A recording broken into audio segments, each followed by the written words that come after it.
Hello, everybody. Hello.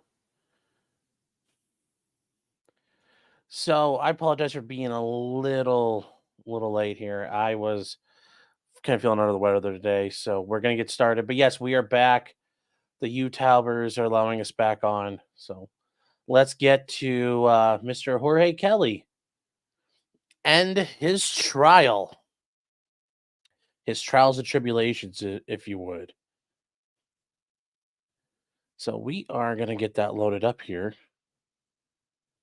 I still don't. Oh, by the way, he did give an interview. George Kelly did give an interview. Well, we can cover that real quick. After they did the jury visit, which it's nothing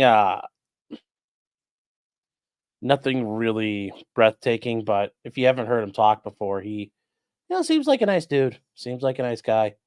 Well,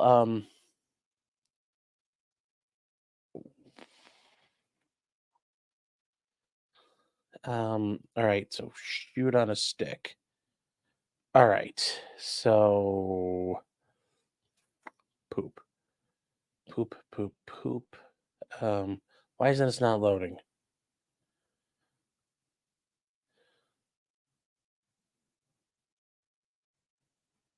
Seriously. I just wanted it to load. It's like did the channel take it down?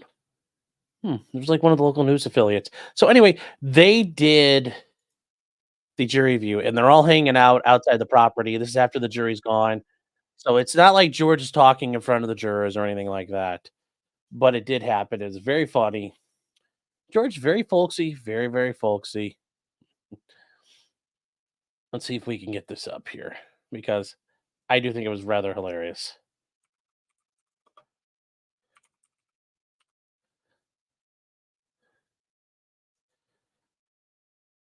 Come on now, load up.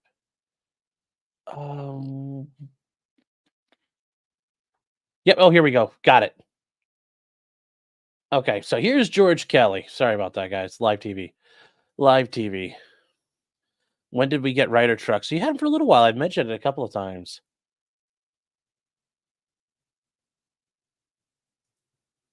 So the actual lawyer streaming, yes. Want to get stream Nikolai Mew on the 31st?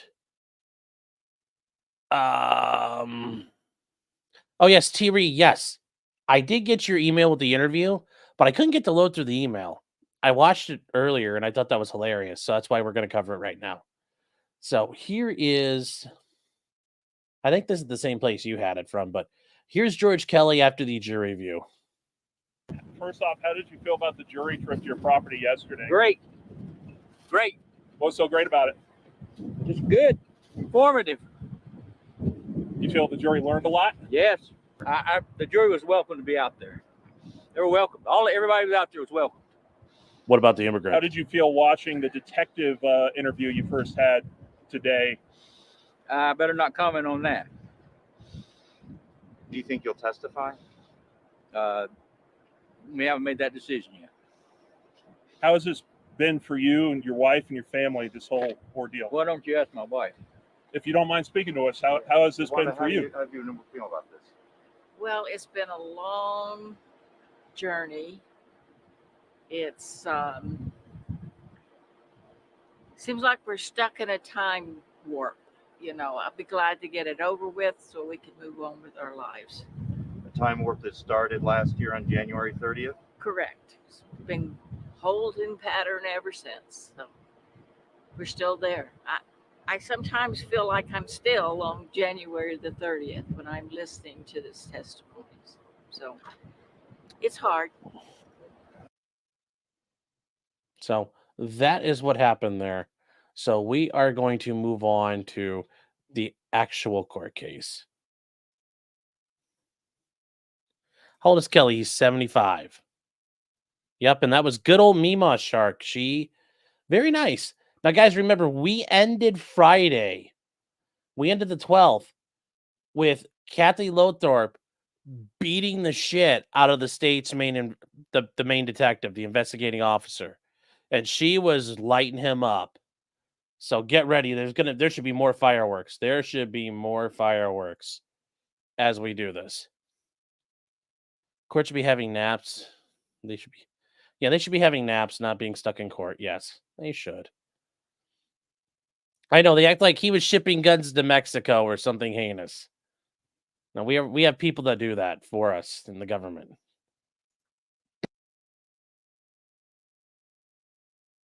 Here we go, day 14. This was Tuesday, so yesterday.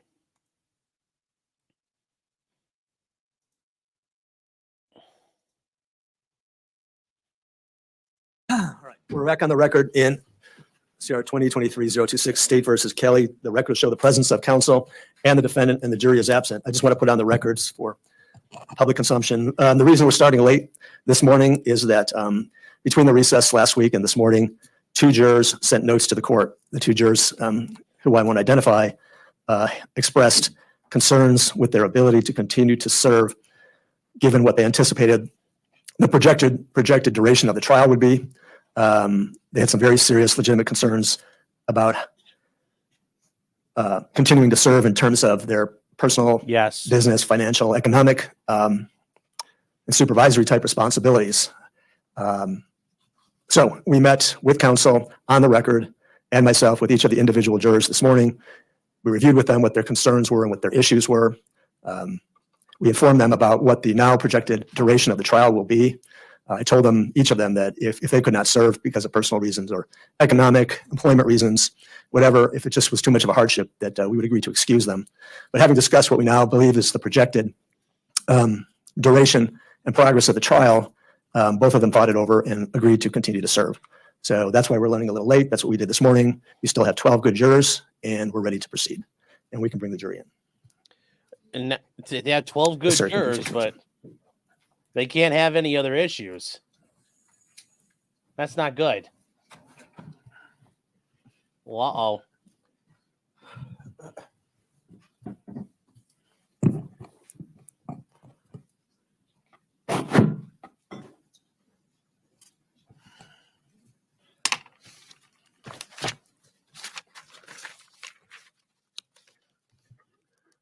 Detective Ains says, with any witness who appears and has a kind of a examination that's of longer duration, if you need a break, you let the court know.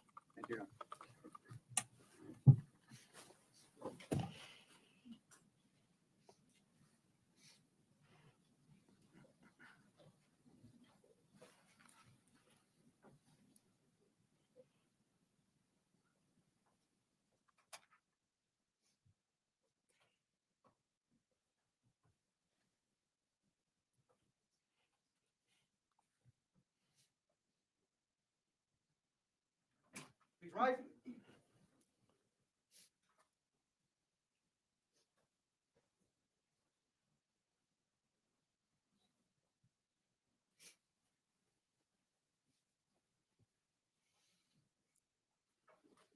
Everyone, please be seated. Good morning to all the jurors. Hope everyone had a nice weekend. It was finally beautiful. The weather was terrific this weekend. We're ready to proceed. The witnesses on the stand. The record will show the presence of all the jurors, counsel, and the defendant. And Ms. Lothorpe, whenever you are ready, you may continue with your cross-examination. Thank you, Your Honor. Good morning, Detective. Good morning, ma'am. Let's back up a little bit and tell the jurors your function as a detective. How are you different from patrol? So our function for patrol is we have more resources, more experience. So basically, when patrol takes an investigation and they run out of resources and they need us to come in, we don't take over. We assist with the investigation. It's more in-depth training than a patrol officer. Okay, so that's the qualifications. Let's talk more about the job duties. So you have patrol. They go to a scene of a crime. They're called out for whatever reason, or they observe something, correct? That's correct, ma'am. Okay. And then they take the initial reports. They, first of all, safety and all those things happen first, right? That's correct, ma'am. Okay. Assuming we're past that, everyone's safe. They collect statements, correct? That's correct. Any evidence at a scene, they protect the crime scene, correct? That's correct, ma'am. I mean, that's a very important role when there's been a shooting, is to protect the crime scene, correct? That's correct, ma'am. A robbery, it would be important to do the same thing, right? That's correct, ma'am. All right, because we want to preserve evidence, correct? That's correct, ma'am. Okay. And so it's important to separate witnesses so they don't have a chance to converse together and have their independent thinking, correct? That's correct, ma'am. All right. And a lot of times detectives are not at a scene but they could be called there, correct? That's correct, ma'am. Okay. And that's just case by case, availability by availability, correct? That's correct, ma'am. But everyone that had a hand on it should put a report in along with the main officer that has the case, correct? That's correct, ma'am. All right. Now you get to, as a detective, get all that information, correct? I try to get almost everything. Well, and as a lead detective, you have your hand in observing everything, seeing what everyone said, what witnesses are out there, and then it's your job to start any follow-up that might be needed, correct? That's correct. All right. But you can't do that unless you observe everything that's been documented up to that point. Is that right? That's correct. All right. And I would think by now, being in all the court hearings that you've been in this case, and being on this case from almost the very beginning, not at the scene initially, but at the beginning, you are familiar with this case, correct? Yes, ma'am. Okay. I mean, you've heard it all about this case, and I'm sure you'll be glad when it's done, right? All right. You don't have to answer that. So a case starts at a beginning. And the beginning in this case was a call on more than one occasion from, I'm going to call him Alan. You know him to be Alan too, all right? Yes. Okay. Alan called Border Patrol on numerous occasions, correct? That's correct, ma'am. Okay. And the calls, other than the recorded voicemail, was not recorded, but statements were made. Is that right? Yes, ma'am. And where in the interview process, give me the order of who you interviewed as you started the beginning of working this case. Who's the first person you interviewed? Well, I gathered information at the office from the sergeants on scene, both Sergeant Rodriguez and Sergeant Flores. Once I got to the scene, right before Mr. Kelly and Mrs. Kelly were brought in, I made some other phone calls with Sergeant Flores, Sergeant Rodriguez, Agent Marcel. And then who did you interview? Both First. Mr. Kelly and Mrs. Kelly. In that order? Yes. Who else did you interview after that? After that, the days follows. I interviewed Border Patrol Agent Marcel, Heredia. I was part of the interview with Mr. Wisdom and Mr. Wise. In that order. Okay. And then I know State did interviews later too, and that they became duplicative in what you've already done, correct? Yes, ma'am. Okay. So we on Friday all heard the video recording of Alan's statement to you, correct? That's correct, ma'am. Okay. And you know from that interview, and you admitted on Friday that there was really no admission to committing a crime of murder to anybody, correct? He did not admit or confess. He admitted to shooting. Okay. But shooting doesn't necessarily mean it's a crime, does it? Well, we have a dead body, ma'am. Yes. But a lot of things are potentially out there to justify why we have a dead body, correct? Ma'am, But he didn't say, I killed him, did he? no, he didn't. But Okay. Now, matter of fact, we went through my whole dramatic thing that I did on there to show, and you admitted that it would make more sense to step out of the house and look to the threat, which was be to your right as you exit the house. And that would be where your focus would be. And that's where he claimed he shot above their heads, correct? That's what he's telling me. Yes. Okay. And we also know that if you believe, in your belief, you have no scientific evidence to support this, but it is your belief that that body died right there, right where it was found. That's correct, ma'am. And that's where he got shot. That's your statement. Yes, ma'am. Even though the medical examiner and the two ballistics experts have other theories that could have taken place. So that contradicts that as a fact. But it's just your belief. We'll give it to you as your belief, okay? Is that good? That is your belief. Well, ma'am, we have a dead body with an injury. The trajectory is consistent with Mr. Kelly's residence. It's not consistent with the aim that he took over the 5 subjects that ran across his window, is it? I never believed he shot up, ma'am. He shot at them. Okay. But it is not consistent with his statement, right? It's not, ma'am. Okay. And your belief is something for everyone to consider, but there's other alternatives to your belief. And I've been throwing a few at you, correct? Well, my investigation, ma'am, what I investigated, what I saw, there is no other shot involved in this. The victim sustained a serious injury from a high-power rifle, an AK-47 rifle, with the trajectory directly from Mr. Kelly's residence. Okay, so that also contradicts the ballistic experts of the type of gun. So you came into this investigation very focused on wanting to make this about Mr. Kelly being found guilty, isn't it true? That is not true, ma'am. Well, let's take a look at this, how everything unfolded, okay? Yes, ma'am. All right, because when we talk about alternatives and there's not a piece of evidence that supports just your theory, because that's what it is, it's a theory unless you have supporting evidence. Were you there at the scene? No, I wasn't, ma'am. Okay, so you're not an eyewitness to come up here and tell the jurors that your belief system is accurate, correct? No, it isn't. But Mr. Kelly made several phone calls, and throughout those phone calls, his story kept changing. It kept changing. Okay, let's talk about changing stories. All the three witnesses that were out there, besides I'm not talking about the deceased. There are three other witnesses that, and the jurors have only heard from one. But in your investigation, let's look at it from your investigation. Three witnesses had different versions. They were inconsistent statements, and I would love to know, what did you do to point the finger at them? What witnesses, ma'am? Well, you have DR, which names changed, but that's how I got to know him by. Daniel. Gabriel. Okay. Okay. I was not part of any of those interviews whatsoever. I was never part of those interviews. You have Daniel, that he is a individual in a foreign country with a 6th grade education, lost, doesn't know where he's at. 10, 15 minutes later, he's being shot at. He's being shot at with an AK-47, a high-power rifle, and he starts running for his life. Has it occurred to you that when you're doing illegal activities, that things can happen? So what makes him so innocent in this case? What illegal activities, man? Well, how many times has he said he illegally has come across this border and been caught every time? I don't remember how many times, man. A good handful, 6, 7 times, whatever we could all recall the testimony. These are two unarmed men, ma'am. Okay. Walking by a house. You don't know the. Whoa! How do you know they're unarmed there? They were shot at. How do you know they're What's unarmed? not right is the first shot was done while the Kellys were in their house, both of them. And it was reported immediately to Border Patrol.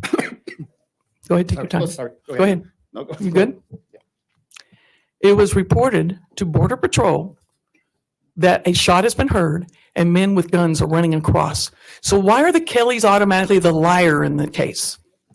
Man, there's a testimony where your client, Mr. Kelly, said that during that first phone call, he said he was informing Jeremy when he's being shot and he was inside his house. That is not possible. His first phone call to Mr. Marcel was outside the residence, and his direct words, "I'm being shot at, I'm shooting back." He cannot be shooting inside from his residence, man. No, but his testimony was You can't shoot from windows? Is that how that works in this guy's land? He's trying really hard to defend himself. He's going to get very angry here. And notice she's cool as a cucumber. he went to the door while his wife got the card, called the number for him, and put Jeremy on the phone as he stood in the hall at the entrance or the exit of his doorway to the back patio, the east patio. Yes, ma'am. His testimony was he was standing there, passed the phone back, and that's when he went outside. It just works just fine. What's wrong with that? That's not possible, man, because he's actually frantic on the phone call and stating I'm being shot at. Yes. I'm shooting back. If you saw 5 people and you knew they had those kind of backpacks on, and you know from all the communications of living out there and talking to the Border Patrol liaisons and the people and the cases that are going on around with the neighbors and the text messages that he got leading up to this. Ma'am, there's absolutely no evidence of 5 people at the property. Nothing was found, no bundles, no backpacks, no rifles. Why would they drop it? Why would they drop a bundle? Because that's what they do, man, to get away. Not with the merchandise in it, they're not. Everyone's different, ma'am. That's right. And what if it was stolen? There's What if a You just agreed with her. It could have happened. Everybody's different. Boom! Possible. We are at the reasonable doubt threshold, chat. We've been there for a while. We are. He is just digging in, and I don't think he realizes he's digging in on a reasonable doubt hill. rip crew shot and one bullet made it to a person before my client steps out the door? We don't even account for that one shot. You don't even have the casing for that one shot. You don't even know what direction it was in. You don't know if they were at the back of the property, if they were in the arroyo that's right behind the property, which would account for the traveling bullet to go from lower to upper because of the elevation. You don't have anything to say that none of that happened. Isn't that correct? So you're saying, man, that a RIP crew was at the Cali residence shooting at the victim? It's not possible, man. Why is that, sir? The trajectory of the bullet came from Mr. Kelly. If that, your statement is true, ma'am, of RIP crew being at the Kelly's house, both Mr. Kelly and Mrs. Kelly wouldn't be here, ma'am. These people are dangerous. When you're out there, Yeah, they're dangerous. They commit murders and shoot at people. You are not. You're not. I don't think this is going well. There's no trajectory. The trajectory is basically like a rocket shot, and it goes whoop. That's the trajectory. Oh no! You don't do the Vosh thing. You seem flustered. Do you need some? No. You fucking keep going. You don't let up now. You've got him pinned down by the neck. You keep pushing. Why is he allowed to argue? She's letting him argue. There's also times where she's asking questions that do allow him to respond. So you guys have probably heard this before during cross. You know, they ask a question and they're like, and the judge is like, no, you asked and let him finish.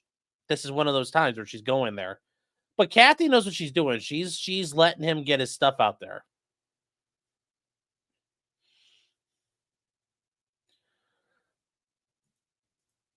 No, they're dangerous. nor is there evidence. There is no evidence of these people ever being at the property. No one exists. There's no 5 boogeymen out there. There is no. Okay, let me go Rifles, on one there's- of your theories here. There's I think Okay. you asked an open-ended question. Okay. So let the witness answer the question. I'll let him. There's no bundles. There's no rifles.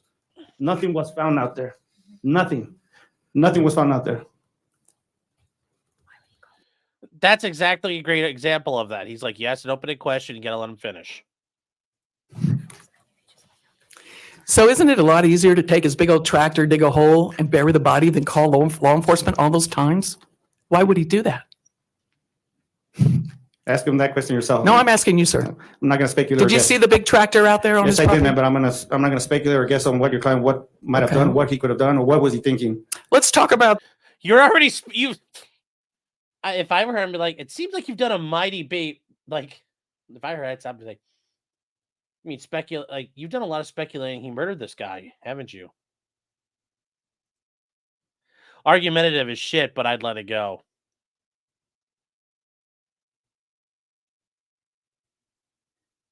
So, you say the Kellys have a reasonable fear for their safety? Yes. Part of what you do, you let answers come in. You let it go.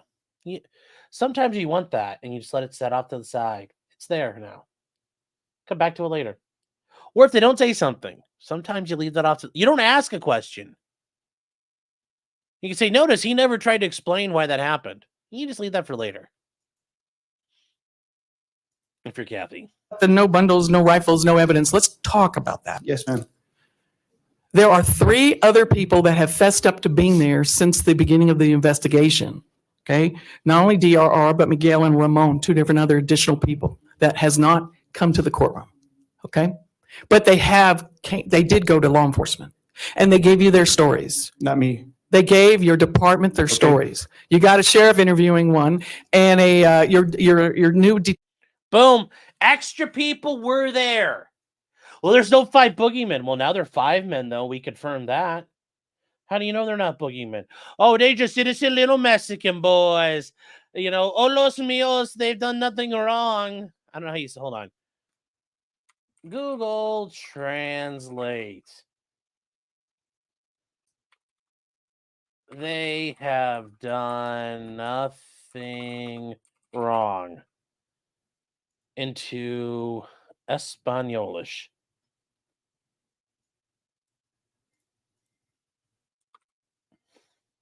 Yes.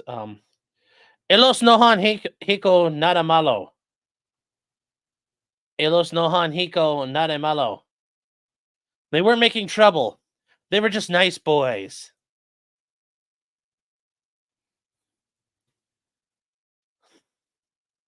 Yeah, his loyalties are getting a little caught there.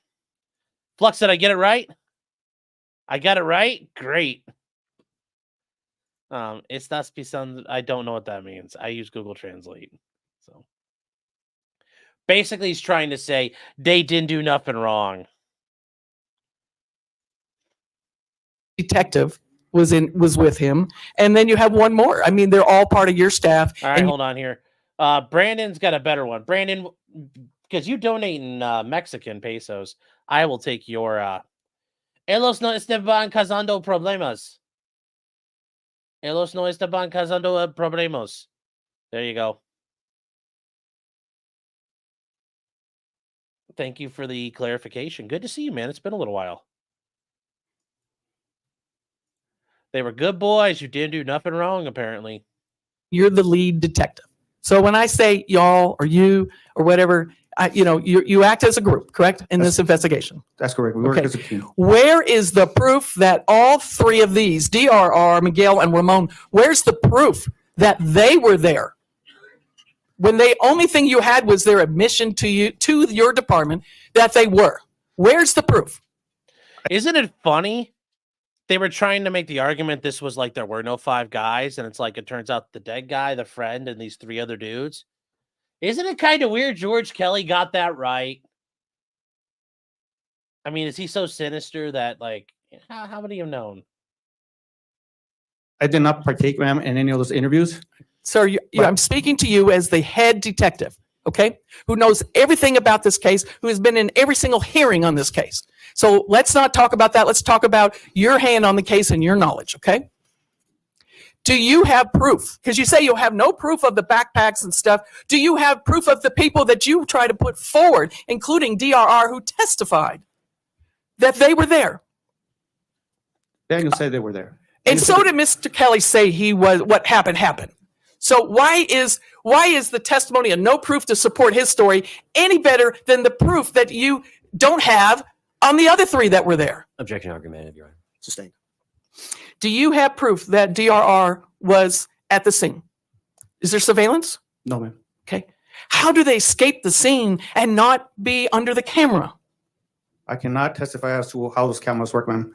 I didn't ask you to testify how they work. Exactly. I don't know how they work. So you have no proof to know, and with their inconsistent statements, their location of where the house was and which direction, and whether the horse died or didn't die, and which way he fell. The victim fell smack on his face is what we have, but he said he saw him fall backwards and watched his eyes roll back. How do you take these inconsistencies, and apply it to say, I'm going to disregard their inconsistencies, but I won't do it with Mr. Kelly? Mr. Kelly, ma'am, again, changed his stories at least 5 times from the first phone call to the last phone call. Let me tell you that DRR has also changed his stories every single time. There's been different facts added based on facts that's come out in hearings. Have you not noticed that? What are you looking at the state? I'm not looking at the state. Okay. I'm trying to focus. Okay, yes, sir. Can you repeat it again, please? Why is the changing of stories for DRR okay? He has added and changed some of his stories based on the way testimony has gone in different hearings. I was here during DRR's testimony, ma'am. And that was different from his very first time he testified. We have to let the witness. Oh, yes, sir. answer Thank the you. questions. Apologize. So I was here, ma'am, during DRR's testimony. Okay? I saw what he testified. If you want me to testify as to what's here in open court, ma'am, I will gladly do so, ma'am. I just want you to say that you agree his story did change. Objection, Your Honor. Improper impeachment of this witness with a different witness. That objection is overruled. Can you repeat it again, ma'am? He's the lead I'm just investigator. trying He's to gotta get you answer to it. acknowledge that his story changed or grew since his very first time he gave a statement. Yes, ma'am. Okay, thank you. And so You got him. This is good. that's my point. Why is Mr. Kelly, why is Alan's statement any less or more reliable than DRR who's changed it? Objection, Your Honor. Argumentative. Sustained. It's a good argument. It's for the jury to decide. You're welcome to argue that in closing argument, but it's argumentative. But you're putting your belief that Mr. Kelly is the guilty one because he changed his story, and I'm just asking you to look at your investigation. Is your investigation without fault elsewhere with the other witnesses? Ma'am, my investigation and my interviews with Mr. Kelly, that's what I determined. His stories were inconsistent from the beginning. Well, let's talk why they were inconsistent from the beginning. Yes, ma'am. So after everything happened and the contact is made with Border Patrol, Marcel, a statement was made to your call center because Marcel called his supervisors, maybe one or two, we'll learn more about it maybe. And then one of the supervisors called the call center, not Jeremy. And we got an inconsistent statement conveyed to the call center. The statement, if you recall, was saying that Alan admitted to shooting, and that wasn't it. That's not the statement, was it? Are we there? We've all heard about it already. But this is where it started. Yes. And do you have water? You have what you need? I'm good. Go ahead, man. Okay. All right, hold on a second. Let's go on the headset. Could you bring that, Jose, could you bring that headset over to the witness? Oh, judge is like, this is getting very intense. I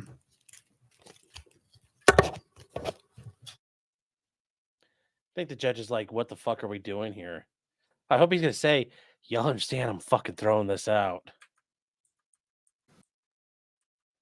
Let's see what happens. Thank you. Let's read facial reactions. We're good to go. Thank you. Thank you. You can continue with the cross-examination. Maybe he told everybody to cool their jets. I don't know. So, thank you.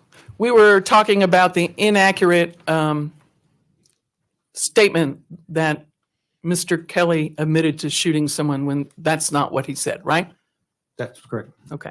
And so he has to admit to that, yes. So you're completely fucking wrong. Starts from there. I'm sure you've read some of the officers in your department's statements, and some of them noted that they came into this call believing that Mr. Kelly already admitted to shooting him, correct? I believe so. Yeah. I mean, for them to note it is confirmation that they heard dispatch, the call center somehow communicate to them that the suspect has admitted to shooting. So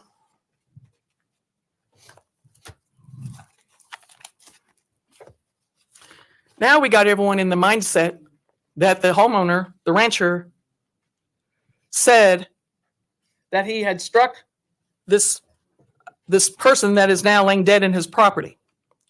That sure sets the tone for the investigation. Would you agree? Are you reading off the dispatch logs, man? Not reading yet off of anything, just going on recall. Okay, so can you repeat the question for me again? Yes, sir.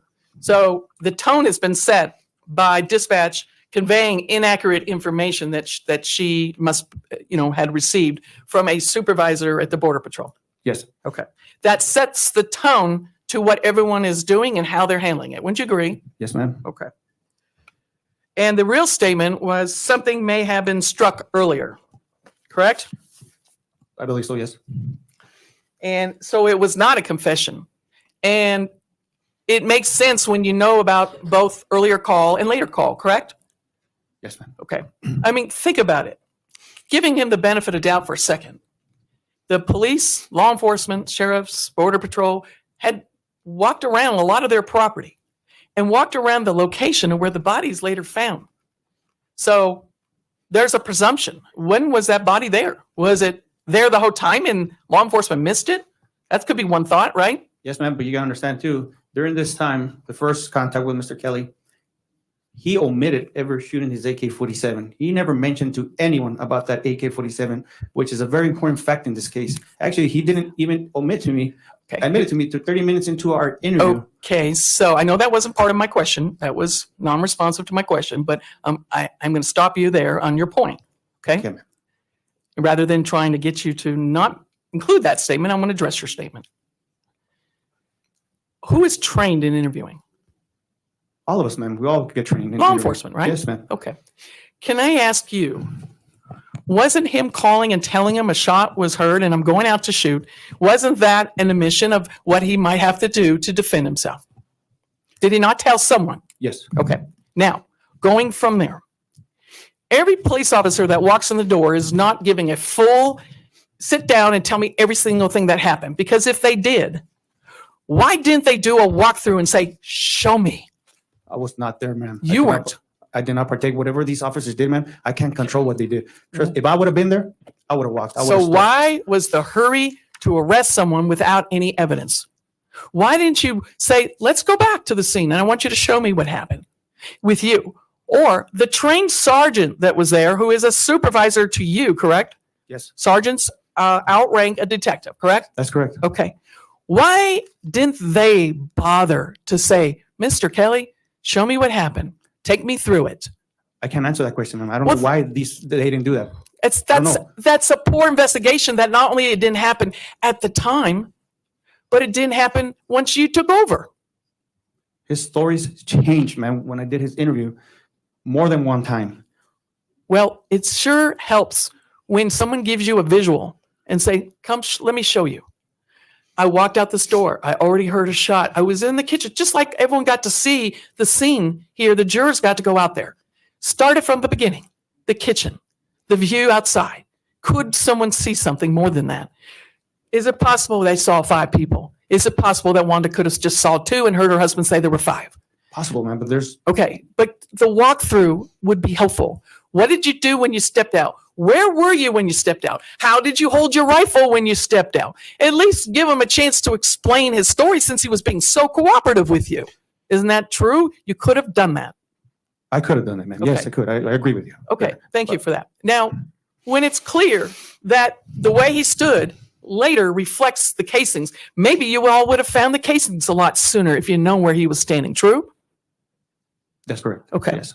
So, and if the position makes sense, then you could test that position. But your positioning of the casings is well, let's just say if they're accurately placed on the ground for your photos.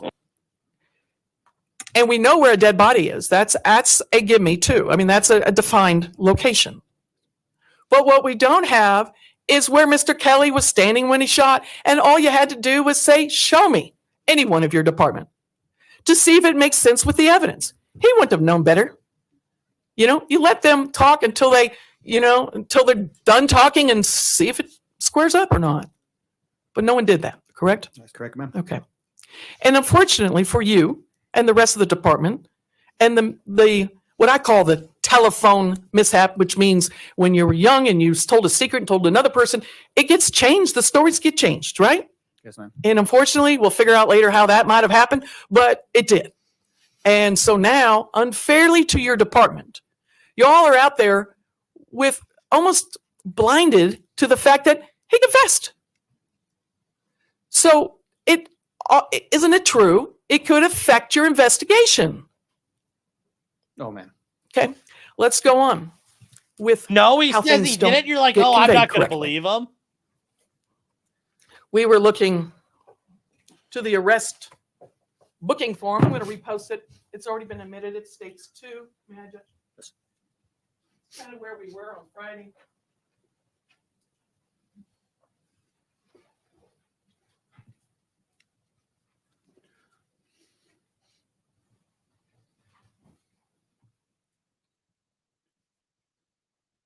I don't think nothing's on.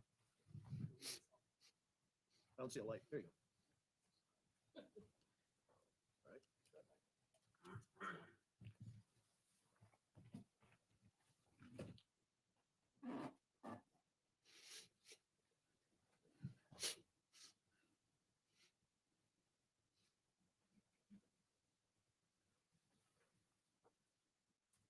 So,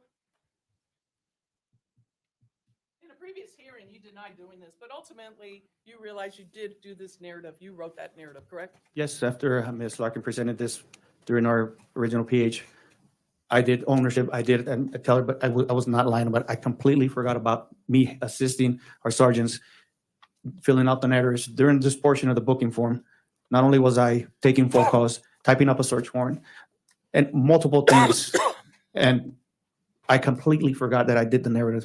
There was no lie. I did not misinterpret this booking form at all. I took responsibility for not realizing that I did the narrative. It wasn't a lie. It was not done intentional. And I took responsibility for that to Ms. Larkin during her PH.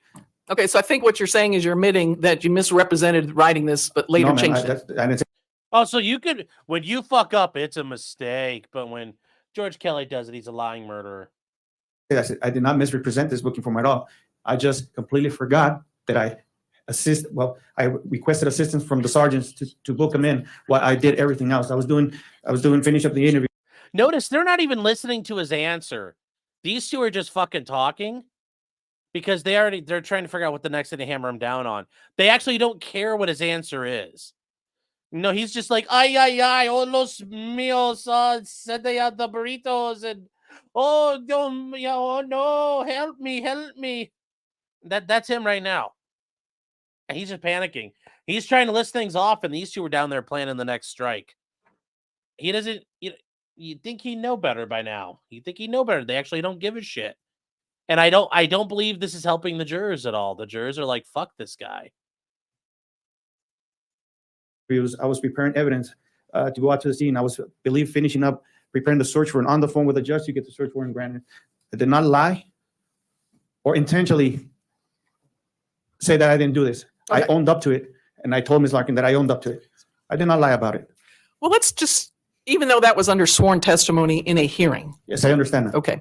And you were under oath. And then ultimately you realized you did. Yes, ma'am. And now you're saying, you're admitting that you wrote this part. The narrative part, ma'am. Yes. Yes. Okay. Now, my problem with this is that you've already interviewed Mr. Kelly at this time, correct? Yes, this was after the interview. And you're wrong the whole So time. the first part I have a problem is that you said he was chasing undocumented foreign nationals. Okay. He never said he was chasing them. Okay. And you weren't there to see him chasing. And so even though you heard that he wasn't chasing them, he did head out towards his barn. He did observe that he had no signs of them through the Aurora, believe that that's might have been their escape route. And he passed that location because we know that was true because he was found up there by the water pump, which is just off of the barn. That's good. Okay. That's right. All right. Now you got men running around with guns in his version. Yes, ma'am. Okay. And he has property. Yes, ma'am. He has cows. Yes, ma'am. And they need to stay in his property. And so people on his property could very well have cut his fence line, correct?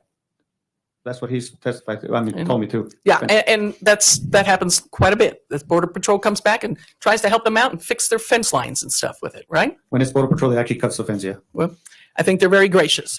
But he has a right to observe what's going on his property, correct? Of course, man, it's his property. And he has a right to be armed in the great state of Arizona, correct? That's 100% correct, man. Okay.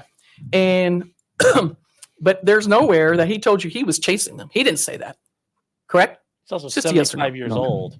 No, he didn't, or no, he did. No, he didn't tell me about chasing. When Okay. speaking to Marcel, he said he All was right. walking towards them. And then you said Mr. Kelly was interviewed and admitted to shooting at. I'll let you read the rest of the sentence. Make sure I get your writing correct. Last line was shooting at Shooting at, I believe, with male subjects. male subjects. Okay.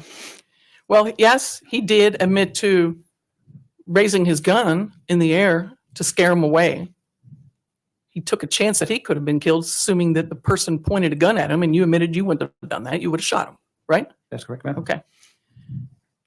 And then what's the rest of the sentence say? The next sentence, last one. A deceased male subject was discovered on his property. Okay. So even though it's sort of true that he admitted to shooting his gun at over male subjects, you didn't write over male subjects, correct? Yes. You made this sound like an admission of guilt when he didn't give you that. And yet you started the storyline after it already being misrepresented by the Border Patrol, who conveyed it through the dispatch. But now, and you all heard that, but now had a chance to interview him, and he's never admitted and denied telling Jeremy that. Now, isn't that true so far? Yes, ma'am. Now, Jeremy, you interviewed before or after you wrote this? I interviewed him. Actually, I talked to him before, and before I did, then I interviewed him at a later date. So you know his statement was different than what was conveyed, that something may have been struck earlier was the only statement that Jeremy actually noted and put in his police reports too, correct? That's after the fact when I interviewed him, when he presented me those. But when the initial phone call, he told me he had struck something. No, come on. So now Agent Marcel is lying on the stand to these No, jurors? ma'am, no. Okay. I mean, he was very forthright. Yes, ma'am. He cooperated with you as a different agency. Yes, ma'am. He provided you his report at some point in time. You know, you have a means of correcting something and making a report to reflect the corrections? I've seen some coming from your department, correct? How do you make a correction to something? Like on a report, Yes. before, you want me to explain how we do the corrections? Yeah, on reports? if there's just a random correction that needs to be made. So in CID, in their criminal detectives, we do everything on Word before it's submitted into Spillman. Once we correct it, we download it into Spillman, which is the actual reports you were provided with. And what do you call those corrected reports? Just corrections, man. Okay, so it's like a supplement. Well, there's the main reports and then there's supplements. In this case, I think I've done over 30 supplemental reports in Okay. this case myself. And what about corrected reports? You call them the same thing? We do supplemental reports. We document that on this supplement. I just noted this and I discovered it was wrong. So this is another supplement correcting this. We Thank don't you. go back and correct it. We do another supplement. Okay, good. That's where I was leading to. You don't change what was, or even though there's a mistake on a report, you supplement and show the correction through that additional report, correct? Yes, that's how we've been trained. And Did you ever do a supplemental report stating what Mr. Kelly really did say? Something may have been struck earlier? it's on the interview with Mr. Marcel. No, but did you in your sheriff's department, because there's a lot of contradictory statements that he confessed. So Nope. all the officers heard it and made a note of it. A lot of them made a note of it in their So report. you're asking me if I did another report regarding that? No, Yes, I sir. didn't. Okay. You, So you got the biggest We thing get wrong. this You're like, report. nope, not fixing it. when you get a warrant, a search warrant, for example, What's that? when you get a search warrant, Yes, ma'am. how do you go about getting it? We get a probable cost statement. Okay. It's called an affidavit of probable cost statement. And what is an affidavit? It's a document that you document what you're looking for, the facts, everything you gather to submit it for the actual search warrant. An affidavit is a sworn statement, correct? That's correct, ma'am. Do you literally raise your hand before someone and swear that this information you're providing is truthful? Both in person or in telephone, we still raise our hand. Okay. So if you went to Judge Fink and said, sir, I need a search warrant, which you guys have done on this case, correct? Yeah, we've done plenty of search warrants. Okay. And you raised your hand if you were in person or the other way, if you were doing it by some other telephonic means, you are swearing the information is truthful, correct? Yes, ma'am.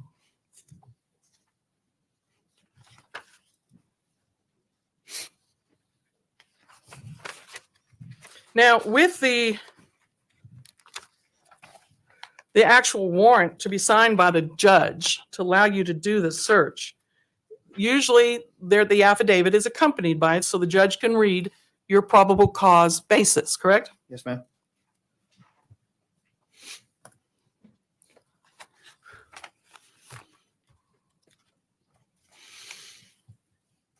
Now, I'm going to show you some stuff for you to look over. I picked one of your search warrants, and I believe this is your AT&T search warrant, okay?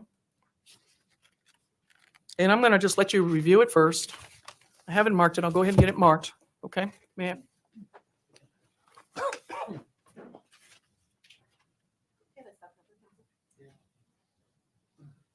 going to show it to the state first.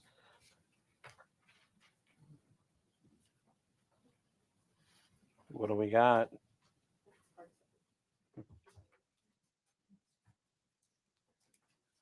Chat, I need to step away for 1 second now. Be right back.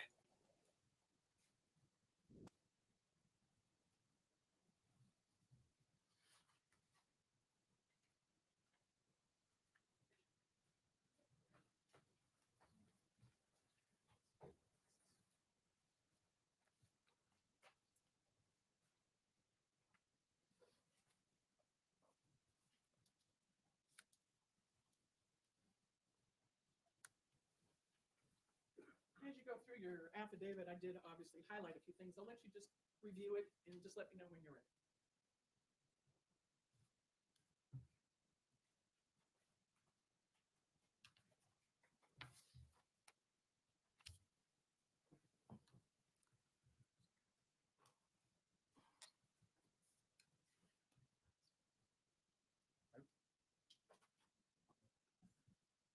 Ms. Lorthorpe, I remember this document. Thank you, sir. Let me know if you need it back. I probably will, ma'am. I did a lot of supplements in this case. You did a lot of search warrants and different things, and I know, so, but I'm going to bring your attention to your affidavit because that was your sworn statement, correct? Yes, ma'am.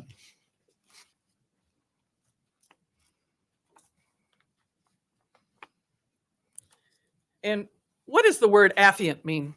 Help me- Affiant. Me. Huh? Affiant. Me. Okay, okay, go ahead. What does it mean? It's me, Me, the person being the- sworn. Thank you. Sorry to cut you off. Okay, so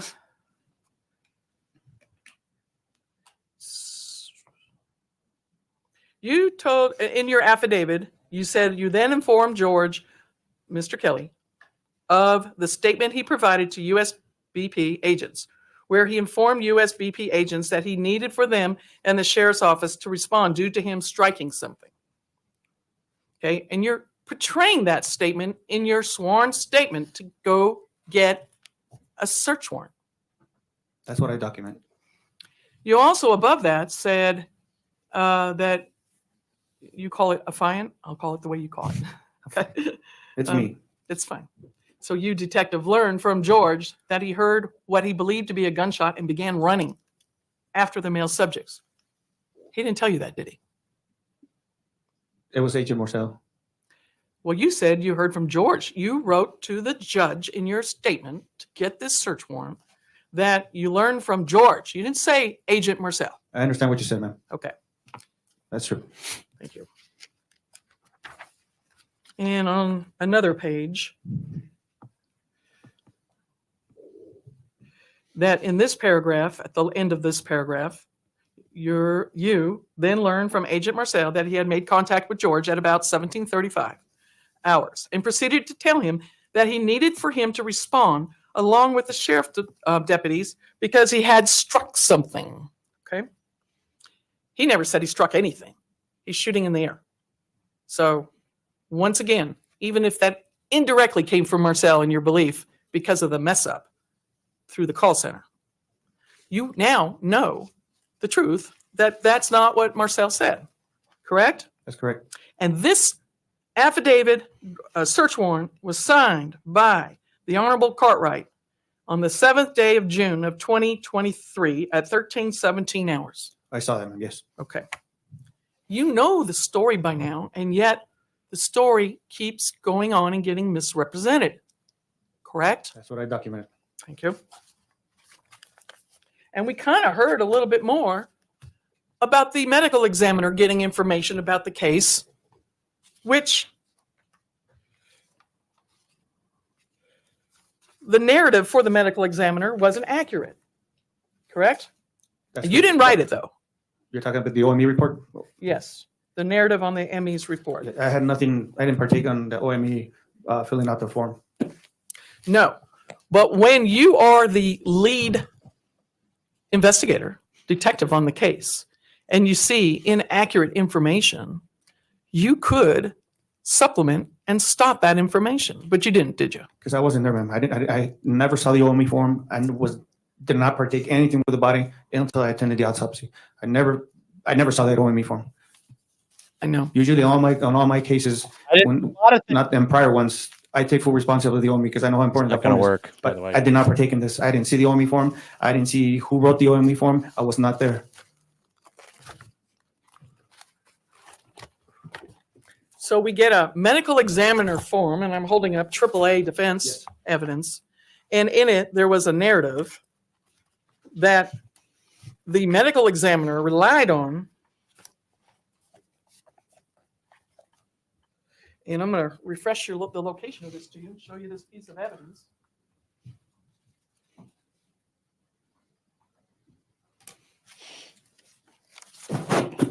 Sorry. This one? Yes, sir. Yes, ma'am. Okay, and review it and tell me, is that completely the truth as to what we know now? Like I said, ma'am, I was here. I heard it. I'm reading it right now. I didn't have nothing to do with this narrative.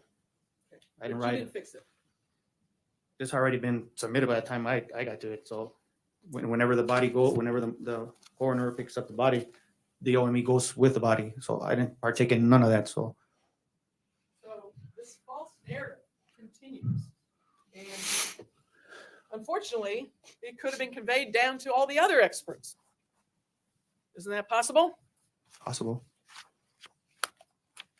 And when people go into a situation believing a certain thing has happened, that could affect them too on how they set up their expertise, whether it's ballistics or DNA or whatever, right? Yes, ma'am.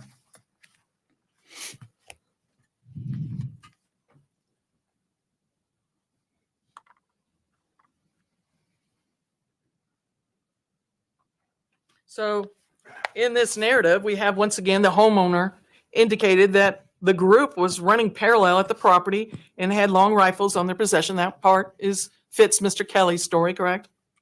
Yes. He then allegedly pursued the group and engaged them. Well, I don't know about pursuing him, but let's give that a benefit of the doubt for a second. Firing one shot from his AK-47. That's not true. That's the one shot that he heard before he exited his house. So the information isn't accurate, right? I did not write that, ma'am. I understand. Your in-training detective gave this narrative, correct? I don't know. I wasn't there when he gave it. But Detective Barbos is responsible. His name is on here, that the form completed by Deputy Barba. I can't remember what his testimony was regarding this, man, but I don't know. I don't know if he actually wrote it or his name is on there. It's on there then. Well, it just says additional information was obtained via by PCOME. What's that? PCOME, Pima County Office of Medical. Yeah. Preliminary death form completed by Deputy Barba. Okay, so it must have been him then. So there was something completed, some form that they use internally, maybe at the medical examiner's office, right? Sounds like it. It sounds like it. Yes. We have our own form that we submit with the body. Okay. Where's that form? We have it. It's provided by the OME. We have it on our shared server in our computers. So whenever we have the regular OME form, when a body dies, it's an OME form. So that form is filled out by anyone can fill out the form in the law enforcement, whoever's there is on scene. It's just an OME, generic OME form provided by Pima County Office. It was provided. I've been filling that form out my 17 years. So it's in a shared server. It hasn't changed. Some deputies like to write it in. Some deputies like to type it in. As soon as the OME picks up, or the funeral home here in our county picks up the body, that form goes with them. Then it's faxed to the OME too, because they won't take the body without that form. So I don't know if you have that form.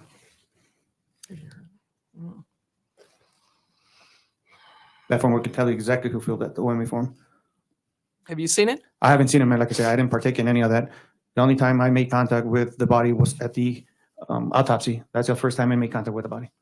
Well, if you have a detective that's still waiting to go to detective school and can't take this case on its own because he hasn't had all the proper training yet, that means he's under your wing, I would assume, for guidance on how to handle this case. Is that right? Yes, ma'am. But like I said, if you have that form, I can tell you exactly who filled that OME form.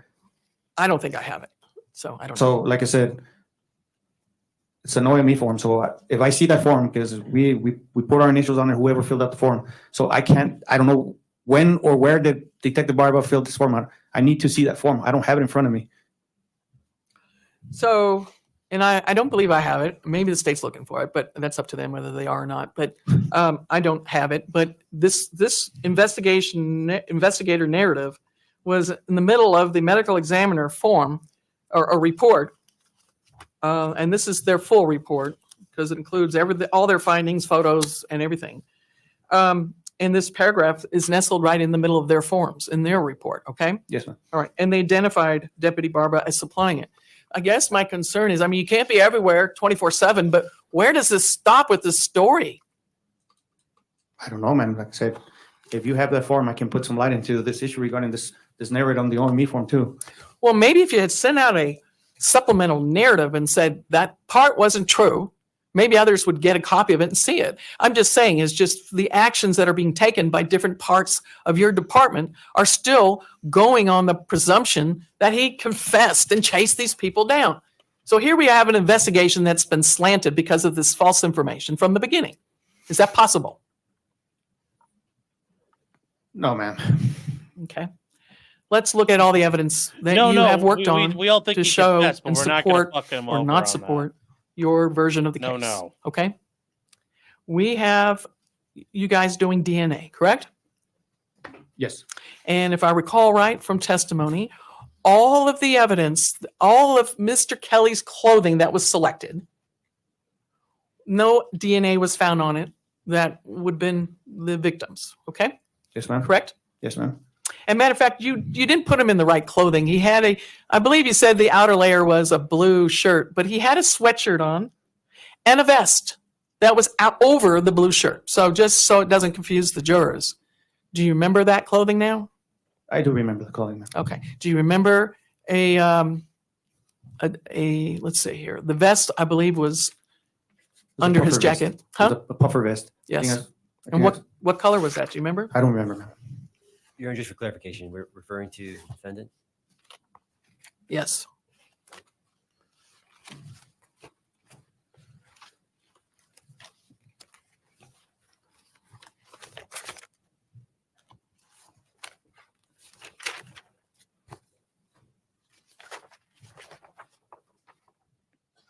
Is defense GG admitted yet?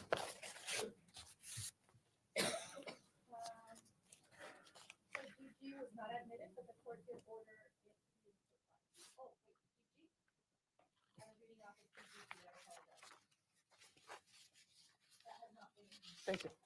I'll tender this defense GG to the state to review.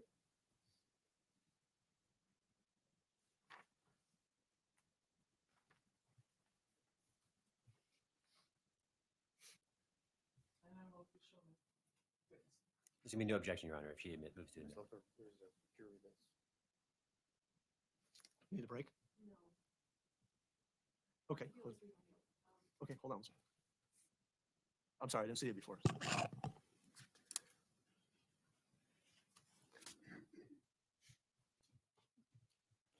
You can use this one, ma'am.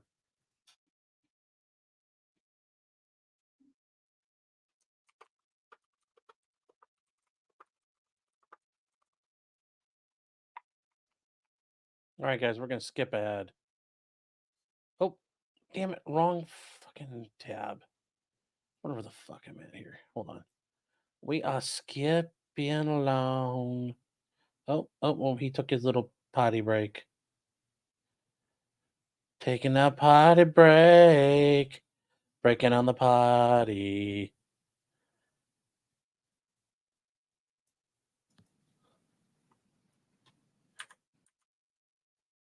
With cross-examination. I need to turn my speaker on. That we left off starting to talk about DNA.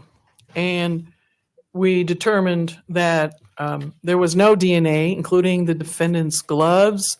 What else was tested? Do you recall off the top of your head? I don't recall, ma'am. I'd like to Okay. see the report if possible, but I don't Okay. recall. There was nothing supporting any DNA, like any blood or any DNA from the victim on the defendant, on Alan. And then they checked the clothing on the Gabriel, the victim, correct? Yes, ma'am. And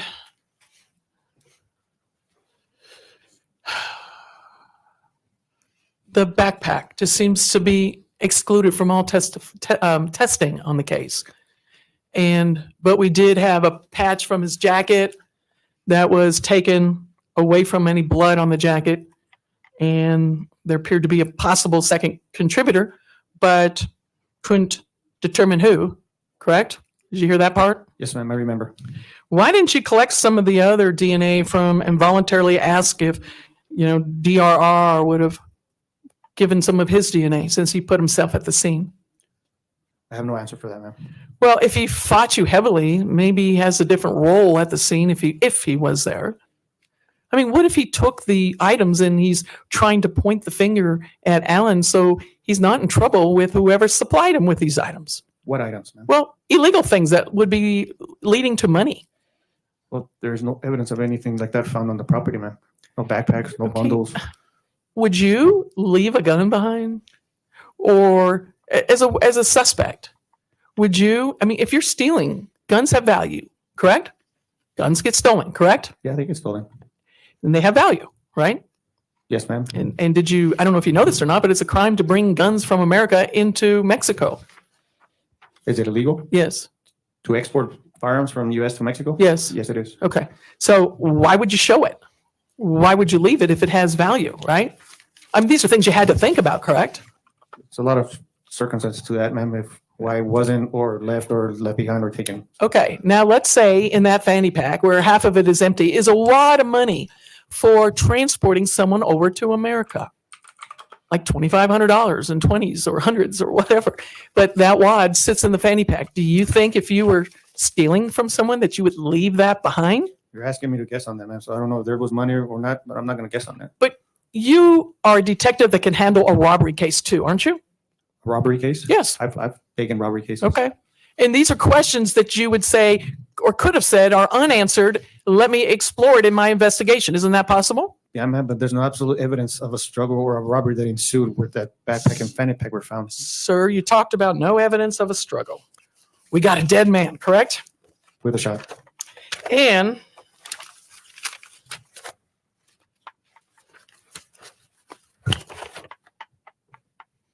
SS admitted? Defense?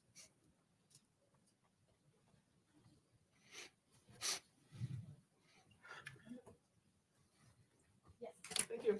Permission to republish? Yes.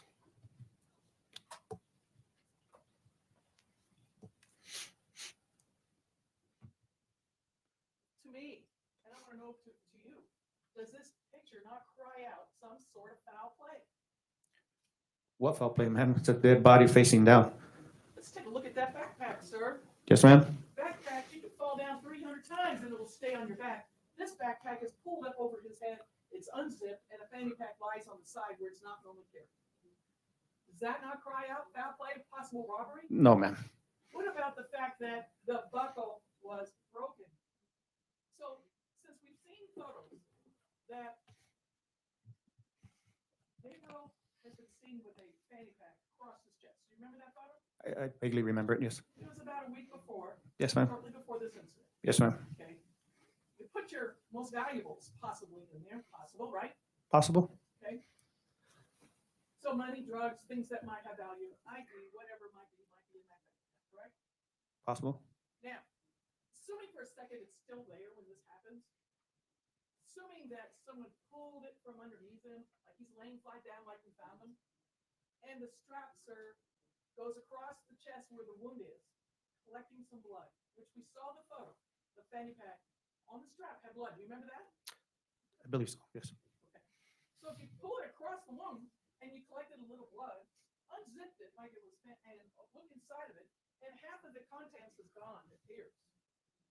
Is that possible? And this is SS. It's a minute, correct?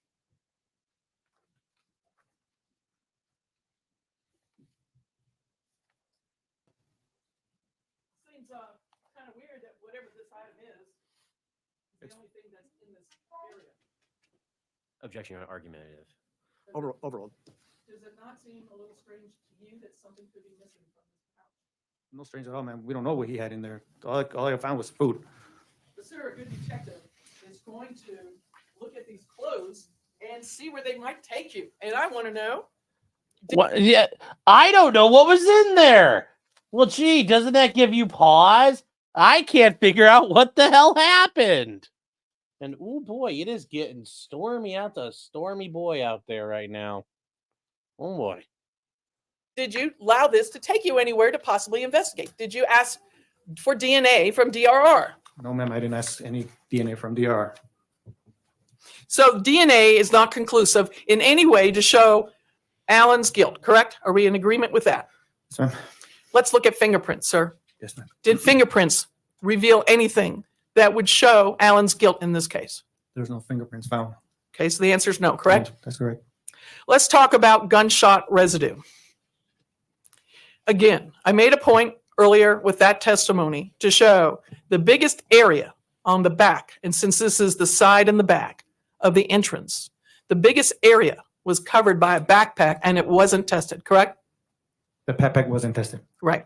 Instead, we did the shirt, I believe, that, or the jacket, I mean, underneath the backpack, correct? That's correct. Okay. So, was there any evidence, one way or the other, of the gunshot residue? How long did it take you to run that test before you did? I wasn't a part of that, ma'am. But it was, I mean, to initiate, to get an expert. When was that inquired? 6 months later? A few months later? I would like to see the report. I didn't take part of that. That was Detective Barber that assisted me with the. What didn't you not do? Test kit, if you would call it. I don't remember. Yeah, but you're the lead detective. I'm going to keep reminding you of that, correct? I understand that Okay. clearly, man. And he was No, you learning, don't. and he probably was Oh, going no, through it's you not with my your approval on job. that, correct? A guy. This was requested by the county attorney's office, man. But like I said, he assisted me in a lot of things, which I wasn't there with him. Detective Barba, his years on patrol, he's a real good cop, a real good detective. He's still learning. Yes, he is. But I didn't partake in that. So No, but your teachings is helping to make him hopefully a better detective, correct? yes, ma'am. Okay, how to handle a murder case. You've had one but at least before, correct? That's correct, ma'am. And he really hasn't been a detective on any case at this point in time because he was in training, correct? That's correct, ma'am. Okay, so your guidance on what to do in the case would come from you, correct? Yes, ma'am. You're running with this investigation now. Yes, Correct? ma'am. You're correct. You might have higher powers, but it's your baby. It's your case. That's correct. Okay. And the results of it will come through you. You will take the time to look at it because that you know everything about this case. You know what's happened on this case, correct? That's correct. Okay. And that's the job of a lead We'll get to detective, this. correct? Yes, ma'am. Okay. So there's that let's see if I can find it real quick.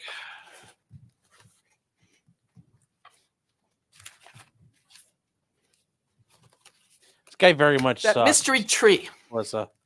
The tree that was located with a broken branch with animal hair below it, right? Yes, ma'am.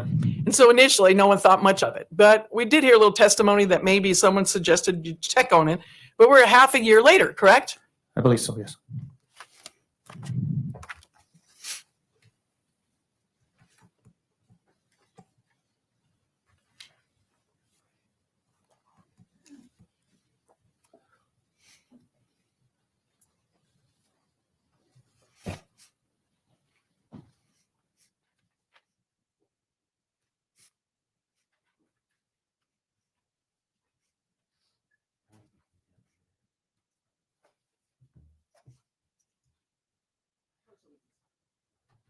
All right, and I've selected a few of the photos taken in relationship to the tree that was tested a half a year later.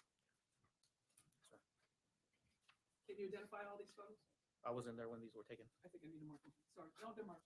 This would be a defense you use. But you've seen these. Briefly, yes. Okay. And so can you identify that as just trying to go back to the tree and get some photos and collect it, and then it was sent off for testing, correct? That's what the picture's depicting, but like I said, I wasn't there. I understand. I'm going to ask you a question about it, but you've seen these photos, right? Yes, briefly. You weren't around for all kinds of shit, buddy. Trying to get so they got a search warrant. They went back to Mr. Kelly's ranch and took a piece off of the tree, correct? That's correct, ma'am. And this tree was tested, right? Believe so, yes. And no evidence was found on this tree, correct? That's correct. Permission to enter into evidence for defense you. Well, since the witness, we can't lay proper foundation, but I think he already testified that they look accurate, no objection. UU is admitted. Permission to publish. Granted. I understand you weren't there, but I would like to make a point about these photos, okay? Can you see the first one? Yes, ma'am. Sorry. Yes. These are all stapled together. I'm going to go down to the second one.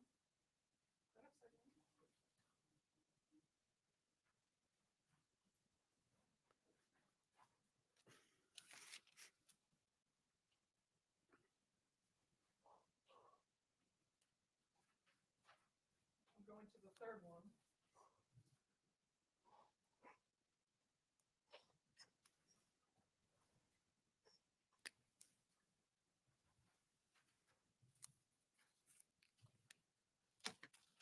Now the fourth photo.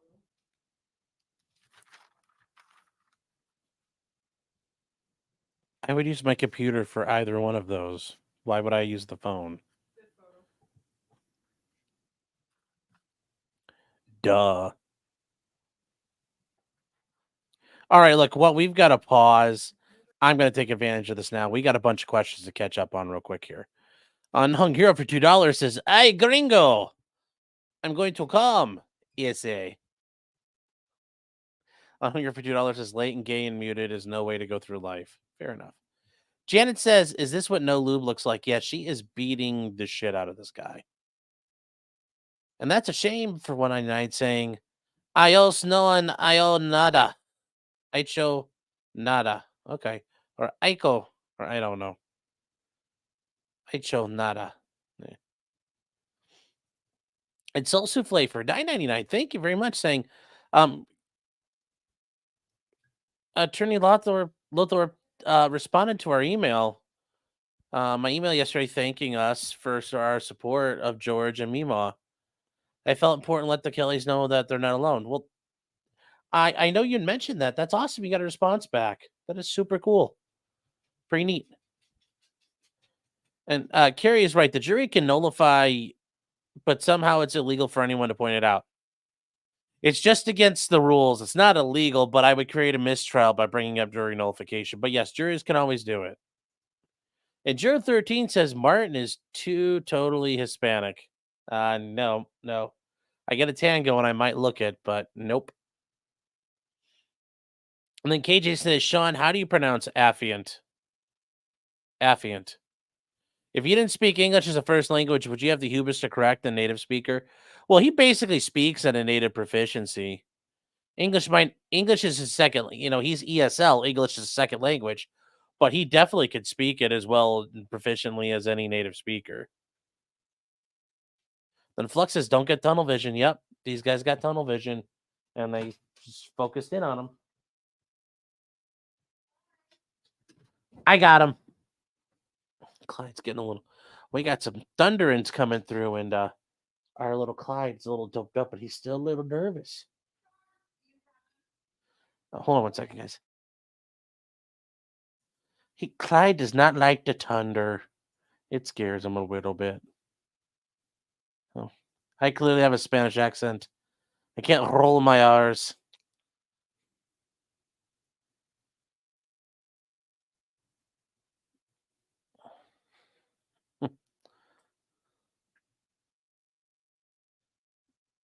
So let's keep going. But thank you, everybody, so far. You're okay, Baba. You're okay. You're okay. You're okay. All right, here we go. By the way, it's so beautiful out. It's still so warm. What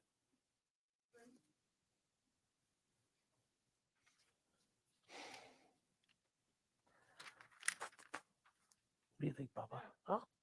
You doing okay? Huh? You're okay. You're okay. Measuring the locations of the evidence from not only for identification purposes, but later for distances also. That's what the pictures are showing, yes. Nowhere with the spent casings did anyone take the time, isn't it true, and measure where each casing was in location to fixed objects. We did not measure, we just labeled with placards. The proper way in any reconstruction of something, whether it's an accident or evidence, is to do exactly what was done on this tree to the other evidence. Correct? Like the proper way. Like I said, that day we just located them, photographed them, and...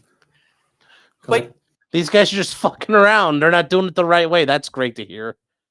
Oh, Clyde, you're shaking, buddy. No, it's okay. I understand your question of the label, the measuring. Yes. I understand. And I get it's not your job initially. It was crime scene's job initially, correct?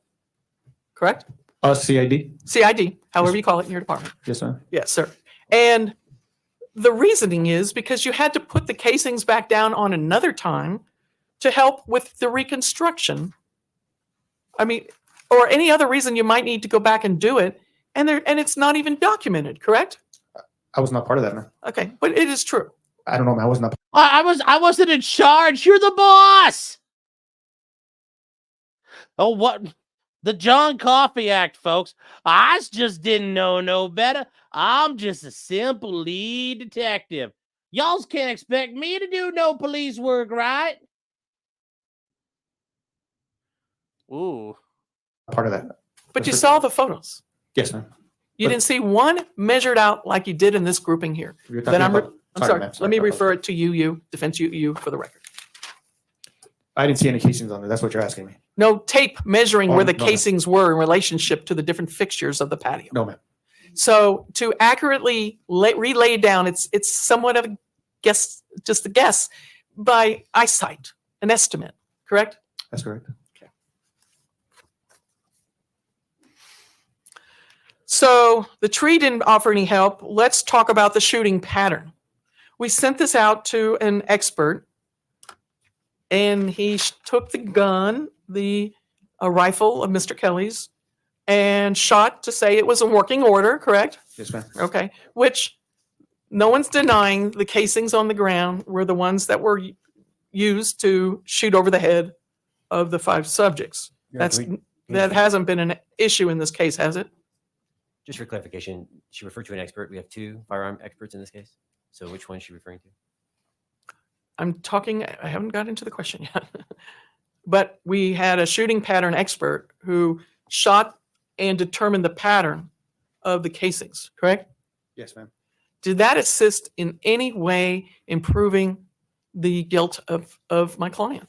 Just the ejection pattern, ma'am. That was what's done, the ejection pattern. But we're measuring it up against something that didn't get measured, I correct? wasn't there, ma'am. No, it's just a yes or no. You know, No, is there a no. photo of it being measured? No. Okay.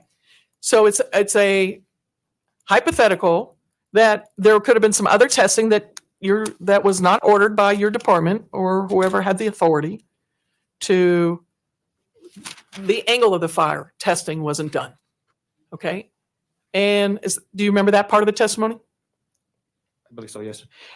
But yet we know in this case, the rifle was held up and he even gave 100 yards up over their head is what he gave.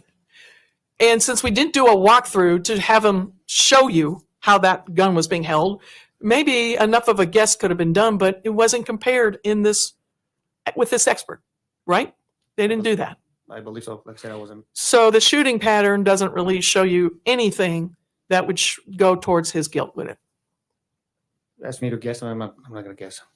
But there's no evidence that you could use and say, but the shooting pattern shows he's guilty, right? Objection, Your Honor. Argumentative. Sustained. Nothing in that investigation that led you to go further, maybe in testing other things with that, right? Okay. Now the crime Can't scene, guess, but I just totally guessed. there was never a bullet. So we don't have a gun that went through a victim in this case, correct? That's correct. We didn't find the projectile. And there's obviously still stuff on the property somewhere that didn't get discovered. Was that possible? What are you referring to, man? More casings on the ground somewhere, maybe? We didn't locate any other than Okay. the one behind the porch. Well, and how long did it take before y'all found that? Those hours later. And yet they were right there, That's correct. right where he said he came outside and shot above the head.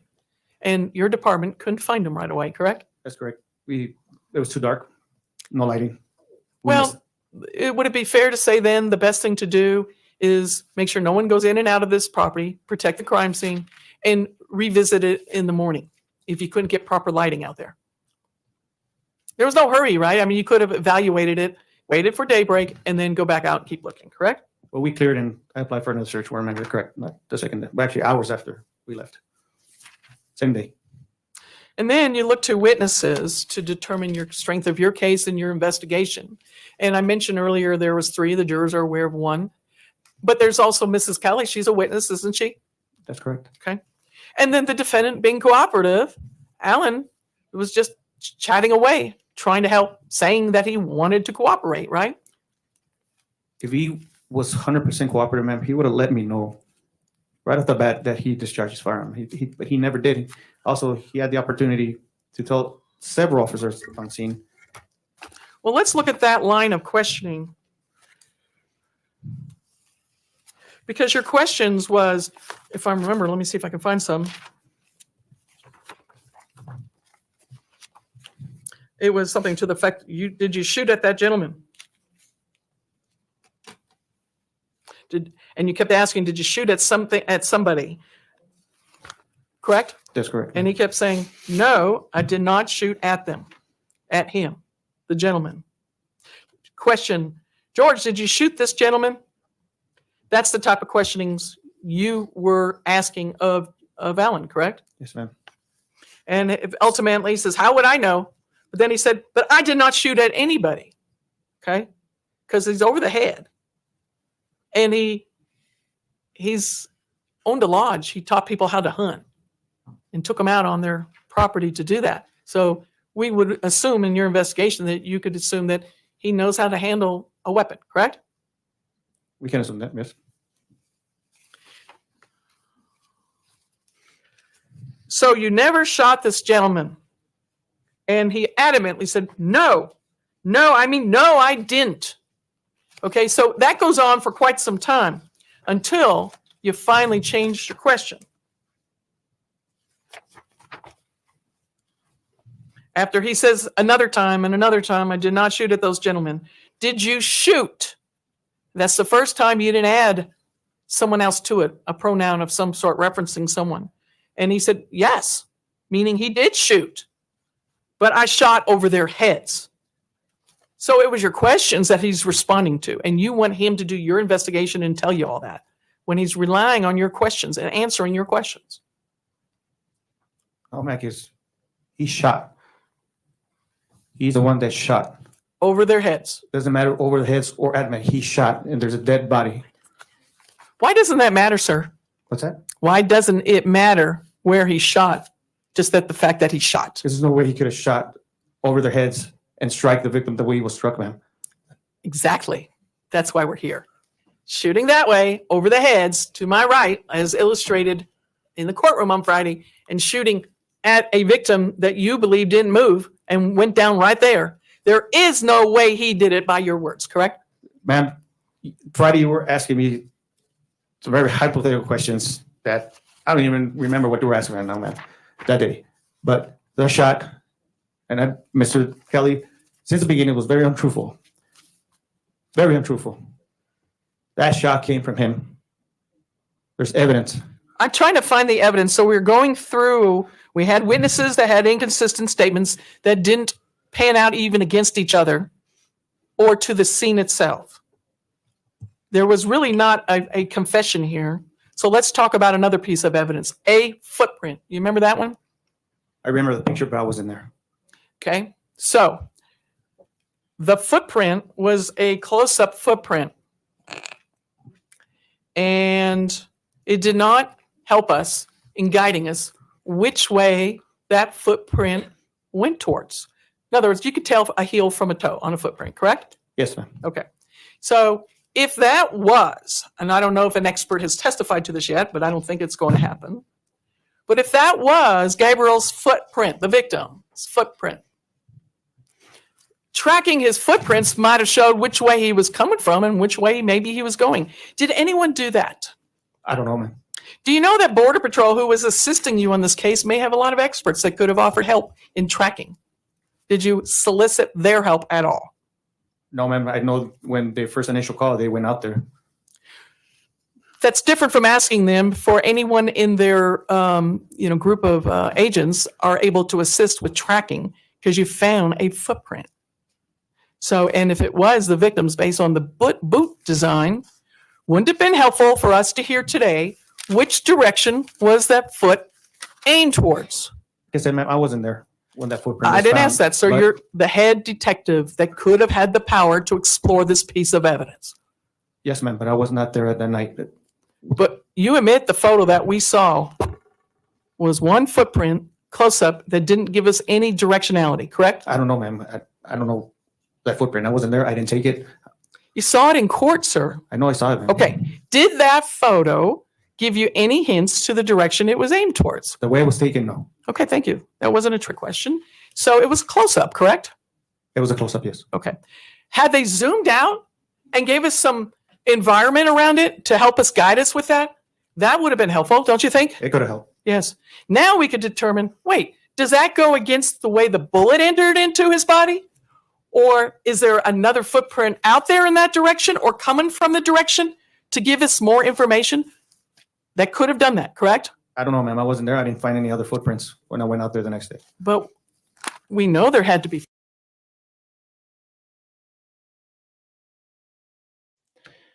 Listen to this guy. It's not my job. Did you go out the next day? No. Fuck, did you actually do anything? Bro, you're in charge of this. All you did was badger an old man with bad info. So how do you... That's all you did right so far. Footprints because there's all of the officers' footprints out there, correct? That's correct. Okay. Mr. Kelly was fairly close to the body, correct, to check on him. The dog footprints would have been there, correct? Correct. Okay. What about the 3 people that put themselves at the scene? And one of them right behind them, which we heard testimony here. What about their footprint? Where's their footprints? I don't know, man. Okay. But we didn't bother to get a tracker to tell us for sure, correct? That's correct. We didn't request a tracker. But it might have been offered since they were involved. The Border Patrol, maybe they would have offered someone for free if you had just asked. They're always willing to assist. Yes. And then there's the dog. The dog is what the 2 dogs, a Labrador, they're hunting dogs, right? I don't know if they're hunting dogs, but I know they're Labradors. Okay. And they are tracking dogs a lot for the breed. Assuming that they're the ones that also have to find the body, correct? Yes, From the ma'am. story. Yes. Okay. So when Mr. Kelly went back out that evening, the dogs kind of took away from him and alerted to the location of the body, correct? That's my understanding, yes. So when Mr. Kelly went out the first, Kelly, no, I did not block you. This is getting really good, and I'm trying to limit the amount of breaks here. So I apologize. I don't want you to think I'm ignoring you. Not at all. Your last 2, if I missed your one before, I'm very, very sorry, but I thought I got it. But we can stop. We'll go through this one right now. The best part is watching the prosecutor's body language. It is very, very good. It's very, very good. They are not thrilled. I mean, they think they're going to be able to dig out of this, but yes, their reactions on Friday were even better. But yes, Kelly, I'm sorry. I didn't want you to feel like I was ignoring you, but I was trying to find ebbs and flows and the momentum. But thank you for the super chat very, very much. And I apologize about the last one.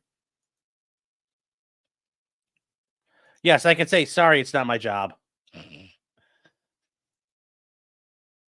That's what the police do right now.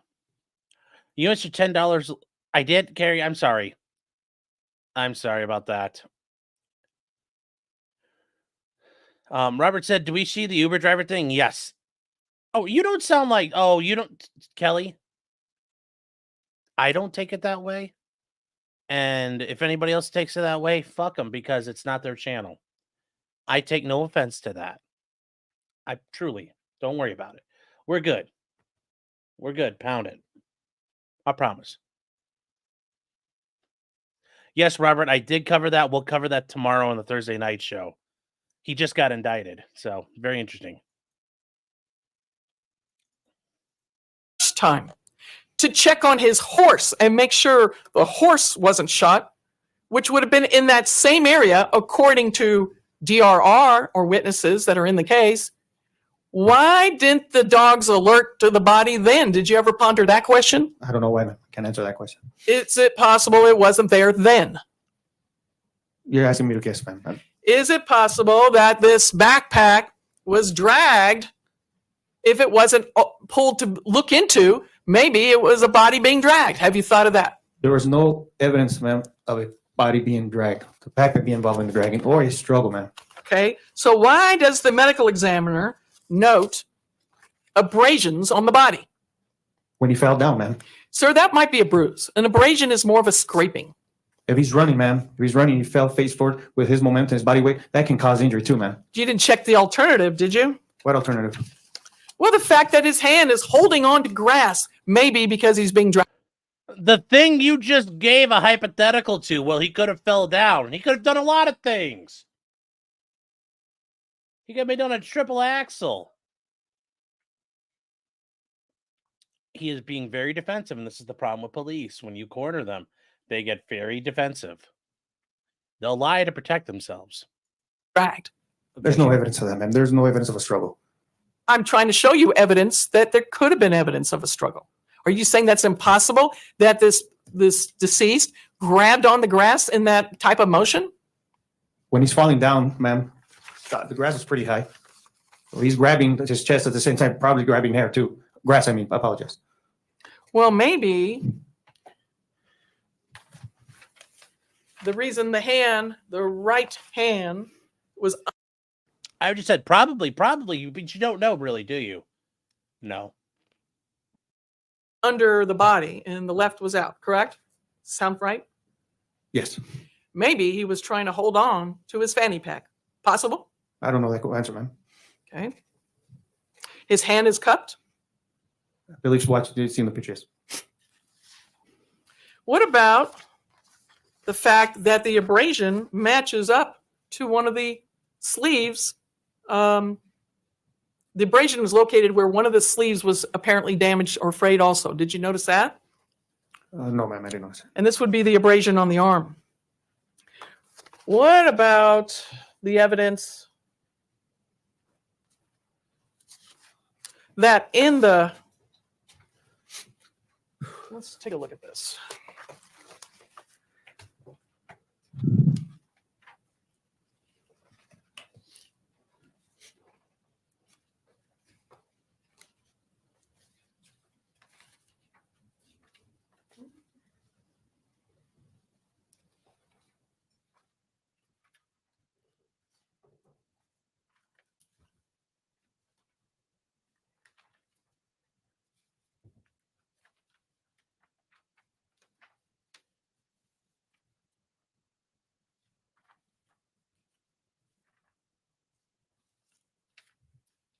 Do you remember when all parties went to the evidence room before trial and looked at the evidence?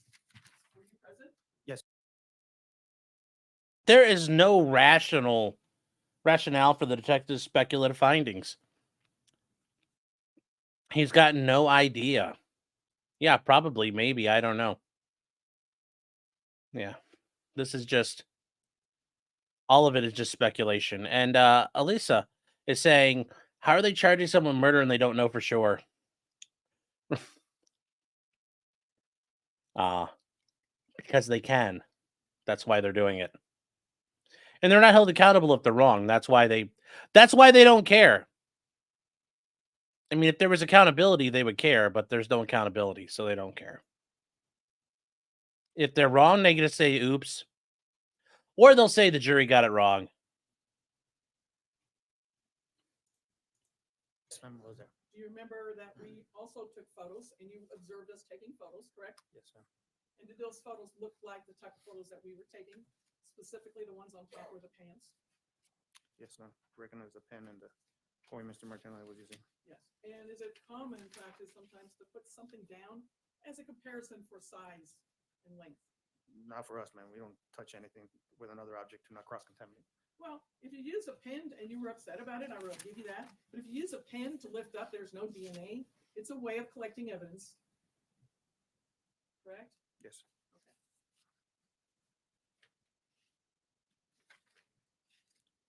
These worked by Mr. Martinelli, correct? Yes. But you were right there Yes, observing. yes.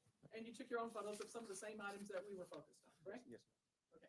So these photos do accurately depict the photos from the evidence room not too long ago. That's been marked as defense TT. That were taken by your. Right, but you could demonstrate these Yes. photos. I'd like to enter into evidence. No objection, Your Honor. TT is admitted.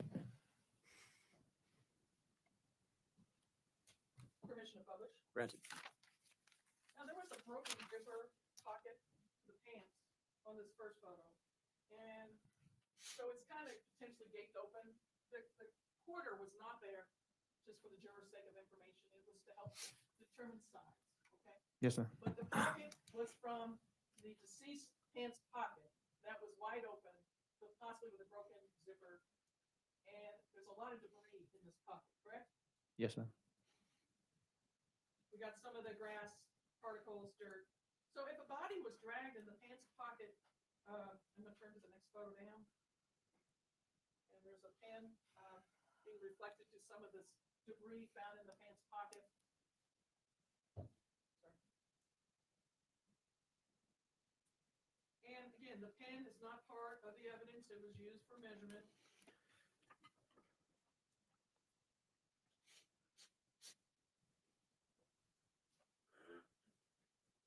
And these are the pants that was on the deceased, correct? Yes, of the decedent's pens. And we saw this hat in another evidence that I entered. Again, the way it was split on the body and the dirt that lies on it was something I pointed out before. Remember that? Yes, ma'am. And this reflects the broken buckle on the fanny pack, correct? That's correct. Again, if you jerked it off with someone, or used it to grab onto him to pull, whichever, we won't know. It could have broken the buckle, correct? I can't answer that, ma'am. I don't know what happened to the buckle. know what happened to a lot of fucking things. Yeah, if that was there, it should be laying around, shouldn't it? Can't find it. Sounds like the body came from somewhere.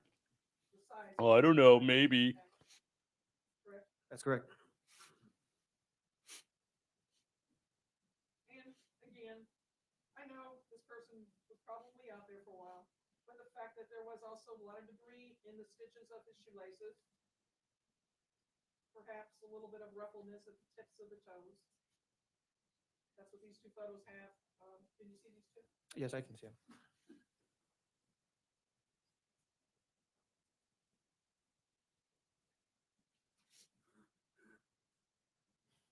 A little bit more of the pocket, on the back pocket, I believe.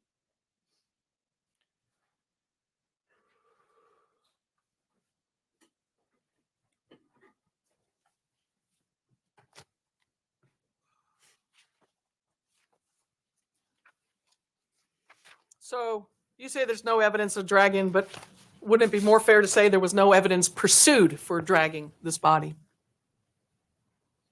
I don't know what happened with those pants, man. That debris can be from anywhere. It doesn't prove that he was dragged. Yeah, but along with the backpack being up over his head, the broken buckle in... The broken buckle you can't find is very important because the buckle was broken right there. Well, that would show he wasn't dragged. You can't find the buckle. There's evidence he was dragged. The fanny pack on the side, the abrasions that match the tears in the clothing, and, you know, the debris that you just mentioned, I mean, together, maybe that should have been explored. What do you think? Like I said, man, there was no signs of a struggle or robbery, being dragged or anything like that. Then there's with the medical examiner, we don't have the time of death because we have reasoning that you guys don't have your own medical examiner, but it is, you do understand the duty of law enforcement in the state to gather the evidence. It's your duty to present it to a jury if it goes that far, correct? That's correct. It's not the defense's duty. You understand that, right? That's correct. Okay. So time of death is a guess based on the time that one of your officers noted his death, but it may not reflect. It could be a couple hours off. It could be 6 hours off. It could be 10 minutes off. You don't know, do you? I'm not an expert, ma'am. I don't know. No, but we didn't get an investigator. And if your county chooses not to have a contract and you can't pay the bill, then that's the state's responsibility, isn't it? You would have to ask them, ma'am. Like I said, we don't have a contract with the coroner other than doing our autopsies. But what if the time of death was 30 minutes before Alan called, noting the body? Wouldn't that possibly have exonerated him, at least with those casing shells that were by the house? Like I said, ma'am, Objection, argumentative, Your Honor. Overruled. Yes. like I said, ma'am, I don't know. I'm not an expert on that. So time of death could have helped the case one way or the other. Would you agree with that? I'm not going to guess, ma'am, on that. And the fact that the body was taken to a morgue right away instead of the medical examiner and placed in a fridge so that the body temperature couldn't be analyzed keeps also from this determination to be accurate, correct? I'm not aware if the body was taken from straight to the funeral or to the OMI. I don't have that information. And we also have angle issues because we all know from the skeleton that I brought in with the rod that was placed and placed by the medical examiner into the body, it showed, and I'm holding my pen up, showing a form of an angle where the bullet goes in lower and comes up upward, right? I remember your demonstration. And the problem is there's so many possibilities to say what it could be from, why it's in that angle. What we know is it's not necessarily a straight shot in and straight shot out like we would expect someone to shoot, correct? That's correct. Now, I'm going to put a rifle in my hand, although Mr. Kelly's left-handed, but pretending that he's like me, and I'm holding my pretend rifle. And I'm a marksman. I mean, I've been a hunter. I know I'm military. I've been a veteran. Okay. I know how to shoot. Okay. So I go to shoot, you said 9 shots, right? 9 casings. 9 casings. Okay. So am I going to try to target something? Most likely, right? That's correct. Okay. Because we all been to the shooting range, right? You've been to the shooting range. Yes, ma'am. And you're trying to get that little hole in the silhouette or however you guys do your shooting, but to show your marksmanship, correct? That's correct. So I'm going to shoot 9 times. bang, bang, bang, bang, 9 times. We got 1 bullet hole in a subject. Where is the other 8 damages?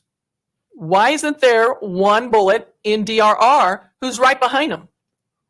Why isn't there one in his own horse, which I doubt he would want to do? But why isn't there some trees that show the damage? Or the pergola? All these things that I'm listing in my question. Or There's a reasonable answer to that. The world is a big open area. But this is fucking hilarious using some of this bullshit kind of like quasi FUD lore against him. samples of things that could have been struck, but no evidence of, correct? Objection, Your Honor. This is all argumentative, Your Honor. Overruled, he can answer. There was no damages found anywhere around the area. So how does a marksman that knows how to hunt and shoot not show other 8 bullet pieces of evidence? I have no answer for that, ma'am. Is it possible that the 1 bullet and the 1 hole that happened possibly before he stepped out of the house matches better? Ma'am, Mr. Kelly's first phone call was, I'm being shot at, I'm shooting back. Well, it was 1 shot, and that's enough to say I'm being shot at. When you don't know, it's close, but you don't know where that bullet's going because he's in the house and it's right outside his house. Another question? So how does that square up to what you just said? What do you mean? Okay. I Being think- shot. I Go- get the question. Go ahead. You said that his statement was he's being shot at. But isn't 1 bullet, 1 shot from a rifle or handgun enough to say I'm being shot at? 1 shot? Is that enough to say I'm being shot at? Well, going back to his statements, he said at first he was being shot at. Then he changed that he believed he was being shot at or close proximity to him. He changes his story. Well, he doesn't know which person did it because it could be out by the body or it could be with these 5 guys, but it was close enough for him to feel threatened. He saw rifles, according to his version, and Mrs. Kelly's version, correct? Then they changed their stories again, man. I think it's being fair to say, I don't know where they were shooting at, but I heard it. It's being honest, isn't it? But when you're changing the story, man, from 2 to 5 to 10 to 15, not knowing if they had rifle was too far, if they had Exactly, that's rifles. the same I don't know the fucking shot came from. story. I thought I heard a shot. His stories were Objective inconsistent. asshole. Do you was, know after he failing. made his first call that, to Jeremy in the beginning, that after shooting in the air, that he believes he saw movement of possibly more people out there than 200, 250 yards out. Do you But- remember him telling you that? But he didn't tell Angel Marcel that about the shoot. He just told him that he's being shot at and he's shooting back. When you walk out the door and what you think is what you saw through the window and see them in this direction and you shoot, you're over the head. And then as you turn around thinking they've gone and you see movement out there of possibly more people and believing that this is a war between them, where do you think he got that from? Agent Marcel? He's hearing, you all are hearing parts of the story based on what time you took to question him. And if one person would have just sat there and did this walkthrough, maybe the whole story would have made sense. But Is that possible? There's no evidence, man, of 5 people being out there running with packs or rifles. None whatsoever. If you did the walkthrough and allowed him to show from the beginning to end and retell the whole story in order, maybe some of his bits and pieces would have made more sense, don't you think? No, man, because he was untruthful from the beginning and his stories kept changing I know. and changing and changing throughout my interview. Some of them was just misrepresentation of facts from people. Objection, Your Honor. Correct. Argumentative. Sustained. What about the phones? You did phones work. Now, I know we got text messages. We'll talk about that in a second. What about anything else where you were able to determine who was at the scene and different things like that? Did that show you any evidence that would lead you to believe in your investigation that he was guilty of this? Oh, it did not partake in any of those search warrants or if you're referring to the geofencing, ma'am. Yes. So, I didn't. Detective Barba testified to that. He helped me with that. He assisted me with that. but I- you oversee that and the results. Did it help at all in your investigation of making your case that George Allen Kelly did this? So there was nothing, no other cell phone, no other data, no other pings found in the geofencing. So the answer would be there's no evidence there. There's correct? no evidence there. Thank you, sir. And now let's go to the text messages. There were a lot of text messages first in order of time earlier, in January, proceeding in order to the date of this incident, okay? January 30th. there were quite a bit of text messages between Alan and the Border Patrol liaison, warning him of incidences. It was going back and forth at different times in different days, but there was quite a few text messages intercepted in your phone dump, correct? Objection, Your Honor. We're getting into areas that the court has ruled on. This came in. No, the text messages directly with his son and another individual came in. Well, that question just calls for a yes or no answer. So Yes. if you want to restate the question, it calls for a yes or no answer, and then we'll wait to see what the next question is. I think Marcel's messages came in. We didn't object to those. So I don't know what the issue is. Let's just do a question and answer. Okay. Ask question. I'm asking you, wasn't it true there were quite a bit of text messages between the agent Border Patrol liaison, Jeremy, and Alan Kelly, of discussing what was going on around his property and what was on his property? These messages were going back and forth in the beginning of the text messages that were entered into evidence, correct? Yes. Okay. Now, what's being made a big deal about is his response on how he acts with two close people to him. One is a close, longtime friend, and the other one was his son, correct? I remember correct. Yes. Okay. Now, I know he brought this up, the way he acted when you first put him in your interrogation room on Friday. So he never said, "I am going to kill someone." That's not what was said, right? That's what the No. text messages don't say that. No. But just as he was laughing off the initial sit down with you in the interrogation room, trying to joke it off, it could be that he is just also scared, and being a man's man doesn't like to admit that. Isn't it possible? If he was a scared man, he wouldn't be out there patrolling, man. Okay.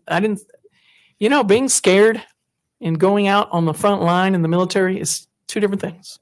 I've been in the military. I'm a vet also, man, so I Okay. understand. So human factors So you come in understand? even when You are forced. understand, homeboy. You understand. There's some bad muchachos. No bueno. She should be like, let me understand the way you understand. These muchachos, no bueno. El banditos. So what does bravery look like? Bravery is being scared and saddling the fuck up. George Kelly grabbed his strap and protected his homestead from the banditos that were roaming his property. Whether it's 2024, 1924, 1824, 1874, bad guys, the wolves were at the door. George Kelly went wolf hunting. That's some Chad level shit. To defend, correct? But why would you be patrolling by yourself out there where he lives? Because he has a wife that he's protecting. He has livestock he's protecting. Aren't those two good enough reasons? That's what we're there for, man. Border Patrol and us. You guys How are doing it right long away. does it always take to get help out there? It depends, man. Okay. So when he stepped out to see what these guys were doing on his property, he didn't have a right to defend his property? There was no one else, man. There was no shot taken from. There's only one shot, man. And guys running by with at least a rifle or more and backpacks running across their window view. Now, does he have a right to protect his property? Counsel, the court's going to instruct the jury at the close of the case Yes. on the legal standards for use of self-defense. It'll be up to the jury to just apply that law to the facts that have been presented in evidence. Yes, sir. So this witness's opinion about whether something is legally or not legally justified, that's the court's province to instruct the jury on the law and for Yes, them sir. to decide. the issue.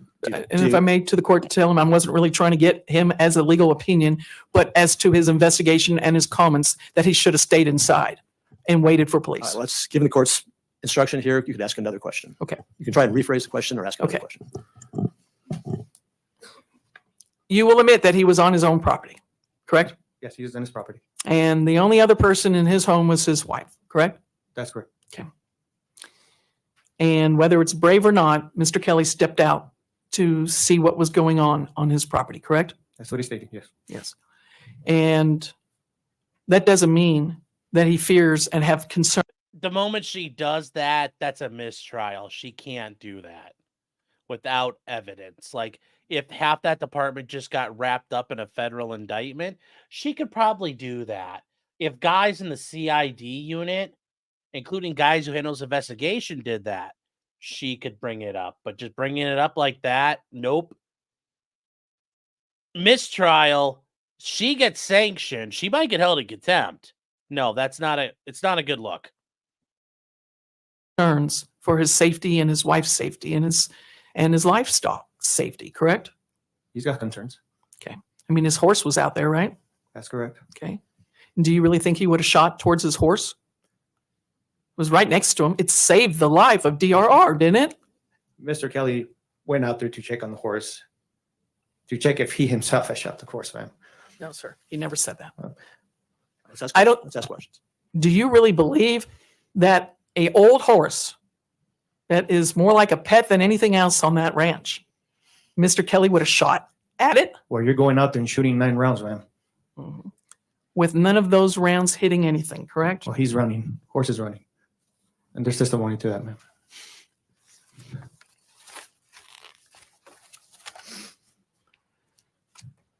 Can I have a minute? Absolutely. Go ahead.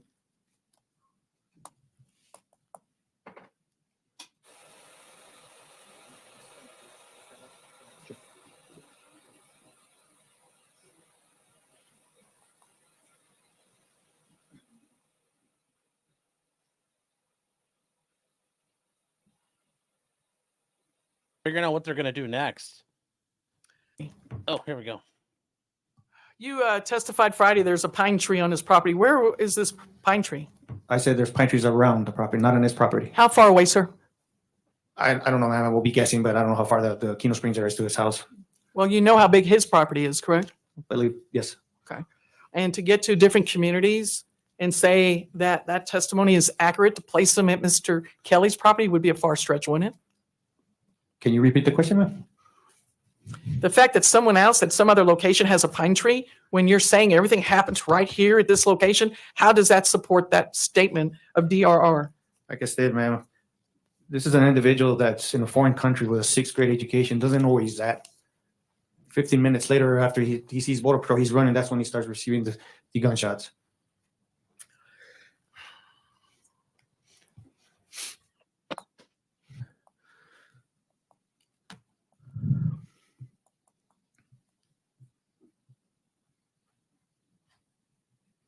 Well, you're giving DRR a defense of being uneducated, but he's been in this area, obviously, and should know where he's at. But yet he placed himself on the wrong side of town, correct?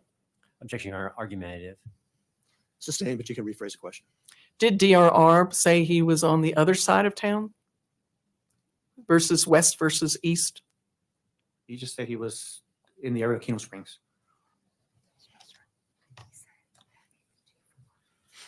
What about the fact that we all got to see the wall? And he said he was about 2 football fields away. This property is way more than 2 football fields away from the border, correct? That's correct. And yet he ran to the border, right? Yes, He got away, apparently, according to his story, correct? that's correct. And whether he went around the wall where it ended or went over, however he got back to the other side of Mexico, he knows how far away he was, sir, don't you agree? Because he traveled it. When you're being shot at, man, and you're running, you don't measure distance. He's running for his life. And he also said he was 10 meters away from the house. Are you familiar with meters? Somewhat.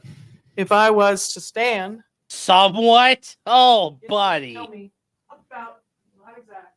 I'm going to walk. I want you to stop me when I'm about 10 meters from you, okay? Tell me feet, man, but meters, I don't know. Okay. Well, I'm just going to guess here. Just give me your estimate of 10 meters. Tell me to stop anytime. Stop, yes, I don't know. 10 meters? Even an unintelligent, uneducated person at 10 meters could have seen the house. Isn't that true? That's correct. And he said he was 10 meters from the house. Correct? 10 meters is about I believe that's what he 35 said. feet, guys. Doesn't make sense, does it? No.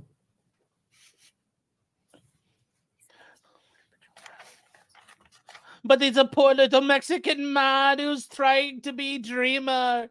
He's so scared of the big evil white man. That's his answer. He's like, he just went, aye. You know, he should have measured it in burritos. This guy's just, this is fucking pathetic. Just look at him. He's like, womp, womp. And they're just, oh, God. Meters. Who doesn't fucking know meters? Meters is roughly a yard.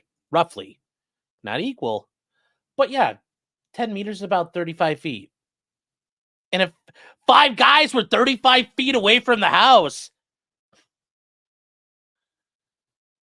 Yeah, just saying. He also said that there was a border patrol road that goes directly to the border right there by the house. And that's not true, huh? There are some roads.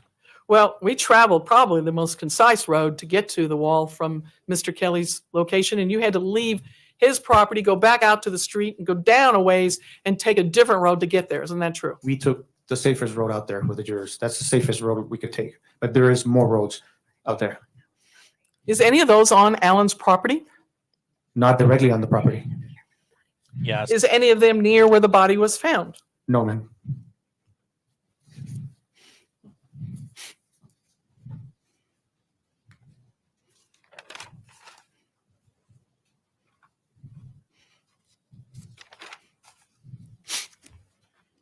Just checking my notes, Judge. I'm about done.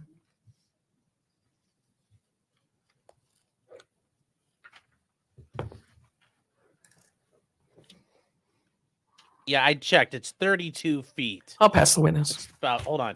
Redirect 10 meters is 32.8 feet. Sorry, guys.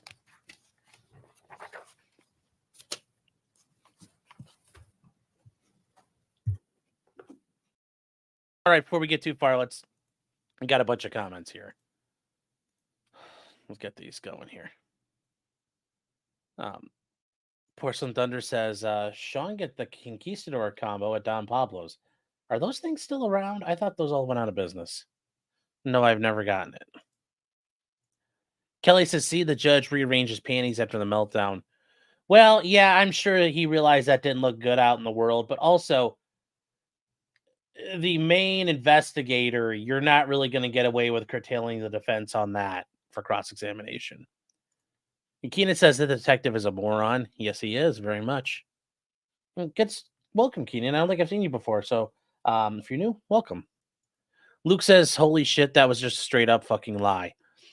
This is a very evergreen quote because this could be used for today and yet on Friday. So, Amateur Cunning Classes said, did Kelly have insurance on the horse? Even if he did, that horse is livestock. You're gonna these are people in a agricultural county. There's a lot of believe it or not, there's a lot of ranching in Arizona. To tell those jurors, oh, don't worry about your horse, it's insured. You are out of your goddamn mind. You're gonna lose the case. And hopefully these two prosecutors are smart enough to know that because they're gonna get toasted. Oh, it's just cattle. Don't worry about it. I dare you to tell a rancher that. And juror 13 saying, how many rods or chains, perches, and poles is 10 meters. And Brandon says, I'm no psychologist, but the tone of his voice tells me he likes the illegal more than the citizen. Yes, yes. Alpha Fox is 35 feet. That's 8 Seans laid out head to toe. I mean, head to toe. I mean, you'd have to uncoil it to get 8 that kind of distance. So let's get back to, yeah, it's just his chattel. Luke is saying I was referring to that he was checking if he shot the horse. Yeah, that's all bullshit. Yes.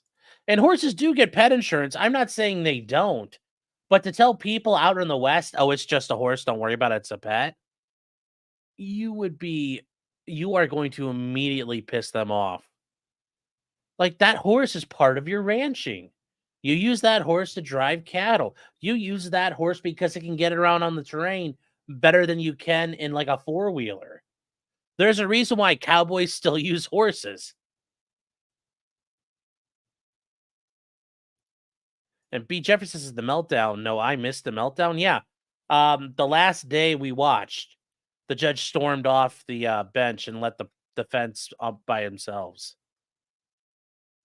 Yes, it's like telling Long Crimes chat. It's just a cat.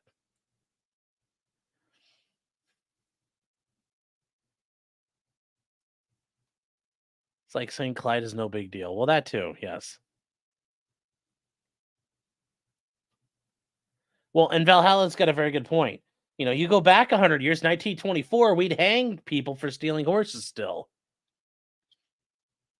And a horse could be a 30-year investment easily. Yep.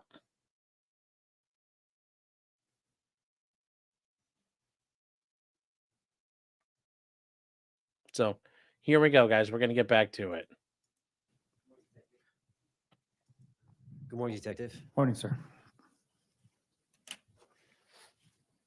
We'll start off with just the overall question. When officers respond, what is the response for when they respond the first time to the scene, to the Kelly location?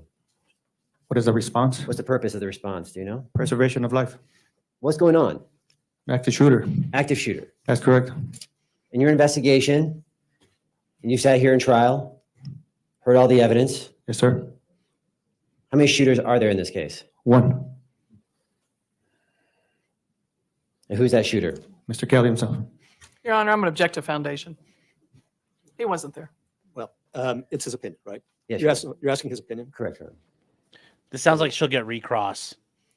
I mean, there have been a lot of questions by both sides with this witness and others about what their opinion is, and based upon hypothetical facts and established facts. So he's previously given his opinion in cross-examination, so this is allowed.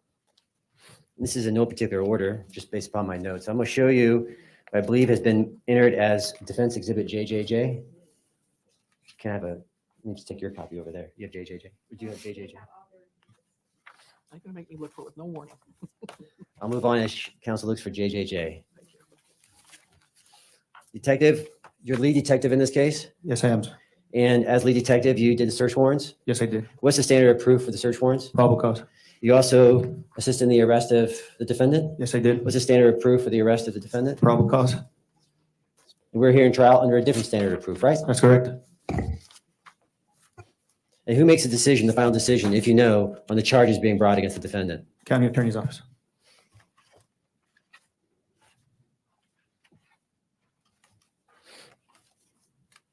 And counsel, I'm also looking for the photos. Is it TT? So JJJ and TT. 3 J's or 2? 3, I think. 3 J's and 2 T's. Let's talk about the, like I said, this is no particular order because I'm just going to cover some stuff. Let's talk about the measurements of the casings found. I've never understood this when you do exhibits. Just use numbers because there's no confusion. Exhibit 512. Why are we using A, B, C, D? Just use numbers. It's so much easier. On scene. You remember the cross-examination questions pertaining to whether or not you measured between shell casing to shell casing That's correct. or shell casing to a fixed object? That's correct. And you are also cross-examined on forensic expert from DPS Labs, Brutinel. That's correct. I was here. And Brutinel is the one, to remind you, did the ejection patterns That's correct. using that same gun. That's correct. And you heard detective or forensic scientist Brutinel talk about if you were to shoot 10 rounds 50 times, would you have the same exact ejection pattern laid out on the ground? That's correct. You would have the exact same ejection pattern on the ground? Yes. Well, if you have a bouncy surface? Oh, no, it depends on the surface. My apologies, my correction. It depends on the surface. You won't have the exact same. Depends where it lands, depends on the surface. If that's what you're asking me. Yeah, so what basically I'm asking is, Brunel had his ejection pattern that the jury heard testimony about, right? That's correct. You were here, That's correct. and we have the ejection pattern found at the scene, That's correct. right? Is there any testimony that they're exactly the same? No, ma'am. No, sir. But is there testimony that they're consistent? No, sir. They're not consistent? Well, the shots from this, yes. Oh, sorry. No, I'm looking for TT. Yeah, and JJ. Oh, this is JJ. Thank you, ma'am. I'm gonna Sounds go like back he's really to- confused. Great job, detective. I'm gonna show the fanny pack real quick.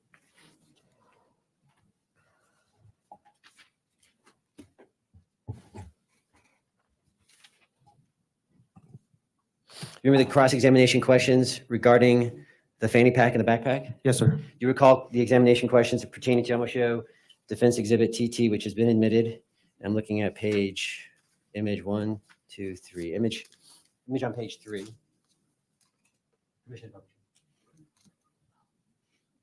That's the fanny pack, right? Yes, sir. And that's the one where defense counsel asked you about the buckle. That's correct. We see the buckle on that page, right? That's correct.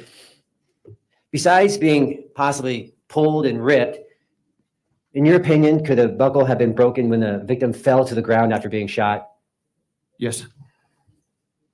And also too, there's some questions about looking at the photo, and the jury's got the actual fanny pack and evidence if they want to look at the actual item. But on that photo, do you see any blood on that? No.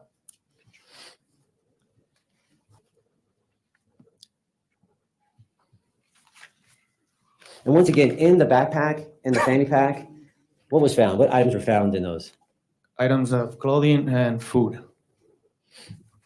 Also water? It was water inside. Yes, it was about water inside. And since we're still on this, I want to ask you, who was the first one to find the body? The first person to find this body? Mr. Kelly. Mr. Kelly. And we've heard testimony that Mr. Kelly has 2 labs, right? That's correct. So Mr. Kelly and his 2 labs find this body. That's correct. In your opinion, could Mr. Kelly and the 2 labs have contaminated the scene? That's correct.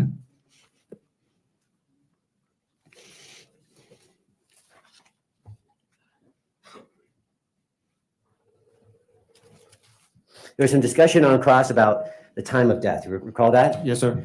Do you recall we want to do two different things here. Time of death versus pronouncement of death. You understand the difference between the two? Yes, sir. Do you recall when the pronouncement of death occurred in this case?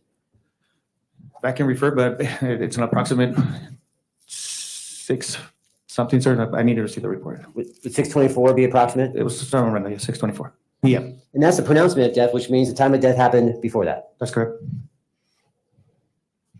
And you heard, talking about this, you heard testimony in this case. Was there rigor already setting in on the victim's body? Yes. You heard cross-examination question about the victim's position when found. Yes, I remember. Again, can you show the jury by physically standing up and showing us how the victim, when rolled over, how he was found? It was right hand. Where's his left hand? What's that? Show us both hands. Don't like you're under arrest. I just want to show where is his right hand and where is his left hand? I can't remember exactly the picture, but I believe his left hand was in the middle of the chest. Right. Let me show you a picture to Yeah, that's refresh. right. This has been shown to the jury Okay. many, many times. If you have questions about I it, do. they've seen the picture. It's been covered in testimony. If you have questions about it, ask the questions. I do.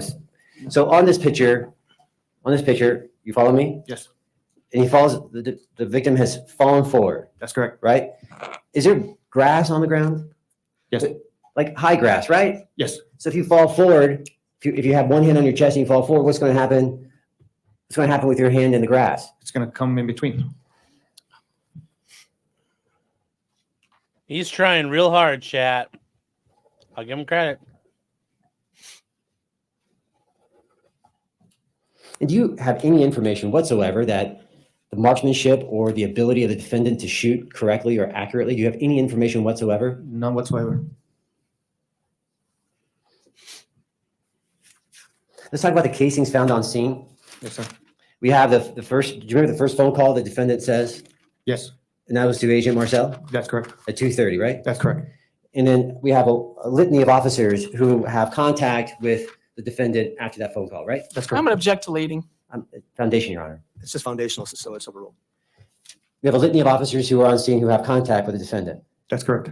At any time in that conversation, do you recall, was there any statement by the defendant that he shot his weapon? None whatsoever. If there was a statement that defendant shot his weapon, would you have looked for casings if he had admitted that? Yes,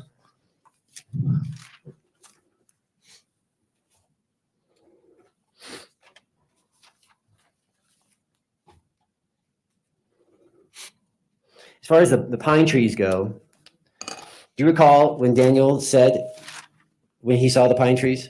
yes. When? He said he was in the Kino Springs area right before they encountered or they saw Border Patrol. That was to avoid detection.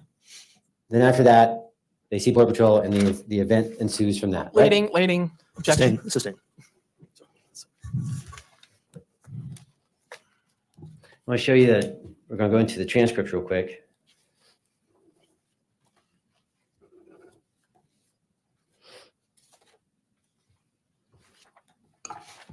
I'm going to show you Government Exhibit 15. 15.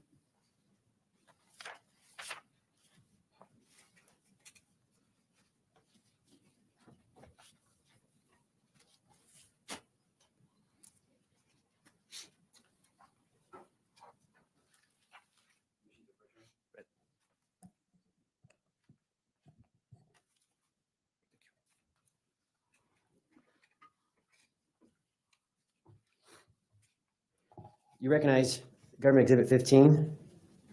Yes. Is that omitted? No, it's used for demonstrative purposes. It's the interview transcript. Thank you. I'm gonna have you turn to page 29 for me. I'm there.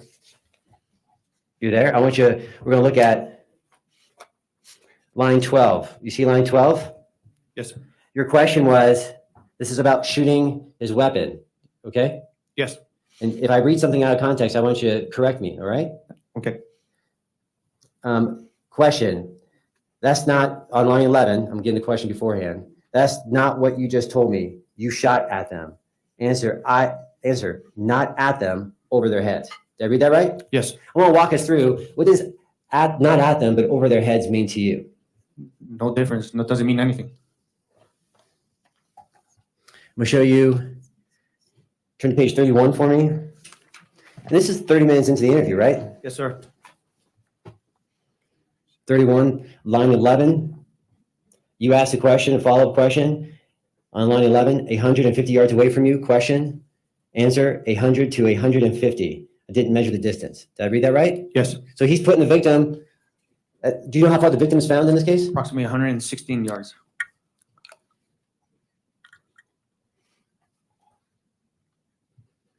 Do you know how many times in this interview, because the jury's got it, do you know how many times you recall that the defendant finally admits to He's talking shooting to 2.0 guys. at the victim or, quote, over their heads? 7 times.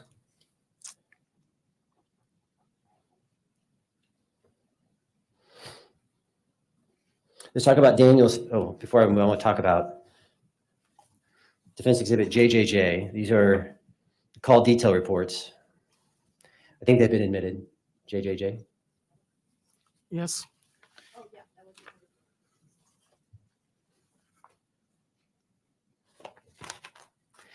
And just for ease of record, I think we're just going to refer to it by the Bates number on the bottom. So I'm going to show you Defense Exhibit JJJ, Bates number 56 on the bottom. Permission to publish?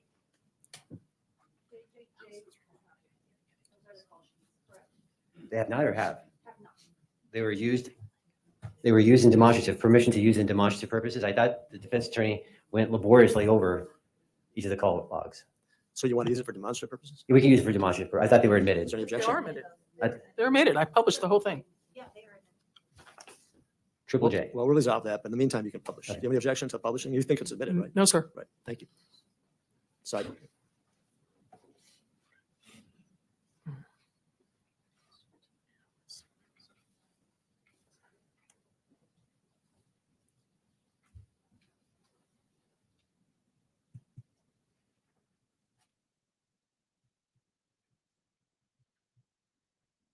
Look at the bottom of that screen.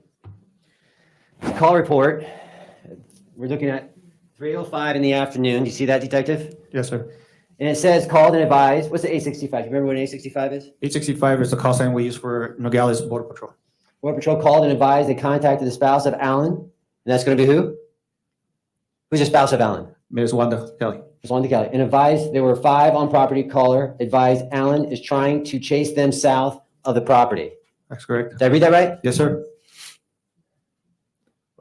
Counsel, Sorry. do you have questions about this? I mean, the purpose of the redirect is I do. just for you to read things that are in the record, so, I do. okay, let's get to that. No, I'm objected that this exceeds the scope. I didn't even talk to him about this in my cross-examination. She highlighted the fact that no one's chasing them. Well, there was cross-examination about misinterpretation of the calls, but let's ask your question, and if you have another objection to the question, I'll rule on the objection. Detective, did you have information pertaining to that report before you interviewed the defendant? Yes.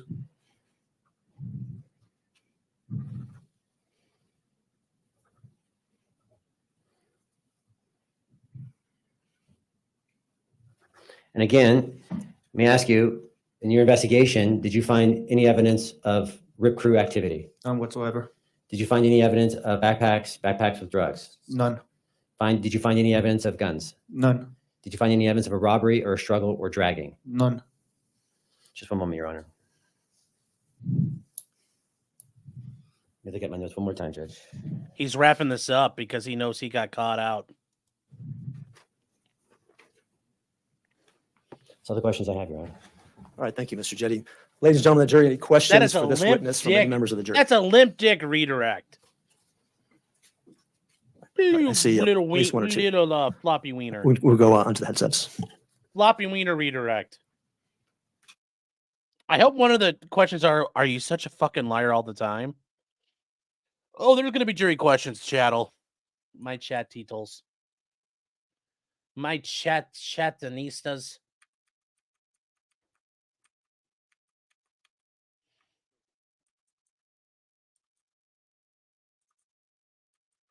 They look like they're, especially the judge. The judge looks like he could like get photoshopped into The Rock. When the seals are coming into the shower scene and they're all geared up, and it's like he could be the leader instead of Michael Biehn.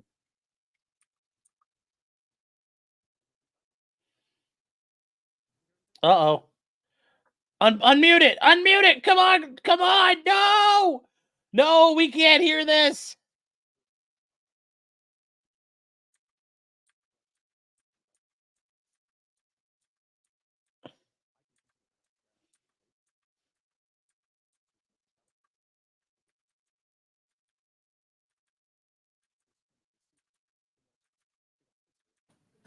So a lot of really good questions. Instead of a lot of really good There's a lot of really good questions that have a lot of spiciness in them, I bet. And there's some evidentiary concerns. questions. I'm going to address the questions with the lawyers. We've got some more to go. Oh, boy. It's probably going to take a few minutes to get us right up to the Oh, lunch hour. So boy. we're not going to get your questions Uh-oh. answered before the lunch Uh-oh. hour. So what I'm going to do right now Uh-oh. is excuse you for the lunch hour. I'll stay here with the lawyers. We'll work through your questions and whether or not we should answer or not. And then when you come back after lunch, we'll ask the questions of the witness. All right. So we'll get you out here a little early for lunch because we're not going to be able to get to these questions before noon anyway. I'm going to excuse the jury and I'll stay here with counsel. Be back at 1:30. Thank you. Yes, in the jury room. Thank you. I was working the courtroom audio. Yeah, that was my cousin there. My Mexican cousin was working the audio. That's what happened. Oh. All right, chat. We're going to skip to the next. We're going to do the afternoon sessions. Although it's weird. They don't have Wednesday mornings up.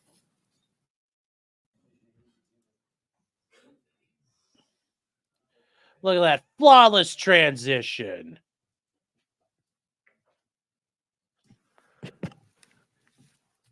Also, guys, administrative results is always a great channel to watch. You're looking for some good quality gun content. All right. So I missed one of the questions from one of the jurors, and we'll just do it this way. And I'll mark this ANZA number 5. Actually, let's put this on so the witness isn't arguably influenced.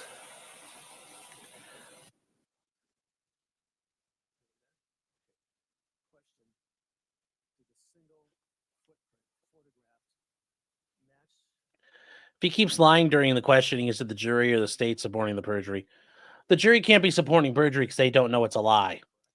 Danica says, don't skip the jury questions. I didn't. Literally, he said they were going to discuss them when they came back. So they had lunch and they did it all off camera, which is fine. Here we go, though. Here we go, chattel. Thank you. For that, we can bring in the jurors.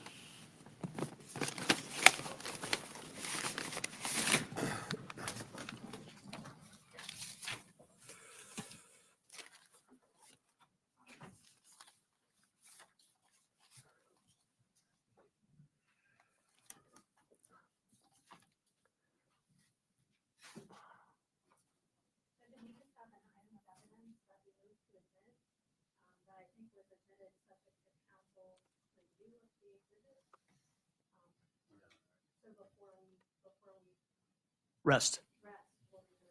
Okay.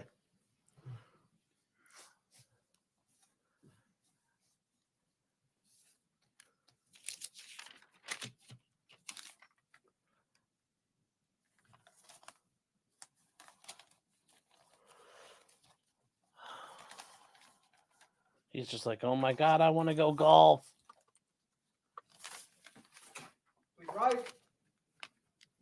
Rice?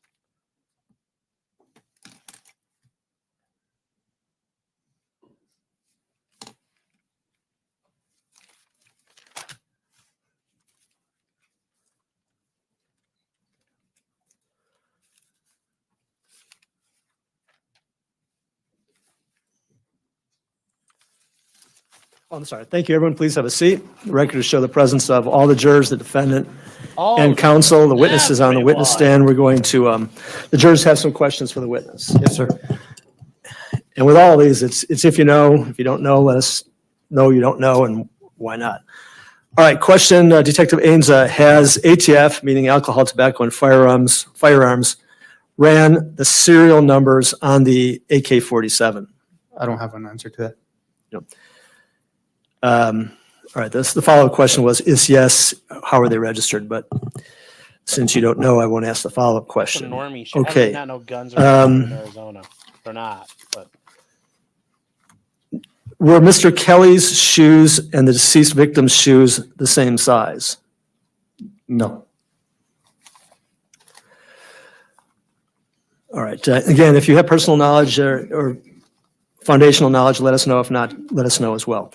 In your testimony, you stated that the alcohol, tobacco, firearms canine found only one shell casing, and there were 9 total in the same area within a few feet. Why do you believe that is? I have no answer to that. I do not know.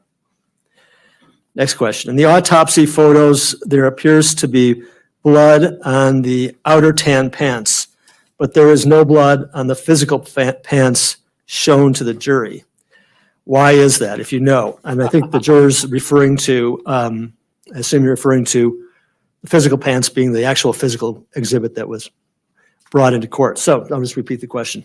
In the autopsy photos, there appears to be blood on the outer tan pants, but there is no blood on the physical outer tan pants shown to the jury. I have no answer for that either.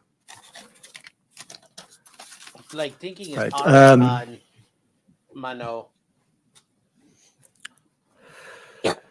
You stated specifically in your testimony that the victim was shot with an AK-47, but you don't really know that since there is no bullet to test for ballistics.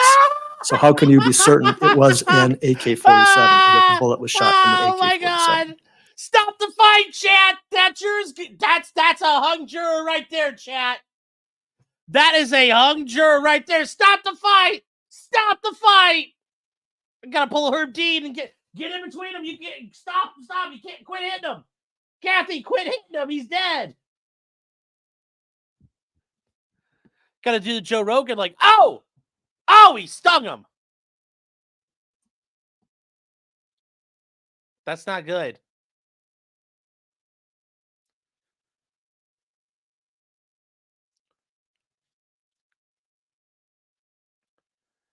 The defense has made that point just very subtly.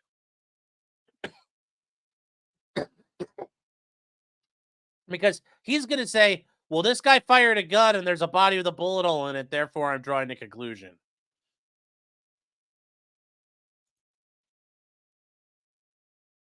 So let's see.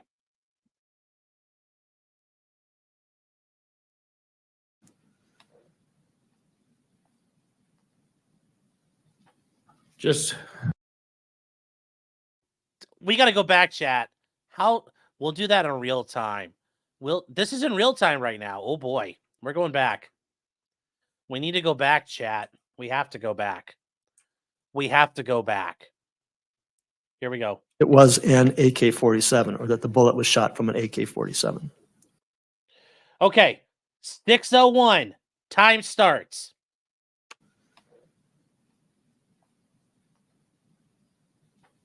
I don't have an exact. That was like a 5-second pause. Remember, 1, 2, 3, 4, 5. He doesn't actually fucking know and he finally admits it. Oh my God, that's the fucking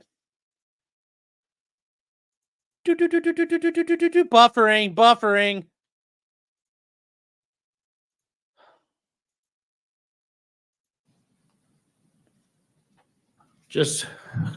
I don't have an exact answer to that either. So, but it's just the way all the evidence, the AK that was found, the casings.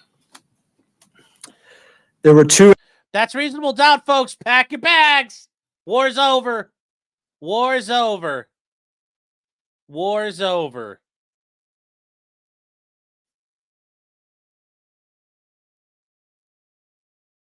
That's, yeah. Well, Herb Dean be like, oh shit, yeah. Well, not enough detective work, yes. Yeah. That pause is having octuplets with how pregnant it is. Yes, it is. Two expert ballistic witnesses throughout the case, and both of them tested their theories by photos and tests performed outside the scene. Why did none of those experts visit the actual site to perform those tests? I have no answer to that. I don't know why they went out there. Questions from another juror. What is Uh-oh. the range? Looks like one juror asked multiple questions. Uh-oh. Uh-oh. For the AK-47? I do not know that. If you know, There's like an effective range of like, well, you can accurately hit a man-sized target. And then there's like the actual area point range, which is thousands of yards, but the effective range is probably about 400 yards. So yeah, this guy was well within range at 115 yards. if the Border Patrol rode at the border wall, or is the Border Patrol road at the border wall within the AK-47 range, in range from the Kelly home? I do not know because I don't know the exact measurements. The Forest Service road to the east. Okay, is the Forest Service road to the east within the AK-47 range from the Kelly home? Again, I don't know how far the road from the Kelly residence is. Yeah, Matt's on the And then, Council, the other question we just reviewed, I told you marking as Ainsley number 5, but it's actually Ainsley number 6.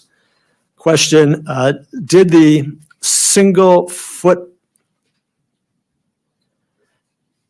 well, do you know, I'm gonna phrase it a little bit differently, but do you know whether or not the single footprint photographed was matched against the footprints of the defendant or the victim? I do not know that.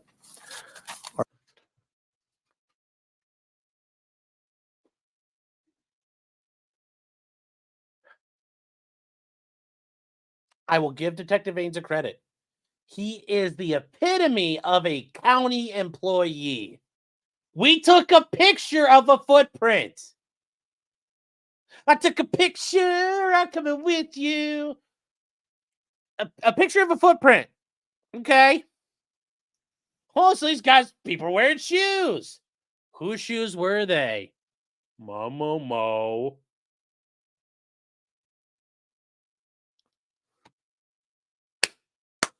Bra fucking o. Like I'm like, this is great for George, but you think this is a murder and this is what you do? This is your A game. Somebody murdered this guy. I don't disagree, and he probably did. You know what? And the government shouldn't tolerate murder, even if it's the criminals killing each other. They should be enforcing the law, and this is the best you can do. Homie. Honey, come on, girlfriend. Honey. Fucking hey, I can get the wine moms off Law and Crime. They do a better job at running a scene than you. Like, did you guys all take a fucking siesta? Like, what the fuck you guys doing?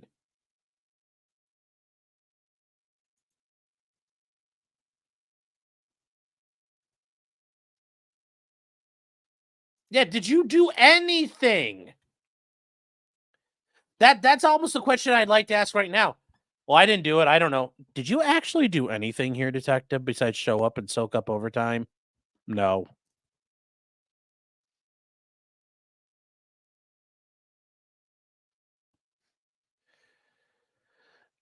Kia Patrick said, would it be improper for the jury? Yes. These jurors, you are not talking about the case right now. It is not. No. If they did that, even if I was Kathy, I'd probably want them booted. You don't want jurors fucking around on the case. Nope.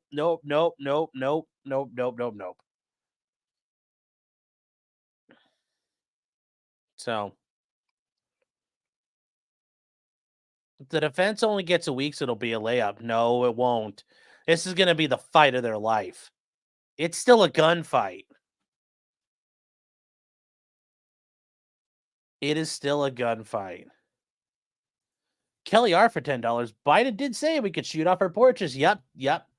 Good old Asthma Joe, because everybody likes to talk about how presidents having bone spurs, but somebody else got out of Vietnam because they had asthma. Take that double barrel and just go bang bang out your window. It'll scare people away. Bang bang. He shot me down. And KJ gifted 5 memberships. Thank you very much for your generosity and for your support. And yes, David, at them over their heads equals intent, a huge difference. Yep. But that's his job, is to twist words and fuck with you. So let's keep going. All right. And then the final thing was not a question, but it was something for the judge. And it said, for judge, when jury selection started, we were told to not expect CSI level detective work. So whatever you were told in jury selection or opening statements, as I've said before, is not evidence. It's just particularly in. Oh my God. I think that could be interpreted many ways. I think you can interpret that a couple different ways. Oh. Yeah, I mean, is that juror saying I was expecting something? That's Kerviel. Thank you for being here, by the way. You look like a new person today. Thanks. I will say real quick, guys, I checked over here on the court's website and we don't have it yet. Although,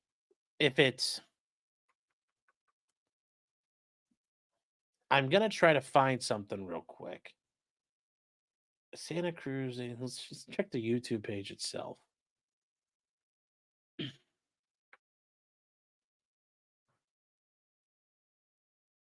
No, they only got 359 subs. That's sad.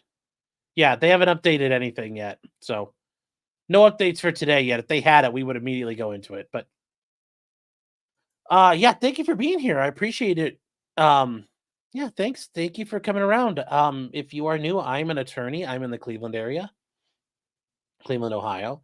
And obviously I practice law if I'm an attorney. I do a lot of criminal defense work, but I do all the other stuff along the way, but criminal defense is the thing I like the most. It's, it's the fun stuff. And here we are covering this.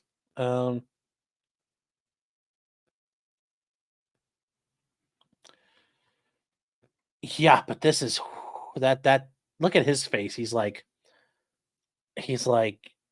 I wasted 3 weeks on this case. In jury selection, the lawyers are just trying to prepare you for what the evidence may or may not be, but it's not evidence itself.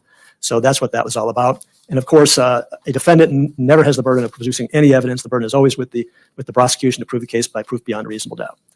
All right, that was those are all the questions from the jurors. I think I got them all. The wine back monster to the clerk. much better. Now, counsel for state and defense.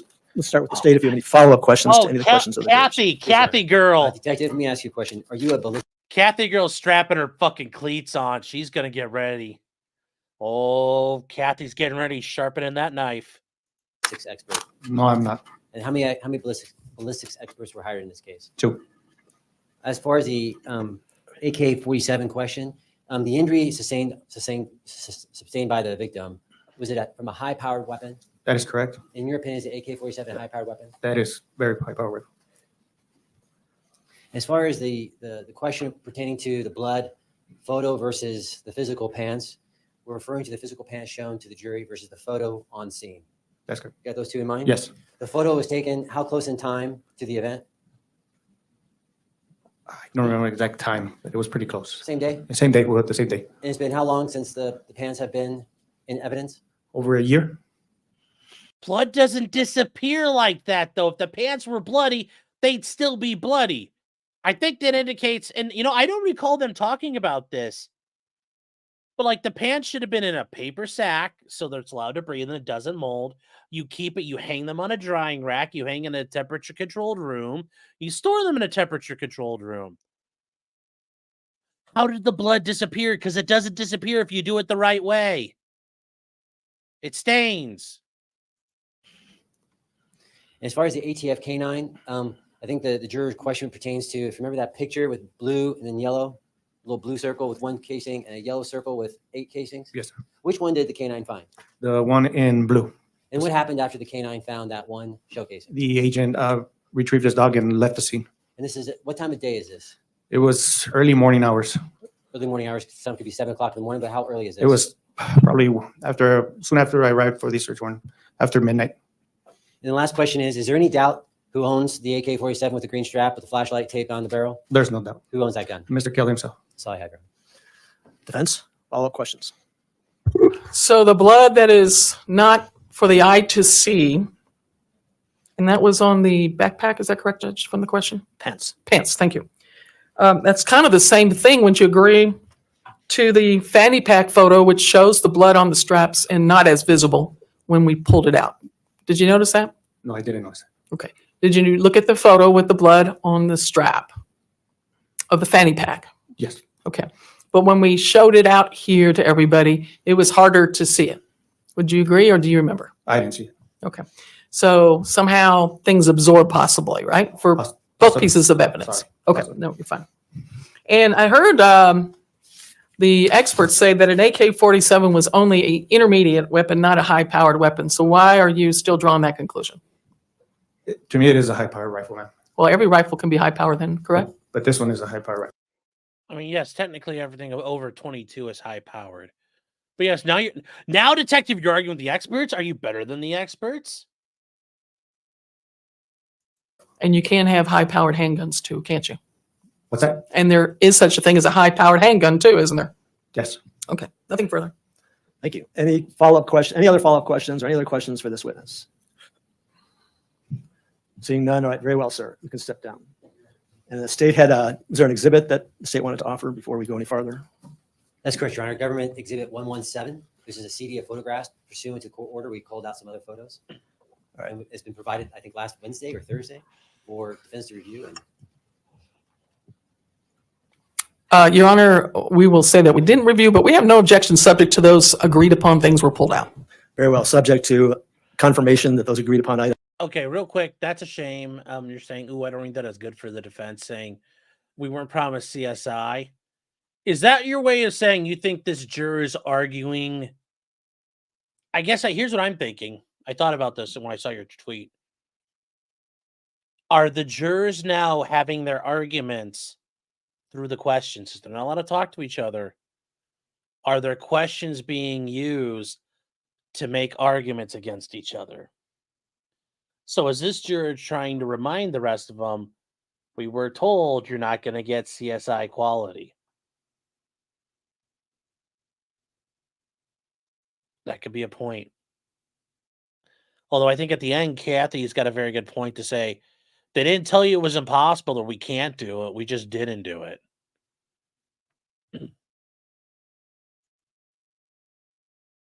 You think so? Well, that juror sounds like it's not in the controlling force. I think there's at least one juror who's not buying this bullshit, though. That's hung jury.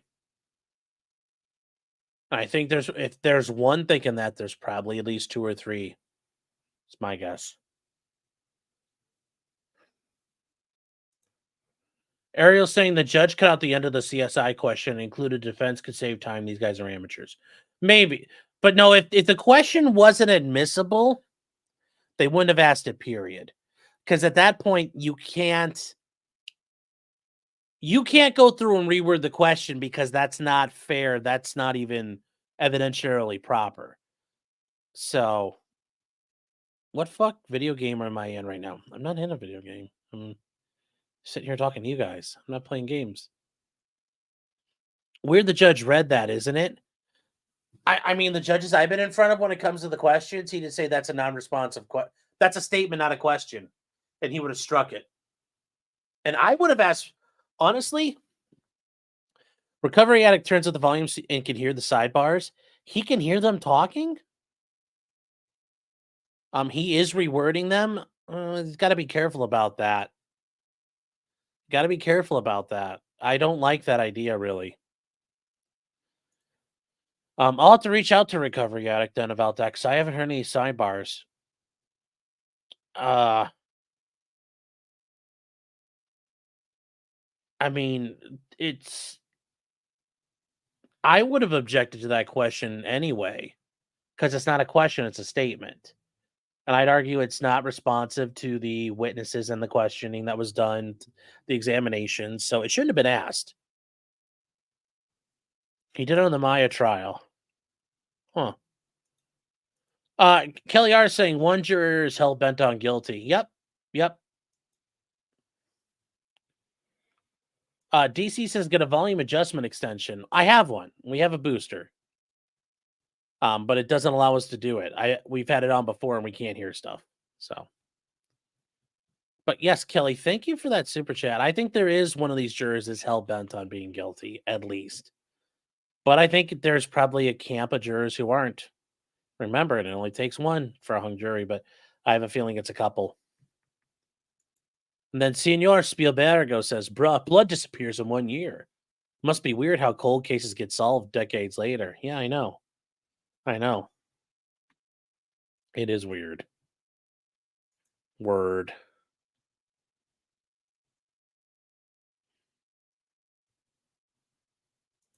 At Home with Carrie says, I feel like I do better investigations when I try to figure out what's been messing around in my garden. The whole case is a train wreck. Yep. Oh, I don't disagree with you. All right, guys, let's keep going. Items of photographs were called and taken out from the grouping. 117 is admitted. You're on the state rest. Very well, the state rests. Defense can call your first witness. Can we go on the headset, Your Honor? Yes, sir. And here, we'll pause. I also don't know how in this situation, like some of the sidebars you can, but if Jake, I don't know how Jake can filter out the white noise.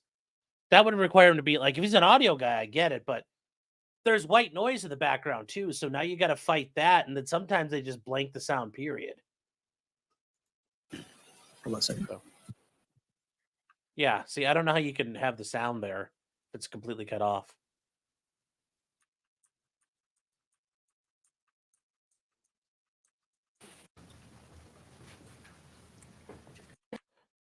Oh, who are they calling?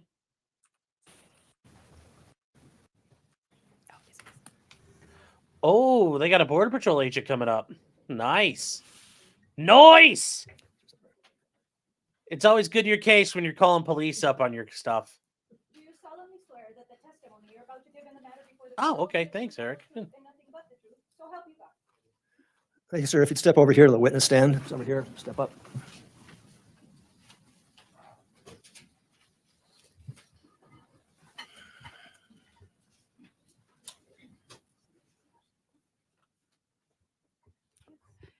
Can you hear me all right? Yes. Okay, may I go ahead, Judge? Let me just make sure his microphone is on. Oh. Yes, go ahead. Thank you. Would you tell us your name and would you spell your last name for the record, please? My name is Supervisory Border Patrol Agent Marlon Layugan. Last name is spelled Layugan. And could you tell the jury how you are employed? I'm a Supervisory Border Patrol Agent. At the time, I'm currently assigned to Tucson Station. I transferred there in January. Prior to that, I was at the Nogales Border Patrol Station. Could you give us the brief rundown of your training and experience? Yes, I've been a Border Patrol agent for 11 years. All Border Patrol agents go through the Federal Law Enforcement Training Center. It's located in Artesia, New Mexico.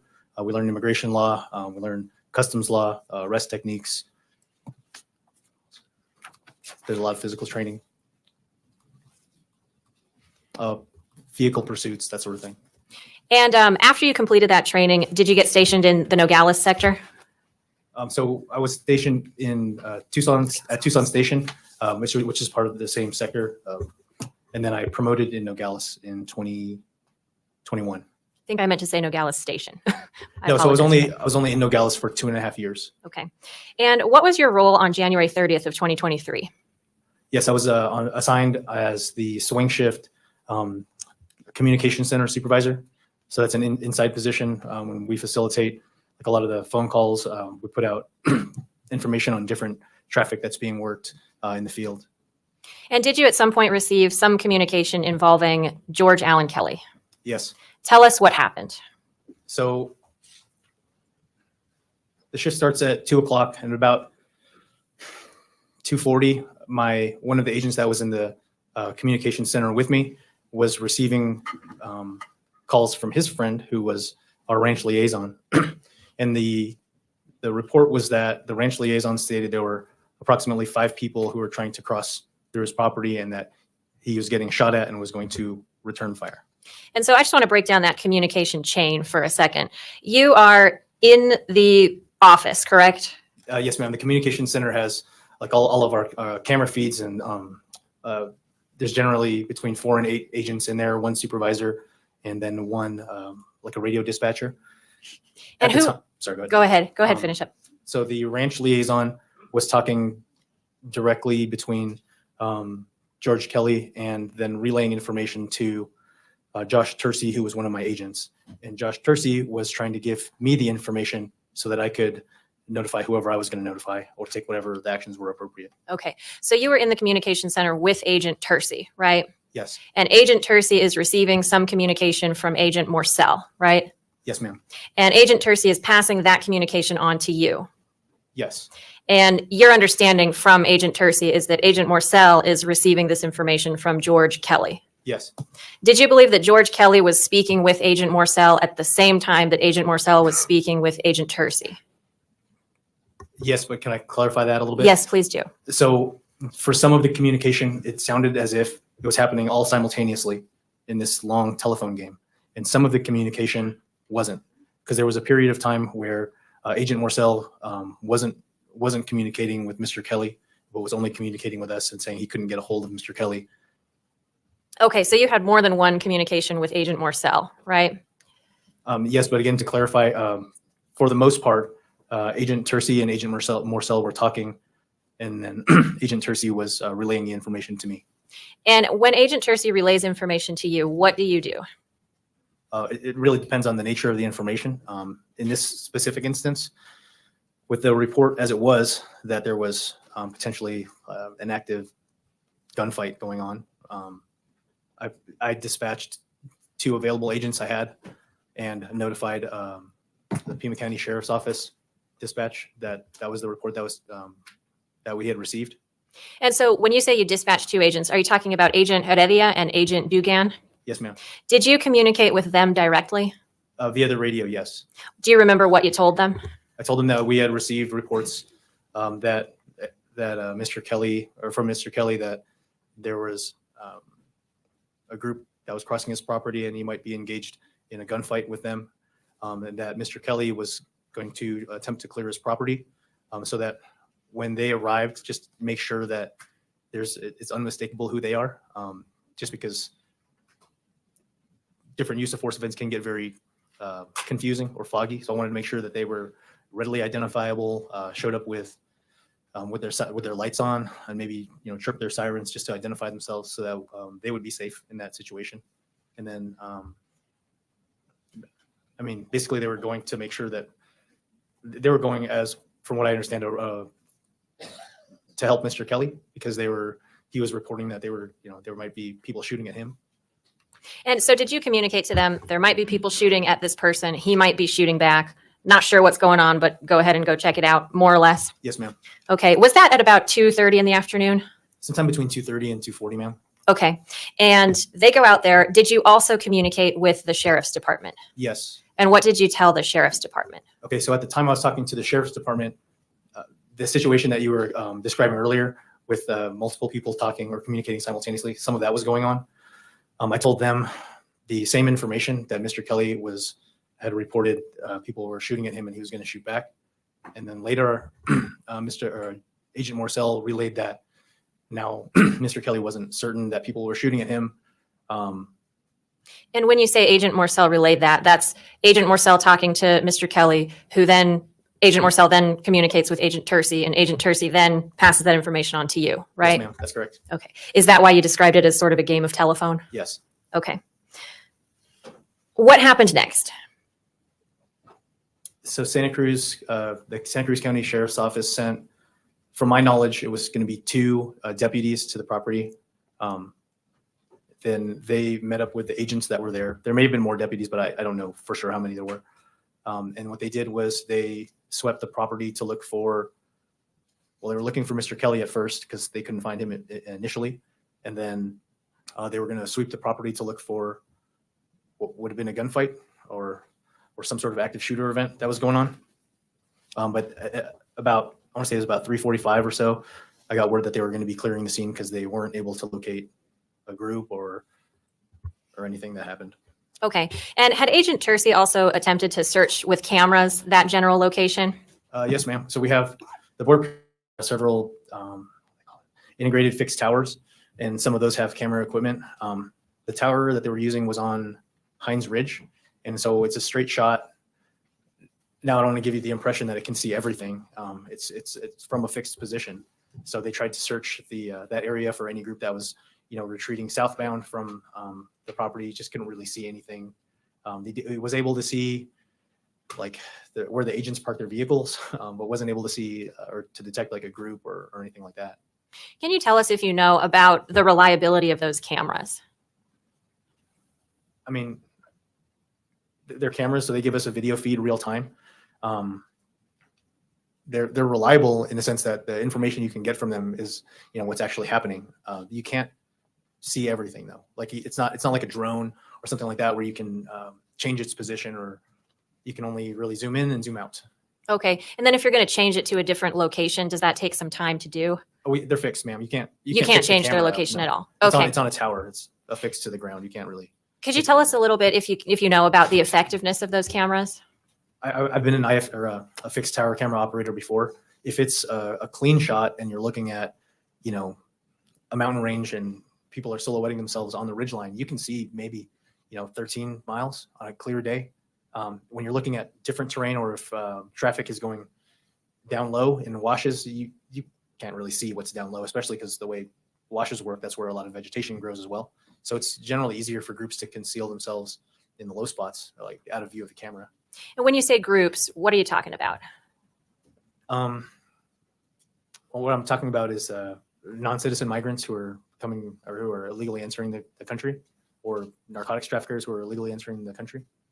And so those are 2 different kinds of groups, right? Yes, but may I clarify? Yes, go ahead. So these days, we generally don't. In the old days, we used to be able to differentiate because the drug that was being crossed most commonly was marijuana. Since there's so much more available marijuana within the United States now, and they're crossing more hard narcotics, which is smaller. So the way you'd be able to tell before was the packs they'd be carrying, they're generally be between 40 and 50 pounds. They're large and squared off. I can't tell just based on an image necessarily that what I'm looking at today is, I would say like a regular migrant who's seeking a better life, or somebody who's crossing fentanyl. I can't tell on an image. And we're going to come back to that in a minute too, but I heard you say that the washes or areas where groups conceal themselves. Do you know approximately, after these cameras get installed into an area, I imagine they're effective for a time, right? Do they lose their effectiveness over time? That's my question. Yes, to some degree, because when groups, or when I guess scouts know that the camera can't see, or I'm sorry, when the scouts know that they can be detected in certain routes or certain pathways, well, of course, they'll change their traffic pattern to better suit them to be more successful. And so is it common then for large groups who are trafficking something, whether it's people or drugs, to be able to avoid detection on the cameras? Yes. Okay.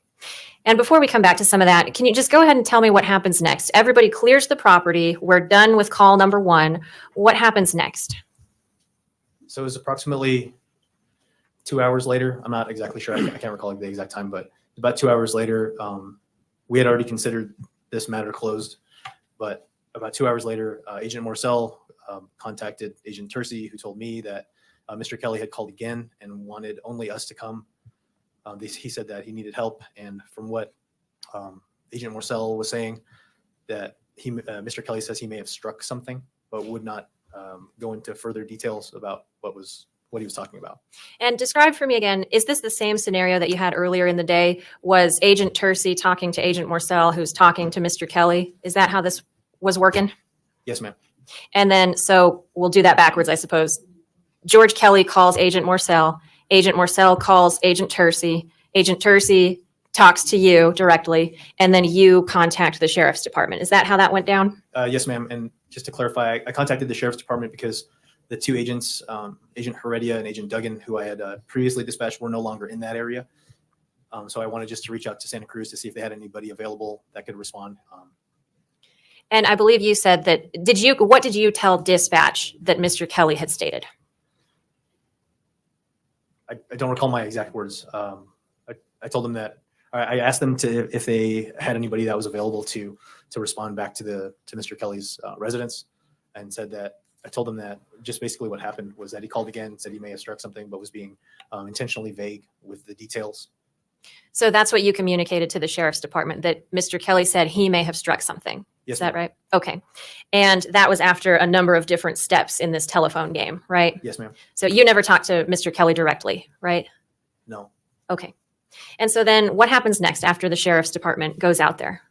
So it was probably about half an hour to 45 minutes later when I can't recall if I called them or if they called me. You know what? I take it back. I did call them because I wanted to follow up. And they had notified me that it looks like it was going to be a homicide investigation. And you also said that you had not sent agents out there. Heredia and Dugan, they were no longer in the area. Were there any agents in the area that you could have dispatched? Do you recall?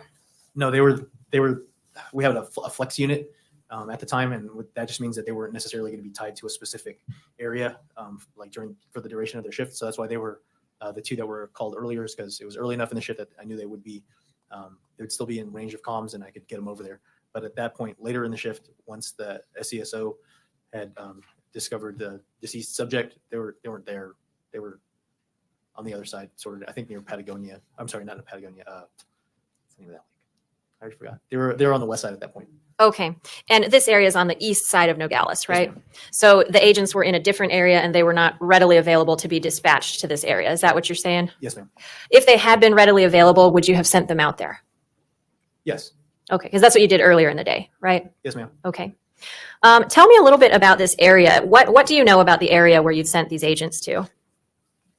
It's kind of a mix. There's ranch land. There's plenty of residents, like residential areas. A lot of it's a dirt road off of Duquesne.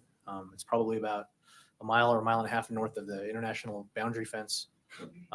The Nogales station used to have more This of is an a very enforcement presence open in and the honest area. witness. Doesn't really have as much now, that just different operational priorities. It is used by smugglers with bigger groups, and by bigger, I mean it's all relative, right? So you might see 5 to 10 or 8 to 12 migrants in a group that cross there, and generally load up somewhere over there, and then go, like, load up into a vehicle and then head towards Highway 82. So you've got people walking in this area and larger groups. When you say migrants, do you know that they're migrants? Not until I interview them legally. I don't know that until I can, do an immigration inspection. But And that's because you can't visually distinguish anymore, right? no, I can't. Okay. What if you pick up somebody out there who's part of one of these groups? Well, tell me about the composition of migrant groups. Is there typically somebody who's guiding this group? How does that work? I've seen a lot of different ways this has worked out there. I mean, most common is the groups will have either a foot guide present with them. Sometimes that's like a juvenile that walks that pathway over and over again. Sometimes not.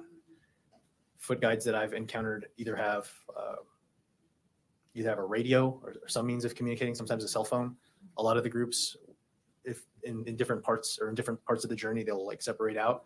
And so like making smaller groups, and then, reforming later when they're closer to their load up. While they're separated out, they'll generally use WhatsApp or something like that, something where they can communicate and give each other coordinates of where to go and receive instructions from a foot guide that's present in the group, or a scout that's on a mountain watching, something like that. And you talked about radios. If you see somebody who's a member of one of these groups carrying a radio, does that carry significance to you? What does that tell you? I mean, the real answer is it tells me they're communicating with somebody. I couldn't say for sure that the radio makes that person a foot guide or a narcotics trafficker or something like that. I don't know that. But I do know that it means he's communicating with somebody, which means somebody's probably watching to direct their traffic. And along those same lines, if you see somebody who's maybe up on a high hill or a high location with visibility, and that person's carrying a radio and binoculars, let's say, does that tell you anything about that person? If that person's not, say, for example, like a U.S. citizen, Right. Let's put it this way: if the person has everything that they need to go deer hunting, but they're not deer hunting, then they generally might be scouting for us. Or not for, I'm sorry, not for us. They're scouting for their groups. Yes. But Okay. looking for you And so a guys. scout, that's somebody who perches himself up in a high location where he can see, right? Generally, yes, ma'am. And the binoculars are obviously so that he can see better from Yes, wherever very he's likely positioned. Balpings or Jesus. And then the radio would be to communicate with whatever group it is on the ground that he's communicating with. Yes. Okay. And does that tell you, so somebody who is scouting, is a scout generally scouting for migrant groups, for drug trafficking groups, or both? For both, ma'am, because it just depends on what they're crossing. The same, or the smuggling organizations will make money if they're scouting, or if they're trafficking narcotics, they make money from the narcotics. If they're trafficking migrants, then they make money per head. So either way, they could be like a scout could profit from that. How organized is all of this, if you know? I've never been in on any of their planning meetings, but I would say, based on my experience, they're pretty organized. In other words, do you get groups of people who just take it upon themselves to cross the border on their own? So through interviews with different detainees, yes. But the caveat to that is a lot of them are told to tell us that they just crossed on their own. They didn't pay anybody. There's nobody else in the group. Okay. It's kind of hard to tell. Okay. Tell us about RIP crews. What are those? Okay, so RIP crews are, okay, so there are groups organized also. They have different members, and they may or may not have been part of the smuggling organizations previously. And what they do is, in general, they'll attempt to rob a competing organization for the product, either being humans or narcotics. They'll do that at gunpoint. And then they're basically just poaching that load or stealing that load from them. And so those people, you said they do that at gunpoint. If Yes. you're a member of a RIP crew, you're probably armed, right? Yes.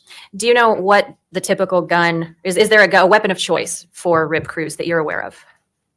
I mean, I could speculate because just from what I've seen, I encountered a RIP crew personally, but not related to Mr. Kelly's incident. But what we pulled off of them was a 9mm pistol, an AK-47, and an M4.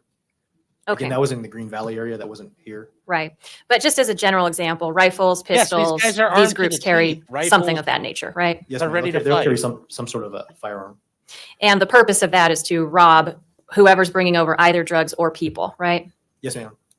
And so the groups who are bringing over drugs and people, what do they do to deal with this possibility? Well, they evade detection from us, which also probably means they're evading detection from the other RIP crews or from the other organizations. They may or may not arm themselves. I mean, we recover, firearms in the desert from time to time. But I would imagine that sorry, they guys. could potentially be armed if they're traveling with the group. Okay. Do you know anything about fanny packs? Yes, they like a storage to carry around your waist. And do you see fanny packs being carried fairly commonly? I see fanny packs and then there's a little, I don't know what you call it, like a satchel or something that people carry. Is that in addition to carrying backpacks? Okay, generally not. Usually I'll see one or the other. And it depends on where the group is. What I mean to say is some parts of the Nogales AOR area of responsibility are more remote, and that's a longer walk. The migrants could be out there for maybe a week, and they'll carry a backpack full of food and whatever personal effects they brought. But generally, it looks like they're camping for a week. With something like a fanny pack or a satchel, they generally will just carry like a wallet, maybe a little bit of food, and it would be a shorter hike to wherever wherever they're going to load up. And so it's unusual to see both a fanny pack and a backpack carried by the same person at the same time. I mean, it wouldn't surprise me either way, but in general, I don't see both. If you were to see both, would that be significant in any way? Not to me, ma'am. Have you ever known folks, let's say you guys spot a group and they try to get away. Have you ever observed them taking off backpacks? Yeah. Did you say that again? Most of the time, if a group, so we call it quail or bust up a group, when we're not really in position to make the apprehensions, we can go chase, and in their effort to evade us or escape, migrants will often just throw their belongings on the ground and continue running because the backpack is full of food. It's just weighing them down. Okay. And so could one reason for having a fanny pack and a backpack be to keep the more valuable items in the fanny pack so that the less valuable items could be dropped? Objection, Your Honor. Calls for speculation. The witness has already said it wouldn't mean anything to him and asked and answered. Overruled. Go ahead. Ma'am, could you please repeat that? Sure. question? Would one reason for carrying a fanny pack and a backpack potentially be because the backpack can be dumped if you need to run away, and then the fanny pack might be carrying the more valuable items? Yes, I suppose. I just want to talk a little bit more about this area. You said that there was people walk through on foot and then generally get picked up by vehicles. Is that accurate? Yes, ma'am. And what are some of the pickup locations in this area? There's different locations along Duquesne. If you've driven Duquesne, you'll know that there's 5 cattle guards that go from the Little Red Schoolhouse all the way towards Italian Canyon. And so there's just different spots that we know that pickups occur at different times of the day. And we've gotten several vehicle loads coming out of there in recent history. So Duquesne Road is one of those spots that's known for that? Yes, ma'am. They're not necessarily always going to Duquesne. They might pass it and load up on 82 as well. So there's traffic. Duquesne Road, is that a road that connects to a Forest Service Boom, road that goes again. down to the end of the wall? Yes, ma'am. You're familiar with that area where the wall ends? Yes. And so you've got that Ballard fencing on one hand, right? That's the tall one. Yes, ma'am. And then there's that Normandy barrier that goes out the other way, right? Yes, the Normandy barrier is in place. It doesn't actually stop foot traffic, but it's sort of there just for vehicle traffic. It's designed to stop vehicles. Do you go and check that Normandy barrier ever for cuts? Yes, ma'am. Tell us about that. What do you find when you do that? So what you look for when you're inspecting the fence is to look for breaks in the fence, either from a torch or like an angle grinder or something like that. You look for vehicle sign, which would mean that there's some indicator on the ground that a vehicle has driven from south to north. And Your Honor, I'm just going to object to relevance at this point. There's no indication that there are any vehicles crossing the border involved in this case. I'm not even sure why we're talking about this.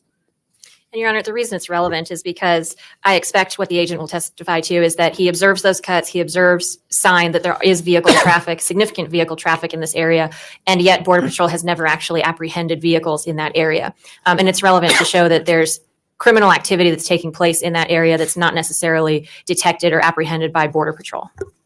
Overruled. He can answer if he knows. So go ahead, tell us more about the cuts in the Normandy barrier. So what we look for is physical cuts or indication that it's been cut and rewelded together, not by us, which means that there would be a smuggling organization or somebody on the south side. We would look for, the vehicle sign on the road. That's about it, really. And all of that obviously tells you that this barrier's been cut by a torch. It's been opened up a large enough area to allow a vehicle to pass through, right? Yes, ma'am. And then just tell us how many vehicles that you're aware of have been apprehended in this area. Ma'am, do you mean ever or? We're talking about January 30th, just kind of the time period leading up to January 30th. Are you seeing a lot of this sort of vehicle sign? Are vehicles being apprehended? Just tell us a little bit about that. We see cuts in the fence. We don't always catch vehicles. And a lot of the vehicle traffic that we are chasing on the north side in that area, lately they've been using UTVs. And again, just like we talked about before, the narcotics that is being trafficked through it's the harder narcotics, so it doesn't really require like a big pickup truck or an SUV. You could do it in a smaller vehicle, a UTV or dirt bikes or whatever. You don't necessarily have to cut fence, but Okay. And so when you do see the fences cut, that indicates a larger vehicle's passed through, right? Yes, ma'am. Okay.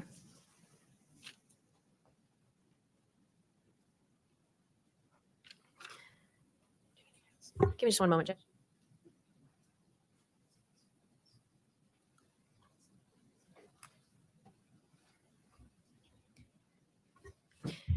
Are there trained personnel in the Border Patrol who are trained to look for tracks? Yes, ma'am. That I would say that probably the majority of Border Patrol agents have had at least some training or experience in what we would call a cutting sign. I'm sorry, did you mean vehicle specifically? No, vehicle? no, footprints, cutting Footprint. sign. Yes, ma'am. And sign isn't just footprints. It's you can look for high sign, which means that you can see broken branches and twigs and whatnot. There's a lot to it, but generally foot sign, yes. Okay. And does that include tracking people who might be wearing carpet shoes? Yes, but that's much more difficult to do. And then, so the carpet shoes are effective, in other words? Yes, and I mean, it really depends on the location. But sure, any measures they take to conceal their prints or to distort their footprints makes it more difficult for somebody who's looking at the dirt. Alrighty. I don't have anything else, Your Honor. Cross-examination. Thank you, Your Honor. So let's start first with the area that you just discussed with Defense Counsel. That area in Kino Springs, there are a number of north-south washes in that area. Is that right? Yes, ma'am. And those are the areas you're talking about that are the low spots. Is that right? Yes, ma'am. And Defense Counsel asked you about the Forest Service roads on the east of Kino Springs, but there are some on the west that go through the Buena Vista Ranch as well, correct? Yes, ma'am. And those connect with those north-south washes in some spots, correct? Yes, ma'am. And when those roads connect with those north-south washes, the roads go east-west where they connect, correct?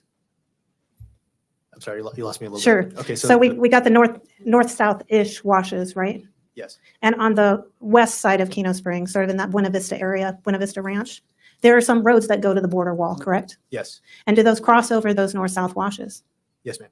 And when they hit the border wall, could you go along the border to the end of where the border wall ends? Could you walk that from the west side over on Buena Vista? Could you walk along the border road to the end of the border wall?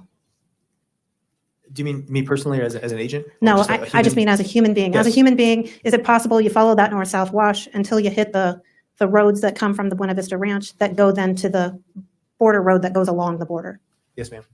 So those connect, correct? Yes. And those are roads y'all use, the ones that come through Buena Vista Ranch that connect with the road along the border wall? Yes, ma'am.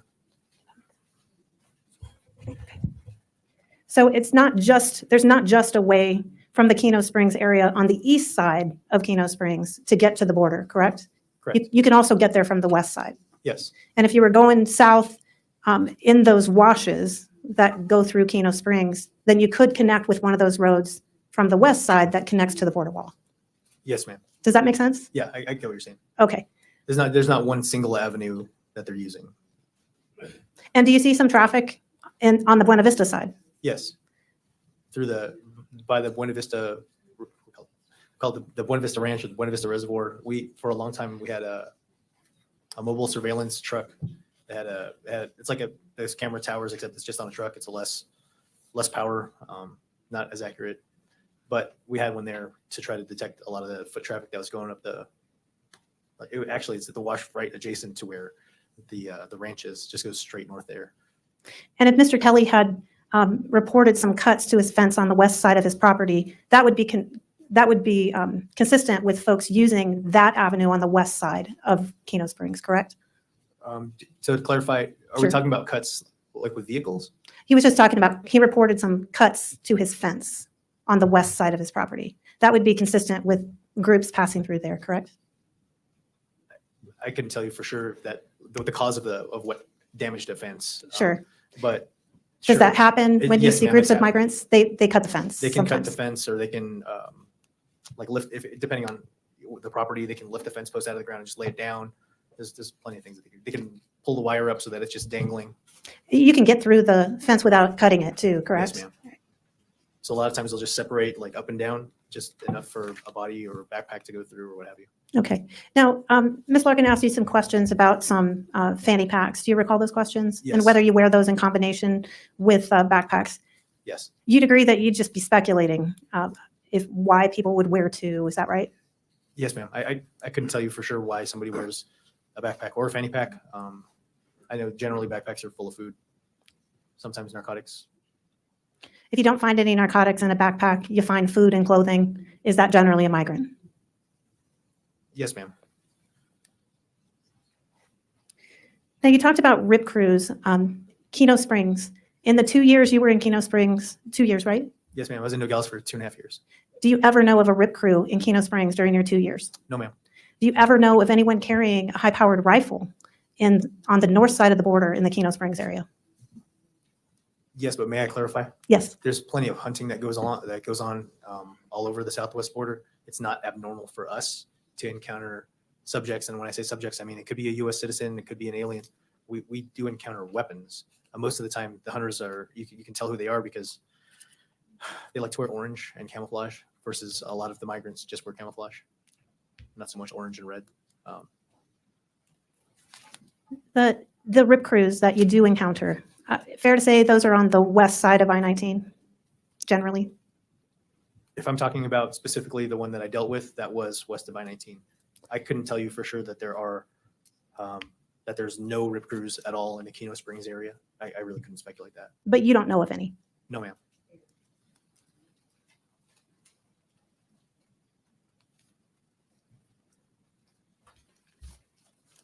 And in your time down here, there haven't been any sort of armed encounters between rip crews or between organizations in the Kino Springs area, correct? That's correct. But you warn the Now, can you tell homeowners us, for a reason. is there an area, we know where the Kino Springs area is there an area called Washington Camp? Yes, ma'am. And where is that in relation to Kino Springs? Be towards the southeast.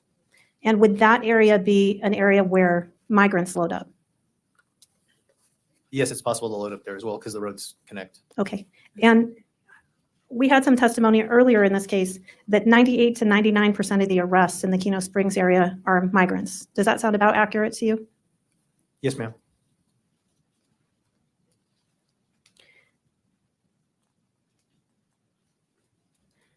Would you agree that if a rip crew was being shot at, they wouldn't be shy about shooting back? I would imagine. I haven't been in a gunfight with the rip crews, but I would imagine that they carry the weapons for a reason. So if someone's shooting at them and they're armed, would you imagine they're not going to shoot back? Probably not. I think that they would.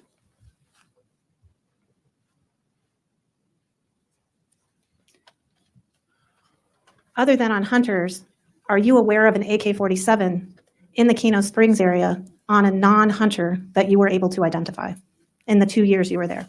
No, ma'am.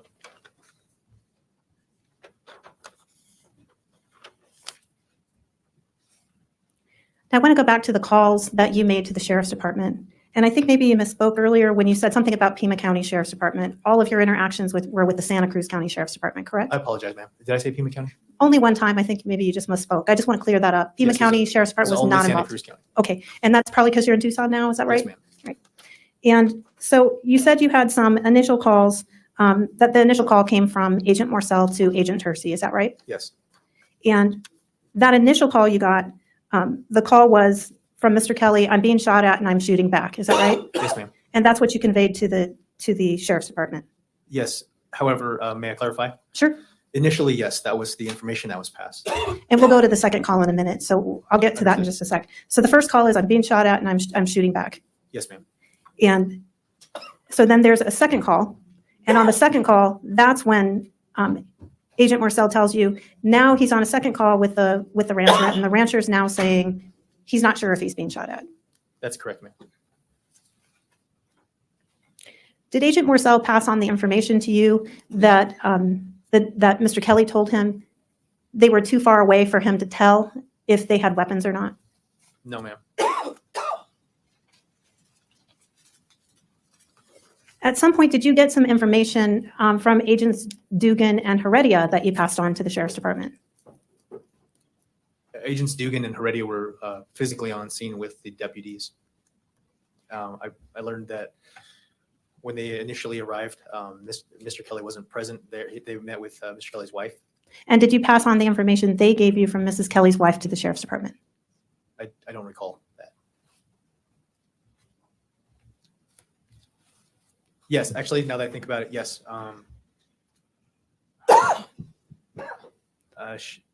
And Your Honor, perhaps if I could refresh the agent's recollection with Exhibit JJJ. Do we have that? Thank you.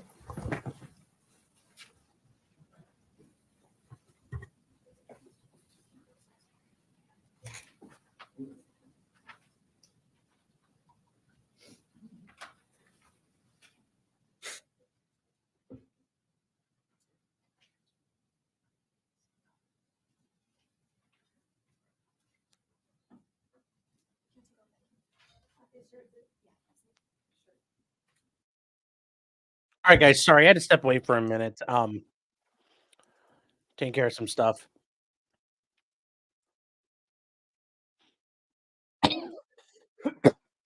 Excuse me. D's saying for $10. If I was a juror, I would have asked if there was any way to keep that investigator away from anything, because that is some gross incompetence and negligence. Yes. And Carrie said, for 99, Son, you said a juror was not in the controlling force. I understand, but it sounded like video game speak. I don't recall how I phrased that, but she might not be the controlling faction on the jury. She might be trying to be, though, and be that voice of what they think is reason.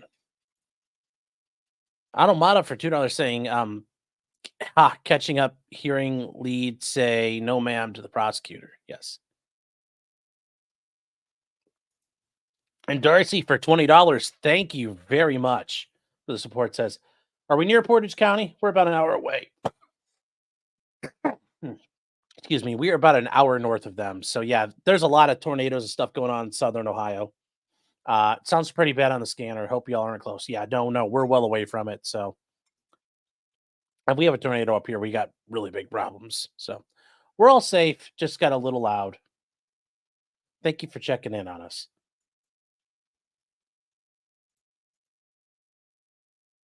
So let's get back to the show.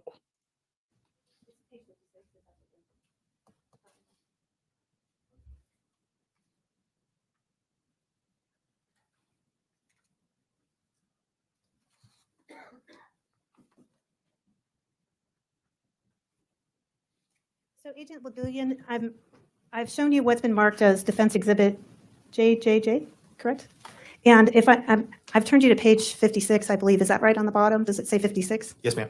And can you look at the time 15:05 and see if that refreshes your recollection regarding a call with the Sheriff's Department?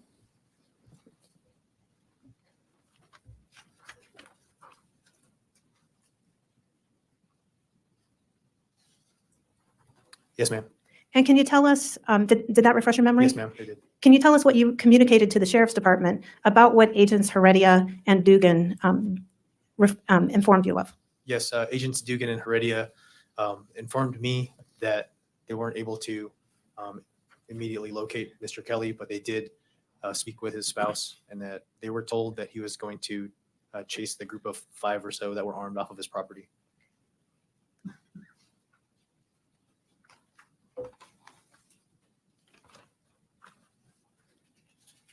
So you're the one who communicated that to the Sheriff's Department, is that right? Yes, ma'am. And while we're on that subject, is Agent Dugan with the Border Patrol anymore? No, ma'am. And he's left the Border Patrol, is that right? He has a different career now. Okay. Different agency. He left to go to a different agency. Yes. You talked a little bit about the cameras. Can we talk about the cameras just for a minute? You said the cameras don't change location, but can the camera views change? In other words, can what you're looking at with the camera change? Yes. So the camera itself is fixed. It can do 360 degrees, and then it can so it can look in every direction, and then it can look up and down. It can't go all the way. I couldn't tell you exactly how far up or down it could look, but for example, it'll miss things that are directly beneath it sometimes, and there's really not a point in looking directly up at the sun with the camera. But just so we're clear, they can move around? Yes. And are they operated by the camera operator, in this case, Agent Hersey? Yes, it could be operated by Agent Hersey or whoever was assigned that camera that day. The agents in the communication center generally will split up which cameras they want to work. Okay. And I wanted to follow up with you a little bit about the calls. You talked about this game of telephone that y'all were playing with Kelly calling Marcel, Marcel calling Tercy, Tercy giving you information. Is that right? Yes, ma'am. Could all of that have been solved if Mr. Kelly had directly called 911? Objection argumentative. Sustained.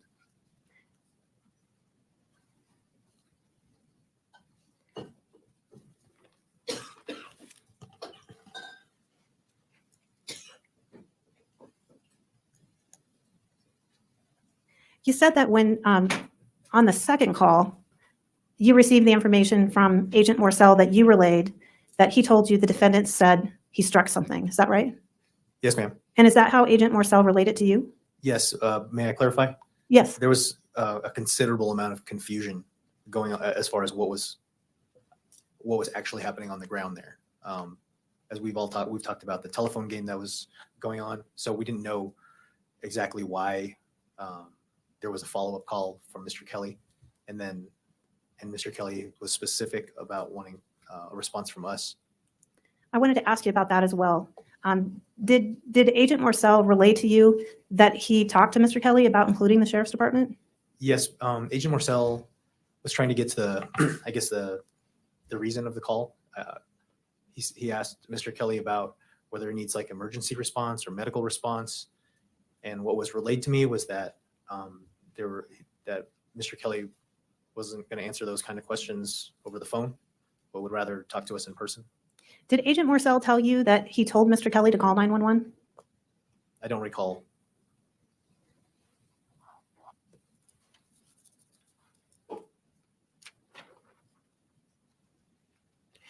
Oh, one more question for you. Up in the Kino Springs area, are there pine trees near residences? Ma'am, I don't know every single residence there, but I would imagine there might be some pine trees. Should I have a second, Your Honor? I forget.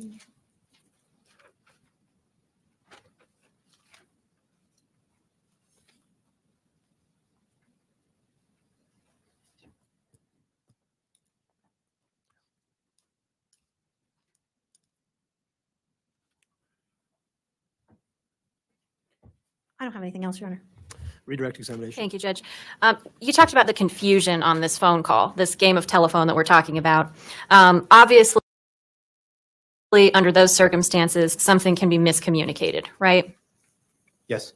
And Ms. Hunley was asking you about something that Mrs. Kelly possibly said to the agents who responded. Do you recall her asking you that? Yes. And you obviously didn't speak to Mrs. Kelly, correct? No, ma'am. And generally, the best thing to do if there are these different layers of communication to find out what's going on and what really is said is to talk to the people who are out there, right? Yes, ma'am. May I clarify that? Sure. So I did. The telephone game existed between Mr. Kelly, Agent Marcel, Agent Tercy, and I. When I dispatched the two agents there, along with Santa Cruz, I was able to talk to them directly. That's outside of the telephone game. So I was able to talk to them on the radio. Okay, but never Mr. Kelly and never Mrs. Kelly, right? No, ma'am. Okay. Ms. Hunley was always also asking you about some RIP crews and whether or not you were aware of a RIP crew in the Kino Springs area. And you said that you weren't aware of one, right? Correct. But also that you can't speculate, right? So in other words, they could be there, you just don't know about them. Yeah, that's correct. Okay. Similar to how the vehicles who go through those Normandy barriers are there, even if you haven't apprehended them. So that's slightly different. And if I may, the existence of a RIP crew, in general, RIP crews don't want, they don't want to be known, right? They exist to rob the other competing smuggling organizations. To me, that's different from a vehicle incursion into the United States, because that's not so hidden in that they might do a really good job cutting the fence and repairing it, but there's still going to be a scar on the fence, if you will. You'll still see it. Right. And RIP crews, they're robbing drug smugglers, right? It depends. Some of them Or migrants. Or migrants, and they either take the migrants into, basically they're kidnapped. So in other words, if I'm a drug smuggler and then I get attacked by a RIP crew and they steal my drugs, I'm probably not going to call you, right? If you were smuggling drugs and somebody and a RIP crew took your load, I would not be calling law enforcement, Generally, right? no, I've never received that phone call. Okay. And then same thing for migrants. Sometimes it They're here happens, illegally. They're pretty vulnerable. If a RIP crew were to attack them, rob them, kidnap them, they're probably not going to be able to report that, right? Ma'am, I disagree. We receive quite a few 911 calls from migrants all over the AOR. Some of them do report that, they were robbed. They can't give us a very good description necessarily, or they're intentionally not giving us a good description. But people get robbed all the time. There's all kinds of altercations that happen unbeknownst to us until we get those calls. So migrants do report to you being attacked by RIP crews and bandits and things of that nature. They don't use those words. They do use bandits sometimes, or they'll say mafia. But it's generally not the easiest thing to pinpoint exactly where those events took place. And sometimes they'll report something to us that occurred while they were in Mexico. Sometimes they report stuff to us that happened north of the line. But specifically Kino Springs, I can't recall an exact specific report in that time frame of January 30th. Okay. You mentioned also that sometimes you just find guns in the desert, right? Do you recall that testimony? Yes, and when I say we, I mean the entire Border Patrol. I don't mean me specifically. Right. And I'm talking about collective knowledge, not necessarily something you personally have encountered. Correct. But do guns sometimes get dropped for whatever reason in the desert? Yes, Objection, Your Honor, calls for speculation. Foundation. overall. Yes. Okay. And why does that happen, if you know? If someone were to drop a weapon in the desert, it could be that they don't want to be caught with it. And because if somebody's caught with a weapon, that's a worse offense, right? Than say just regular illegal reentry, right? Illegal reentry would be that's a felony. We send people to jail for that every day, or at least set them up for prosecution.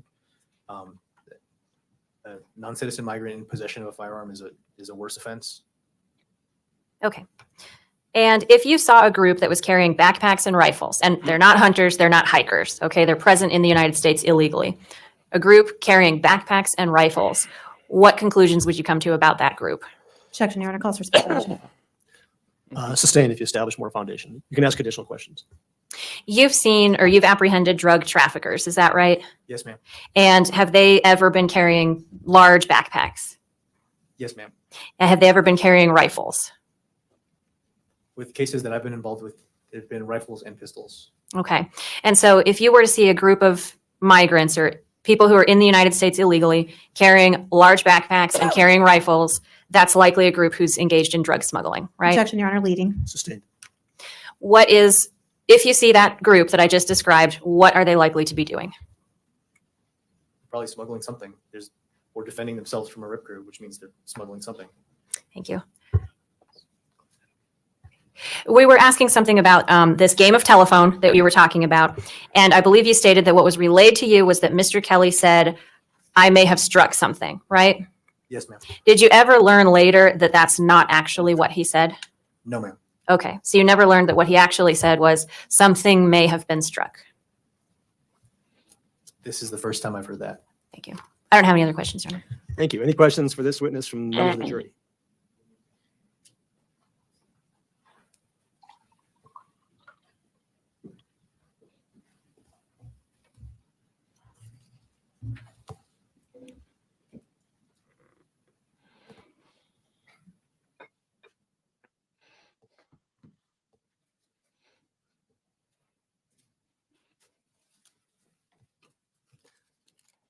Go to the bench conference.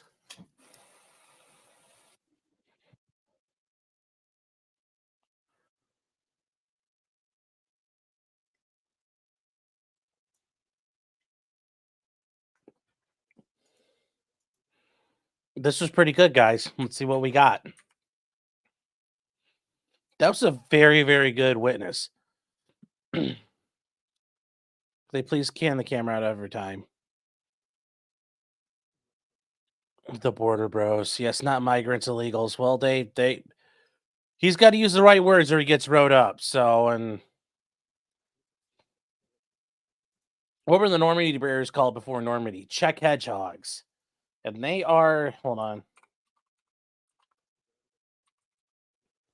A Czech hedgehog is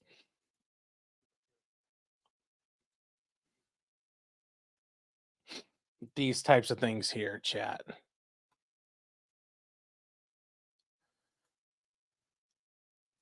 We'll switch over real quick to show you guys. These are Czech hedgehogs. You've seen them before. You've seen them in cartoons. You've seen them in World War II pictures. They are vehicle barriers. Because if you run into one, you push it, it digs in. It's also just, you can't climb over them. They're hard to blow up and move out of the way. So if you watch Saving Private Ryan, they're everywhere too. That's what the Normandy barriers are. Then they also probably have like K-rails, the big concrete divider blocks and stuff out there too.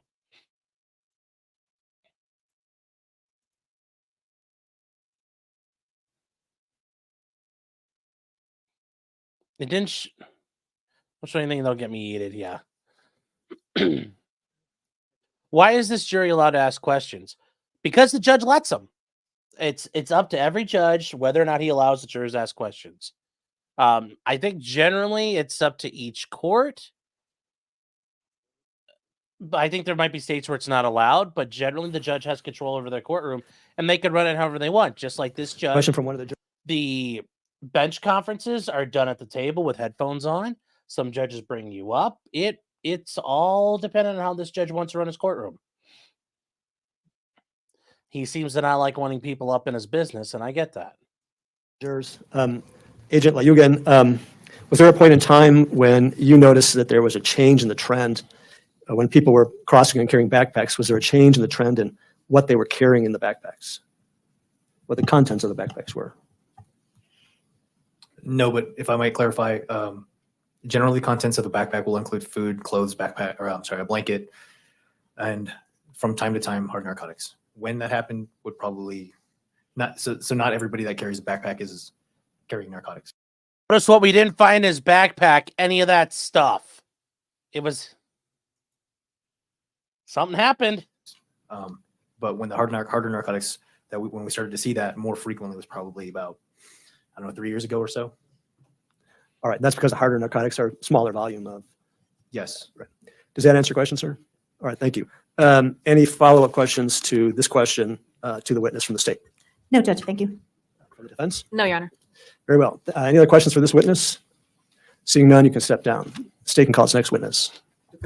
Defense, I'm Yes, sorry. Judge. Defense can also. We call Agent Gorman. Thank you. I'll get us. Yeah. Judge, did you want to take a mid-afternoon break? Yeah, sorry, I lost track of time again. I apologize. All right, it's about,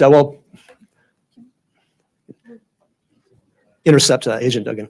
We'll take a 30-minute recess, and we'll be back in court at 3:25. We're adjourned and recess until 3:25.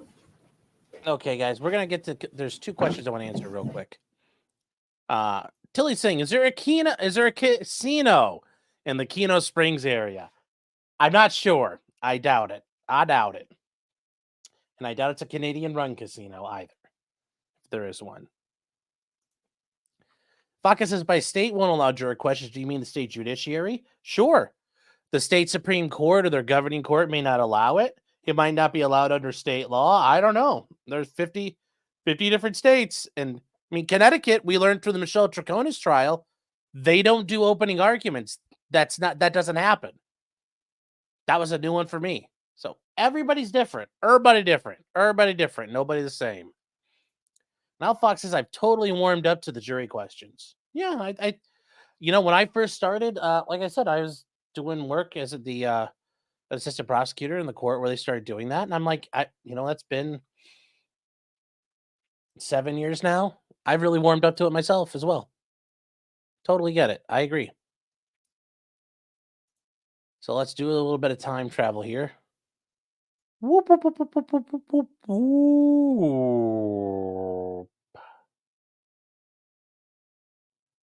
Here we go. The whole truth and nothing but the truth. So help you God. Yes. Thank you, sir. If you come over here, it's the witness stand. Thank you.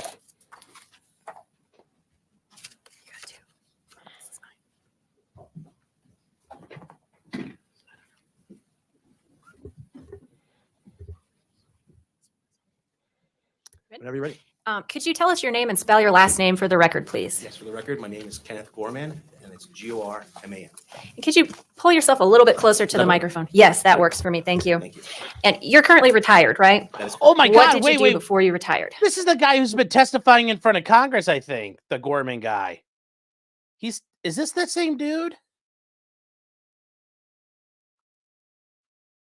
Is this the same guy who's like gone up and wait? No, it's not him. It's a different guy. That guy has a different voice. I'm thinking. So, oh, and J-Rock says I checked, and George is allowed in the discretion of the judge, but I'm not aware of any judge that does it. Oh, that was Holman. Okay, Dirk knows what I was talking about. Guy did all the testifying in front of Congress in the last year and a half. I was a supervisory border patrol agent at the Nogales station for about 17 years. I've been an agent for a total career time of 27 years. And can you briefly just walk us through your training and experience? Okay, my training would start at the Federal Law Enforcement Training Center, and at that time it was in Glencoe, Georgia. It was a 19-week program, which I passed. Then there's a 6-month or so field training unit program at the Nogales station, and then you are an agent. As an agent, you continuously have training throughout your career, different types of training each year, say for firearms, updates in law, updates in court decisions. And how long were you stationed at the Nogales station? I've only been at the Nogales station. I did have a detail for 2 months out of the station, but the remainder of the 27 years was at the Nogales station. And I want to talk to you about the events of January 30th of 2023. Do you recall that date? Yes. And do you recall becoming involved in the case of George Allen Kelly? To be honest, I had a very minimal role in that case. I was just the supervisor of Agent Morcell. He's the one who's ranch liaison. He called me in the afternoon to tell me that this was going on. At that time, I told him to report it to the command center where they dispatched agents and I imagine the sheriffs. Was that about the extent of your involvement in this particular case? Yes, and one other thing though, I did, so Agent Morcell obviously had to write a report, and I'm the one that reviewed the report to check for grammatical errors, spelling mistakes, and just make sure like the date was right, stuff of that nature. Are you familiar with the Kino Springs area? Yes. And the call in this case deals with the Kino Springs area, right? Yes. Yes. Are you familiar with Mr. Kelly's property? Vaguely familiar with it. I have been on that area as an agent and as a supervisor, but to actually around the dwelling in that area, in my career, I've never actually seen that dwelling. You've never seen the actual ranch house. Is that what Correct. you're saying? Okay. Correct. Tell us a little bit about the Kino Springs area. What's that area like? Okay. The Objection, cumulative. It's the defense case, so overrule. Go ahead. Yeah, they get the The chance. Kino Springs area is directly next to the United States border with Mexico. It's a fairly remote area, and there's a small community of homes in that area as well. And there is obviously a lot of activity in that area. As a matter of fact, if you were to even drive on the Duquesne Road, it even says beware of illegal activity. There's actually signs there. Tell us about the illegal activity that you're familiar with that goes on in the Kino Springs area. Okay, in the Kino Springs area, there is or has been drug smuggling and trafficking of people in that area. And tell us a little bit about that. Tell us about Duquesne Road. What role does Duquesne Road play in that activity? Okay, Duquesne Road is an unpaved road, but it's a popular road to go to points east to Washington Camp area. And it's the first main road where groups or traffic will cross as they enter the United States. And so are we talking about, foot traffic that comes through this area? Predominantly it can be foot traffic. In years past, before the fence was there, we would actually even have drive-throughs. To this day, it is still possible drive-throughs could go through the area that's still not built. When you say drive-throughs, you're talking about vehicles? Correct. What types of groups are coming through this area? It could be any people from all different nationalities, predominantly Mexico and Central America, but we have had nationalities from all over.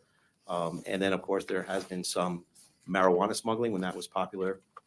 Now, to this day, there's a little bit of marijuana smuggling, but most it would be methamphetamines and harder narcotics. Where do you typically see these harder narcotics? For example, how are they carried through the Kino Springs area? They would be usually. Objection, Your Honor, leading. How would they be carried through the Kino Springs It area? assumes that they're carried through the Kino Springs area. It's leading. Overrule. They'll do it. They'll carry it using backpacks filled with narcotics. If that's And you said that marijuana was bigger in the past, and that has shifted, right? correct. Describe marijuana backpacks versus backpacks, or however Okay. harder narcotics are being carried. So the marijuana backpacks was an actual physical, a burlap sack filled with marijuana, usually on average, in my experience, weighing 40 to 50 pounds. Sometimes they were heavier, sometimes a little less. The harder narcotics would be in a school book bag style of backpack, and they would be in a Tupperware container, but the same type of people can also have clothes and other effects in there as well. And those backpacks, let me back up. Do migrants also typically carry backpacks? Yes, they do. Yes, they do. And what do these backpacks typically look like? They're almost always going to be black, and again, like a school book bag would be a good description of what the backpacks look like. You said almost always black. I didn't quite hear you. Yeah, they're almost always black. What about camouflage? Do you see camouflage backpacks? Sometimes yes as well. Is there any significance to camouflage versus black? No, in my opinion, no. Okay. What about fanny packs? Do you see people carrying fanny packs as well? In my experience, it's rare. That'd be very rare. Is there any significance to a person carrying a fanny pack versus a backpack? Again, in my experience, I wouldn't. I mean, it's possible, but it wouldn't be eye-opening or anything of that nature. Is there anything significant about carrying more than one, either backpack or fanny pack or some combination of the two? No, in my experience, that sometimes they would, sometimes they would. So sometimes people will just carry one bag and sometimes they'll carry more than one? That's correct. Okay. Tell us about RIP crews. What are those?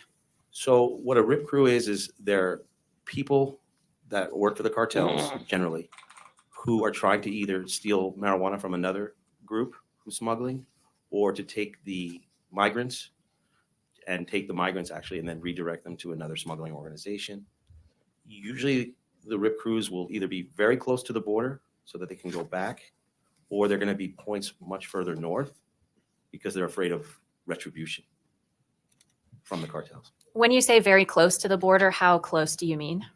So maybe not a RIP crew would be, and this would be unusual presently. This was when things were more unorganized. They were more like robbing people. So they would be close to the border. So when we showed up, they would then jump back to the Mexican side where we would be unable to apprehend.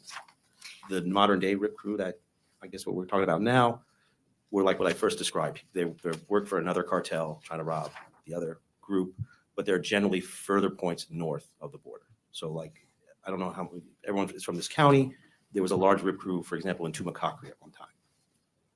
And what do RIP crews do specifically? You said they rob drugs and they rob migrants. How do they accomplish that?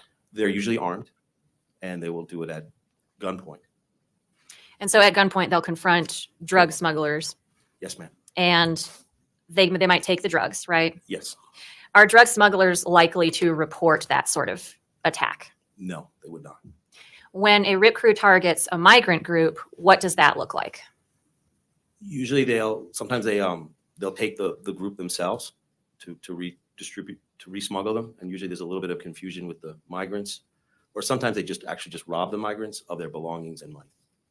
So they either rob or kidnap the migrants, Correct. right? Yes. When you say they take them for themselves, how does that benefit the RIP crew to kidnap migrants? So all the migrants have to pay to be smuggled. Everyone that wants to enter the United States at this time has to pay. So what happens is then the migrants will then report to their families, hey, this group now has me and we need to pay X amount of more dollars. So they'll hold them for ransom, Correct. basically? Yes. Okay. What types of weapons, if you know, do RIP crews generally possess? It could be all types of weapons, anything from pistols to rifles. What kinds of rifles have you seen in your experience? Usually they're, like you wouldn't see, say, an AR-15 would not be the case, but you could see what they call like an SKS or AK-47 style rifles, usually less expensive weapons. And then how do the traffickers who are bringing drugs or bringing people, how do they respond to the threat posed by RIP crews? They usually run away. the fuck up. Do they ever arm themselves? It's rare, but I can't say that it's not a never, in my experience. People who are smuggling people, the people can obviously Yes. run away from the RIP crews, right? Mhm. What about, so people carrying drugs, if a RIP crew steals the drugs, they've lost value, correct? Yes. So is there any difference in how folks who carry drugs respond to RIP crews versus folks who are smuggling people? I really couldn't answer that because the people that are generally moving the drugs or people, they're just a part in the organization. So their job, it's not like they're losing their own. They're just working for somebody else. What other precautions do these organizations take to avoid, besides RIP crews, but also encounters with Border Patrol? How do they avoid detection, in other words? In my experience, they have people here in the United States, usually in high points, in high places, with a cell phone, a radio, binoculars, and they will report to the people on the south side what they see, what they're observing, and they could be up there for weeks at a time. So, and you described essentially what is a scout, Yes. right? And what's the significance of a radio? You already described it for a scout. What's the significance of a radio for somebody who's traveling with a group not on one of those high points? So the person within the group that has the radio, they would be then listening to the radio to respond to Border Patrol and other things, whether to hide, wait, and then move along and be guided through the directions of the people on the high point. They also use cell phones as well. So the person with the group who has the radio is listening to this communication and they're responding in order to take in the intelligence and avoid detection. Yes. Does that person carrying the radio, is that typically the smuggler or just a migrant member of the group? Is there any significance to that? It would definitely be someone involved in the smuggling of the group. So if you see a radio on a person who's walking with a group, that person's more than likely the smuggler. Yes. And you talked a little bit about binoculars in terms of the scout who's up on the high point. What, if any, significance is there with binoculars being carried by somebody who's lower on the ground? In my opinion, that person could either be giving. Objection, relevance, Your Honor. We don't have any indication that there's anyone with binoculars lower on the ground. And Judge, we don't know if he had them with him or not, but we know that the victim in this case was seen on a high point with binoculars and a radio and the same clothing that he was wearing when he was later discovered deceased. It's reasonable to assume that he could have had. Overruled. You can answer the question. Would you mind just repeating the Sure. question? So the question was somebody who's not on a high point, somebody who's down lower with a group, possibly smuggling the group with the radio. What, if any, significance is there to that person carrying binoculars?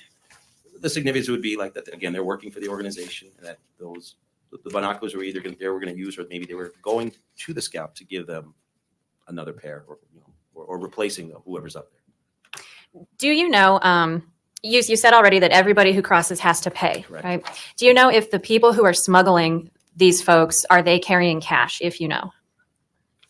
Generally, most people would not be carrying. In my experience, Cash is we paid don't somewhere see else. large amount of cash, because sometimes when we catch them and we determine, like, let's say if they had a radio or stuff like that, that money could get seized by the government. We've had instances where The cash people gets seize paid that to money. people on the They border. generally do not carry that much money. Do you know how that payment is made? And if you don't know, you don't know. But if I'm going to pay a smuggler to smuggle me into the United States, how does that payment get made? I would have to on that one. I think it's. If you don't know, you don't know. I'd rather not answer that. I don't have anything else, Your Honor. Thank you. Cross-examination. Just a couple of questions, Agent Gorman, or retired Agent Gorman, I guess. Congratulations.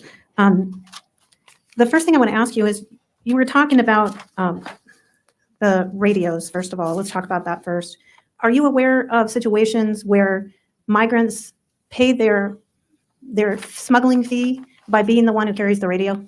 It'd be unlikely, but it is possible that sometimes they would do that. But it's not, when we've interviewed people, I sometimes wonder if that's just what they're saying to try and get the onus off of them. But people say that, right? They do. Oh, so you hear that. I have heard more driving vehicles than carrying a radio.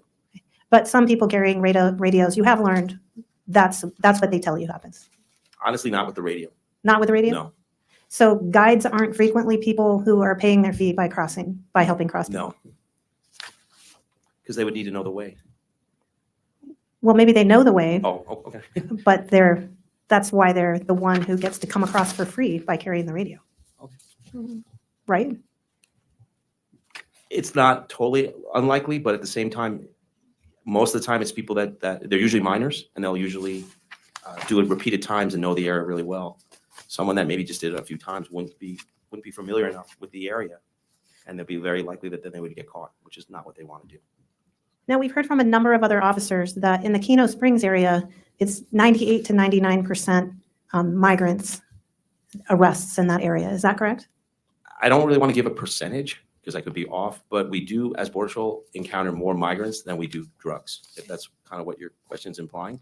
But yeah, by far more we catch migrants.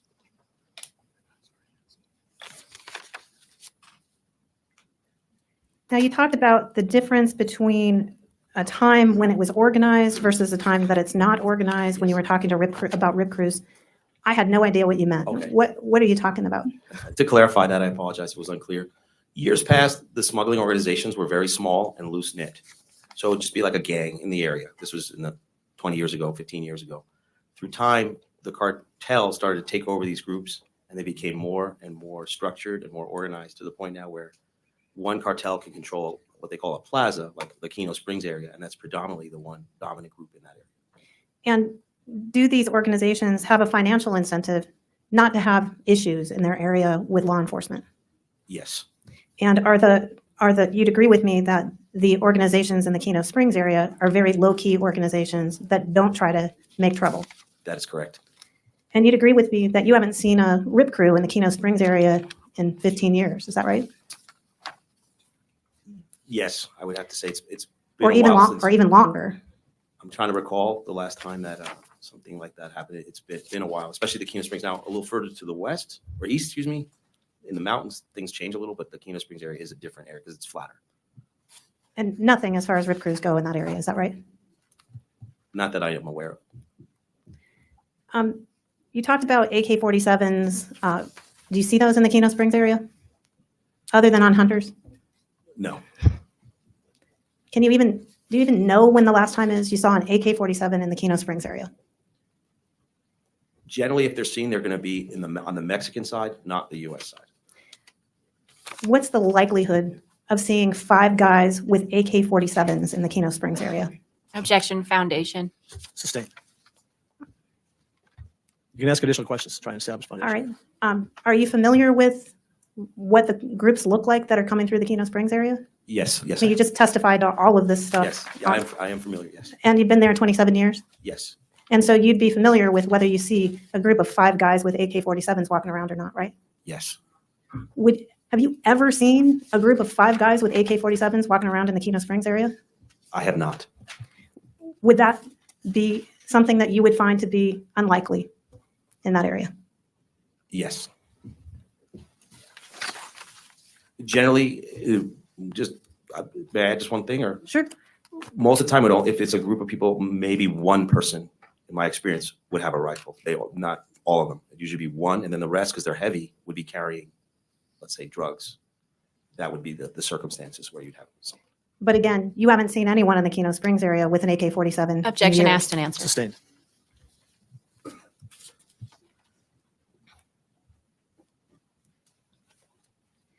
If you do see a RIP crew and a RIP crew gets shot at, what's your experience of whether a RIP crew is going to shoot back? Objection, it's vague as to who's shooting. It's vague hypothetical.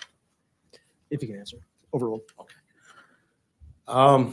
Usually the RIP crews will not engage with Border Patrol, but that doesn't mean that they don't engage with others. I have, in my experience, had groups say, we've been shot at with men with rifles. Could that have been in Mexico or the US? That is yet to be determined, because sometimes the groups don't know where they're at totally.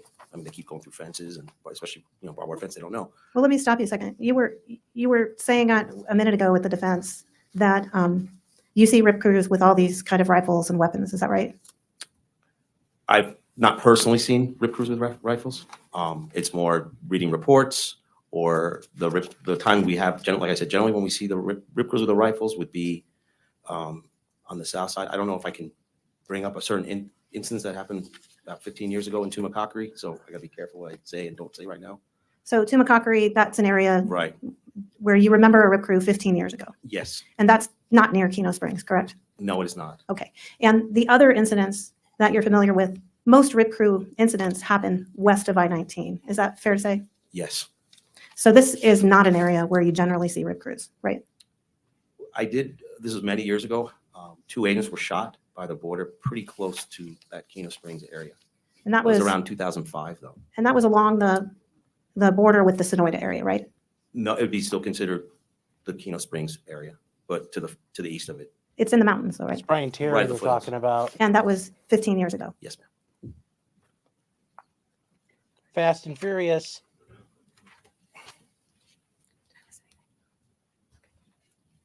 That's all I had, Your Honor. Thank you.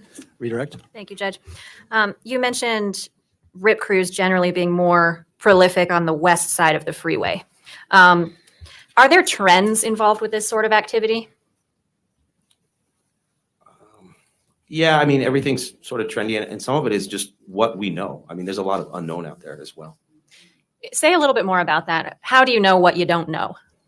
So the way the Border Patrol gathers intelligence can be through, obviously, human intelligence, human sources, people that we catch say we were shot at, or we have, it's common knowledge that we have cameras that are trail cameras, hunting cameras. It was on the border war, so I'm not saying anything classified. And then there's also, we have what we call integrated fixed towers and another form of tower. And these towers can see for several miles, day and night. And so my question was, how do you know what you don't know? You said there were a lot of unknowns. What about what you just said tells you that there's a lot we don't know? Well, sometimes we catch people, and when during interview, they'll say that they got away with certain things, and it's obviously stuff that got through us. So that would be what I'm surmising as the unknown, because they got through us, and then they're telling us. Okay, so just because you don't see a RIP crew in a certain area doesn't mean one isn't active there, right? Correct. Okay. And speaking of trends, do you notice, I suppose, shifting in the types of activity and the locations where that activity happens over time? Yeah. Sometimes areas do heat up more than other areas, but I couldn't surmise why. Were you aware, or what was the Kino Springs area like on January 30th of 2023? Was activity picking up at that time? Was it settling down? Tell us about that. Oh, God. At that point, I was in public affairs. You got to be careful, because you'd better know this answer. You'd better know this answer, because this can kill you. They'd better know this answer now. They better know it, and it better be it was sporadic or it was picking up. Because they don't. Uh-oh. Uh-oh, that's not good. So you'd better know the answer to this fucking question. Whereas with the ranch liaison, so it wouldn't be fair for me to give a good answer to that, because I wasn't actively in an enforcement mode at that point. But the ranch liaison would know about that area at the time? He may know more just because his relationships with the ranchers. Okay. And it's not just ranchers, it's really his job, even when we call it ranch liaison, it's anyone that lives by the border. So not whether they're a rancher or not, if they just have land and property. Right. Just be part of it. But he's responsible for knowing what's going on in that area at that time. To a degree, because he's engaging with the people of the area, they hopefully will let him know. Okay. I think you mentioned, maybe I didn't hear you correctly, an incident where, did you say 2 aliens were shot? No, that 2 Border Patrol agents. 2 Border Patrol agents were shot. Okay. And that happened in a different area some years back, right? Just to the east, about a mile or 2 miles east of the ranch, and their names were Juan Villa and Christopher Brinkhoff. Okay. Oh, so there's shit. violence out there. What? Within the past 15... it was Brian Terry? Okay. And these 2 Border Patrol agents got shot within a mile of the ranch? Oh, boy. Oh, boy. Sounds like it's rough and tumble out there. God dang. At least periodically then. Yes. Okay. So even if it's not part of or even if it's not a common thing, it obviously, unfortunately, can happen, right? Yes.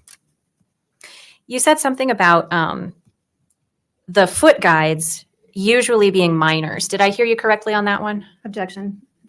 That was not the witness did not testify to that, and it's beyond the scope. Actually, that's what I heard him say. That's what I heard him say too. Ah! If I'm wrong, I stand corrected. But I thought I did say it. Okay. In my experience, most of your foot guides are minors, because we have a different process on how we treat minors, or the agency, not we, yes. I'm retired, than we do adults. So to prosecute a minor is a very difficult thing. So the minors usually get returned back to Mexico within 24 hours. So that's why they'd be recruited for that position in the That's organization. Correct. What would it tell you if you saw somebody who's in his 40s, let's say, who's a smuggler of some kind? Again, Your Honor, that's beyond the scope. It deals with the same question of the significance of a minor versus an adult. I didn't ask him that on cross, Your Honor. All right, overruled. He can answer. Are you sure you didn't? It's possible an adult, but that would be, under what I've seen in my experience, it'd be unlikely. So what would the more likely explanation be? Your Honor, calls for speculation. Yeah. Well. And Your Honor, the state was asking about likelihood of RIP crews and probabilities and whether certain things are likely or not. So I'm just asking what the likelihood is that there's an adult who's All right, overruled. If you have a basis to give an opinion, you can do so. All right. I mean, there's always going to be exceptions to every rule or anomalies. I'm just kind of go by the general of what I've seen. I hope that answers it.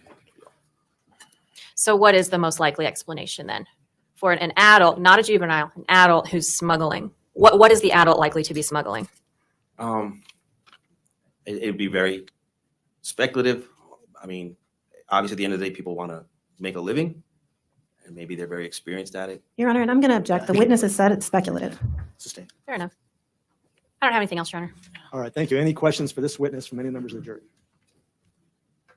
All right, seeing none, thank you, sir. You can step down. Wow. Defense can call its next witness. That's not a good sign. Your Honor, the defense called Sheriff Hathaway. It's not necessarily the best sign, chat. He's going to bring him in to say his deputy's fucked up. It's going to be Anissa's boss.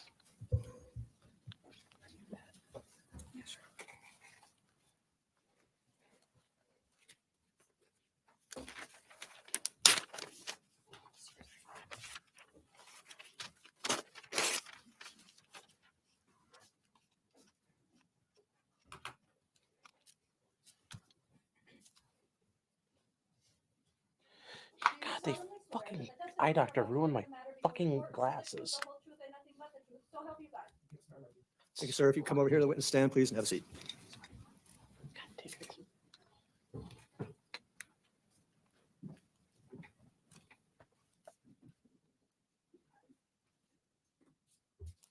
Can you hear me all right? Yes, I can. Okay, perfect. Can you tell us your name and spell your last name for the record, please? David Hathaway, Hathaway. And what is your position? I'm the elected sheriff for Santa Cruz County, Arizona. Prior to being sheriff, you have some law enforcement background. Is that right? That's correct. Can you describe that background for us? I worked with the Drug Enforcement Administration. I did 8 different assignments for the Drug Enforcement Administration. The last 3 of those were supervisory assignments where I was the head of the office. My last assignment was the head of the DEA office here in Santa Cruz County, Arizona. And what sorts of assignments or what sorts of experience did you have with the DEA? A lot of different experiences. 15 years of my career involved investigations in Latin America. 8 years was actually living in Latin America, and 7 years was working along the border, doing cases on both sides of the border. I did undercover work in all major categories of drugs: methamphetamine, cocaine, marijuana, heroin, and was involved in multiple investigations. And so obviously safe to say most of your investigations are involving drugs, right? That's correct. And drug trafficking, right? That's correct. Okay. Under whose authority did you operate when you were in Latin America doing these investigations?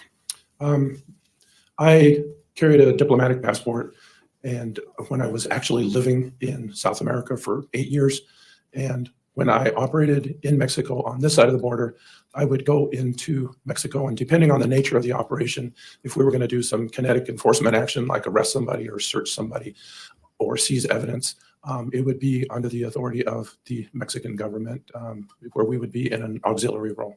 Okay. Did you receive any training with the DEA involving interviewing people? Yes, ma'am. Describe that training. To try to get to the truth, we're trained to try to get to the truth, to observe body language, to ask basic questions about, who, what, where, when, how, and to try to assess the truth, whatever it is. Did you have any experience working with the DEA in dealing with informants? Yes, ma'am. Tell us a little bit about working with informants. A lot of times informants would be usually a protected individual, an individual whose identity we would not disclose generally. And when I worked in the foreign environment, we didn't disclose them to the foreign government because in our experience, we would lose witnesses. In my personal experience, 3 times in foreign countries, witnesses in my case were killed after we notified the foreign government. So a lot of times we would protect them and not advise the foreign government about their existence. And so an informant, just to kind of summarize that, an informant is somebody who is operating in the criminal world, right? And then they're providing information to you as a law enforcement person about the criminal goings on that they know about, right? At times that could be true. At times they could be a night clerk at a hotel that's informing us on people that are paying with cash or doing unusual activities. At times they are familiar with the criminal world. But while they're operating under the auspices of the DEA, we wouldn't authorize them to commit criminal activity. Sometimes we would do controlled undercover operations where we were surveilling their activity and approving of certain aspects of their activity. Did you ever in this experience encounter somebody who's claiming to be an informant, but who's possibly deliberately providing you with false information? I did at times work with informants that were doing illegal activity that I wasn't aware of. Let me think about your question a little bit. I guess it's in the sense of, let's say you're a drug trafficking organization and you know that there's law enforcement out there, and law enforcement might be trying to get informants from within my drug trafficking organization, let's say. Jeez. Have you ever encountered a situation where somebody who's in the drug trafficking organization creates people who basically pretend to be informants to feed law enforcement with false information? In my case, I don't recall that happening to me, but I can imagine where that does happen on occasions.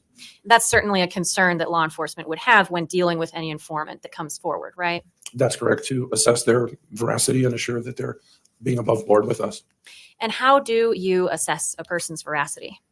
It would depend on the circumstances, mannerisms, body language, the evasiveness. There may be other things that aren't coming to me right now. Can you provide just some more concrete examples of that? Of assessing if somebody's above board, like? Yes. How do you do that practically? Well, in individual cases are all different. Like the nature of an informant or a witness or a protected witness could involve a lot of different activities. They may work in a bank. They may be, transporting drugs. They may be a pilot. I've had informants that were pilots, and it would involve different things. Like if it was a pilot, looking at their pilot logs and see if they had taken the trips they said they had. It's such a wide range of possibilities. It would be looking at evidence to support what they're saying and to see if they're deviating in what they're telling us. And so it sounds to me, and correct me if I'm wrong, but it sounds like you would look to see if what they're telling you is corroborated in some way. That's correct. And that could be with documentation of their activities, like a pilot log that you mentioned. That's one example, right? Right. And it could be physical evidence and things like that. What about statements of other informants? Yes, that could be used to corroborate. Obviously, if two people tell you two different things, then you might have to question the veracity of one or both of those people. That's correct. And then come down on the side that has the actual evidence that would support that side. Tell us about your involvement in this case. How did that get started? On February 14th of 2023, I went to Mexico to extend my condolences to the family members of Gabriel Cuen-Buitimea, who had been killed in the Kino Springs area. I sought out the family members, which was his daughter, Jessica Cuen, his daughter, Daniela Cuen, and their uncle, Juan Carlos Rodriguez. They were very sad. The daughters were crying, and we had a discussion about how to deal with sorrow and grief and put their faith in God. And also, during that conversation, Juan Carlos Rodriguez told me he was aware of an eyewitness to the shooting of Gabriel. Let me just back up a little bit. January 30th, 2023, did you have any involvement in this case on that date? No, other than being briefed as the sheriff, I did not. Are you briefed as the sheriff on every case or not every case? The major cases I do receive every day, the dispatch logs, which describe the activity and what the deputy's response was to the incoming call activity. So I do get written versions, but in-person briefings only on things of more significance that are more major. And this was one of those cases, right? That's correct. So you received... Guys, remember, this county went 70% for Joe Biden. It's not a red county.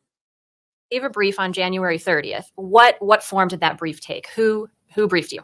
I don't know the exact date of the first briefing, but it was an ongoing set of briefings. Usually our detectives, which are in our branch, we call CID, the Criminal Investigation Division. So those people would brief me usually as a group, which is Sergeant Flores, the head of CID, Mario Barba, Detective Ainza, Joe Bunting, the people at that time who were involved in the investigation, also the patrol deputies. But it would usually be from the members of the CID, the actual detectives and their supervisor, that would let me know what the latest was.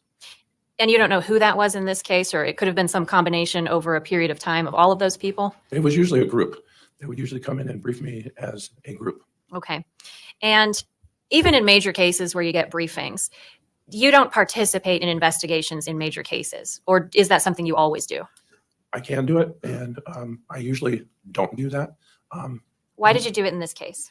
In this case, I went down and talked to the family members. They mentioned the witness, and I had significant experience interviewing people in foreign countries. I speak Spanish, and there was somewhat of hesitancy amongst county employees in the county attorney's office and in the sheriff's office to go to Mexico. And so the day after February 14th, 2023, I went with Detective Barba to actually interview the witness. Up to this point, I didn't know if there was really a witness. I didn't have a name, but at that date, I went to Mexico. And I am going to get there. I just want to go back. So my question was, or I think what you said is you usually don't get involved personally in investigations, even in major cases, right? That's correct. What is the reason for usually not getting involved in cases? Well, even though I am peace officer certified as the elected sheriff, I have people that I delegate to do those things. That's what the word deputy sheriff, it means they're deputy acting on my behalf. And I have layers of supervision between me and the people that are actually doing the patrol or the detective work. But in this case, with the hesitancy to go to Mexico, and I've been going to Mexico my whole life. I grew up in Nogales, and I've worked in Latin American environments for many years.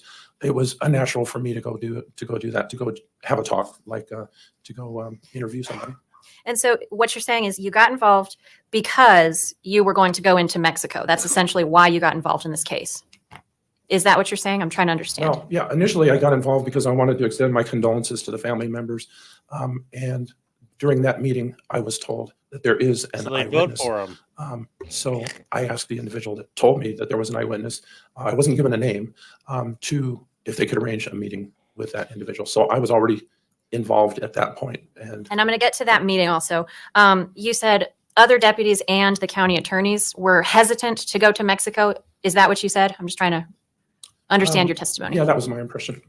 Why is it your impression that these folks were hesitant to go to Mexico? Possibly because of their career and not sure what they could do or couldn't do, or didn't want to get in trouble. Whereas I had the federal experience, I had done this for many years, and I knew it was no big deal to just go talk to somebody in Mexico, just interview somebody. Did anybody? I'm still trying to understand this hesitancy. Did anybody tell you I don't want to go to Mexico because XYZ? Did anybody give you anything like that? I asked for volunteers, and so far, to my knowledge, the county attorney has detectives, and they've never been to Mexico. I've made contacts on their behalf. I served a subpoena on the witness, and it has been me for over a year that has assured that this witness stayed available. I asked for, on the 15th, when I went back, I asked for a volunteer from the detectives and Mario Barba, and volunteered. I told him, don't take a gun, don't wear a uniform. We're not going to do any enforcement action. We're just going to talk to somebody if they appear, if somebody in fact does appear. Well, I guess my question was, did anybody express verbally? Don't bring a gun. Who's guarding us? Nobody. Hell no. Hell no. No, so you say hesitant to go to Mexico. Yeah. Everybody sees Sicario. To you, hesitancy about going into Mexico. I remember discussing it, and With who? With the detectives, and the detectives not coming forth and saying, okay, I'll go do it. And then I recruited a volunteer. When you say you discussed this with the detectives, who are we talking about? Sergeant Al Flores, Detective Ainza, Mario Barba, possibly Pacheco, and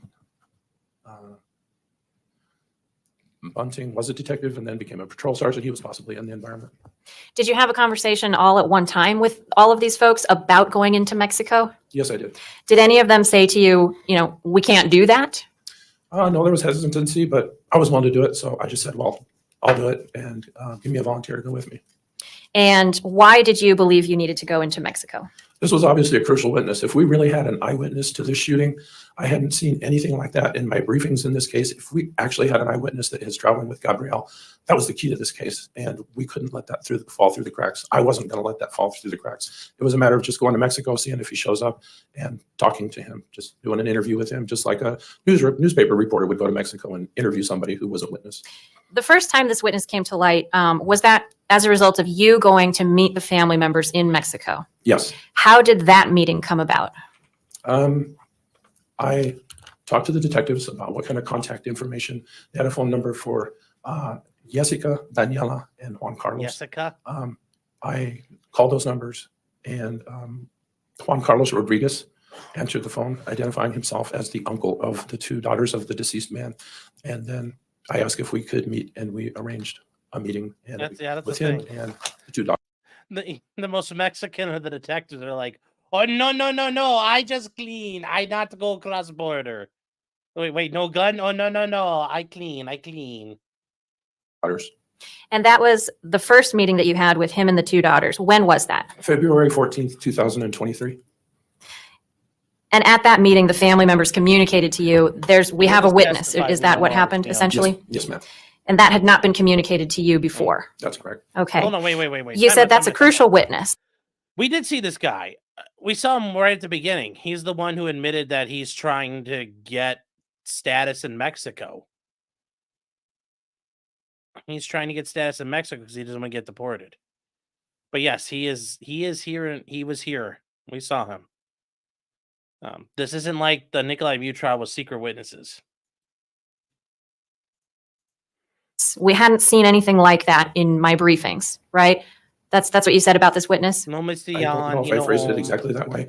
I had heard that there was a witness who didn't have papers, but that's just kind of anecdotal.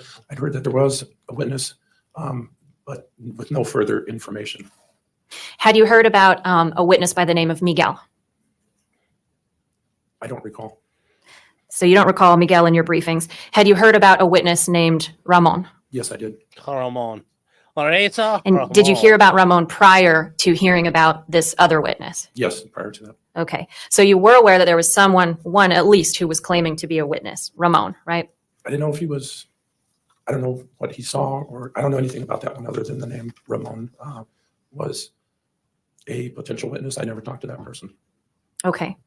But prior to meeting with the family in Mexico, you're aware that there's a person out there named Ramon who might claim to be a witness to this offense also? That's correct. All right. And then February 14th, you travel into Mexico. Are you by yourself on February 14th? Yes, ma'am. You meet with the family members. Where did you meet? At the Leo's Cafeteria, which is on the corner of Calle Campillo and Avenida Obregón, at about 10 in the morning. And it was really noisy in there, so we decided to go across the street to the Fray Marcos de Niza Hotel, to the restaurant in the first floor.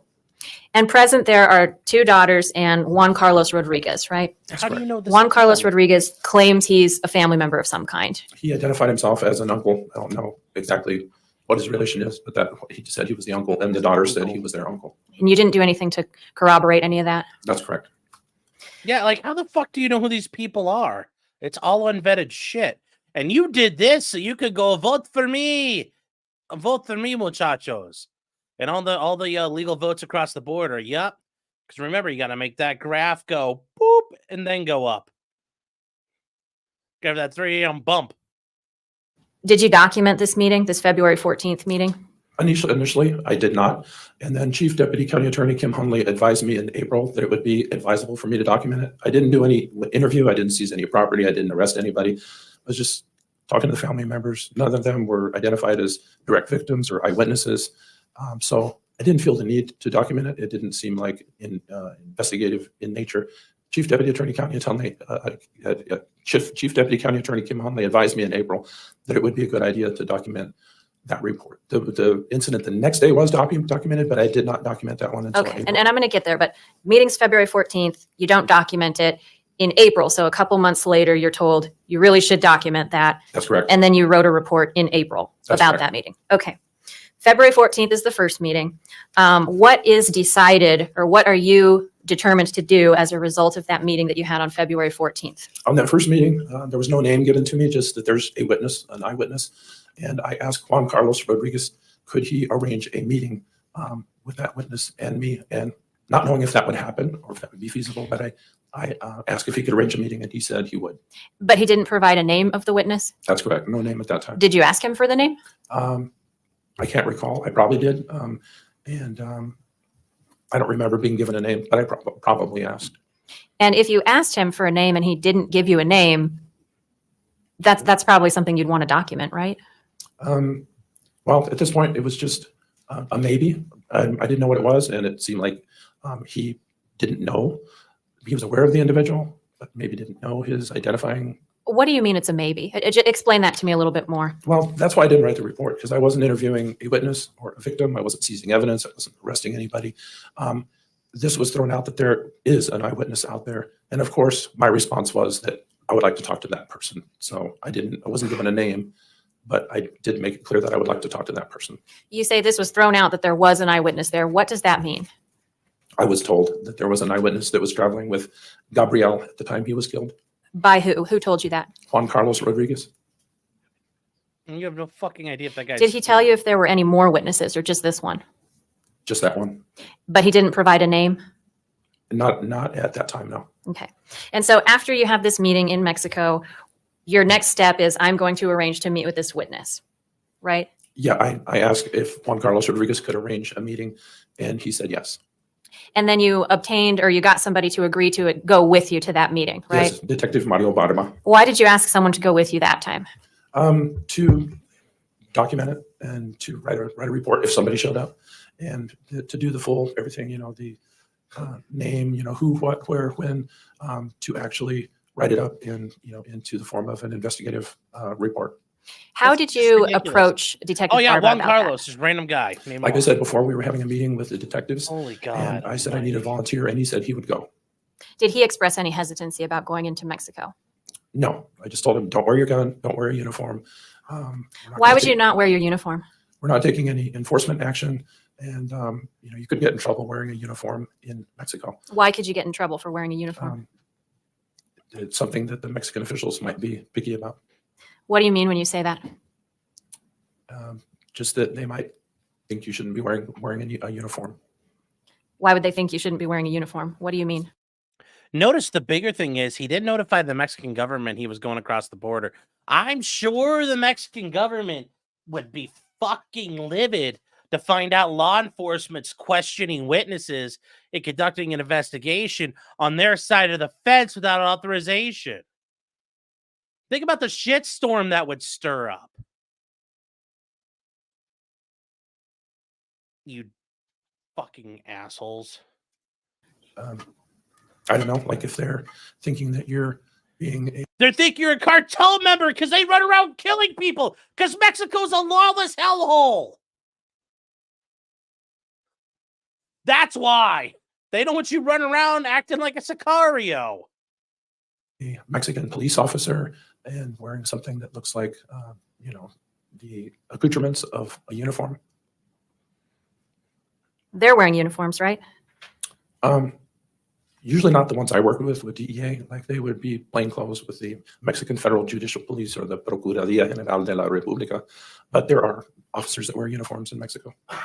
So you tell Barba, don't wear a uniform, don't take a gun, but you are going to go conduct this criminal investigation in Mexico now. At that point, it was just to go see if somebody shows up and to talk to them. But it did turn into an investigative act when we were there and somebody did show up and they did express that they were an eyewitness. And at that point, it was definitely investigative in nature and something we would definitely write up. And that was Daniel, right? That's Daniel. What's his name? His birth certificate is Daniel Alberto Ramirez Varela. And when we talked to him and we put on a report, he said Daniel Alberto Ramirez Ruiz, based on some Mexican ID he had been given. But I didn't know the Varela part till later on. When did you learn the Varela part? Sometime down the road when the investigators had seen his Honduran birth certificate. So you meet with this person. He claims his name is Daniel Ramirez Ruiz when you speak with him. That's correct. Did you ask for his identification? I can't recall if we did or not at that time.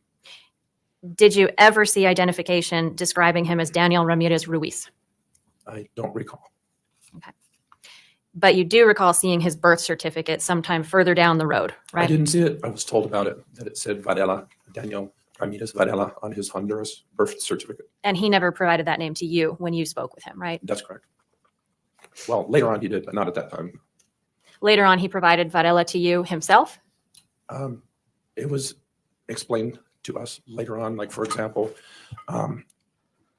I arranged follow-up meetings with the county attorney's office where I would arrange for him to meet them. And he did admit during those meetings, Varela as a last name.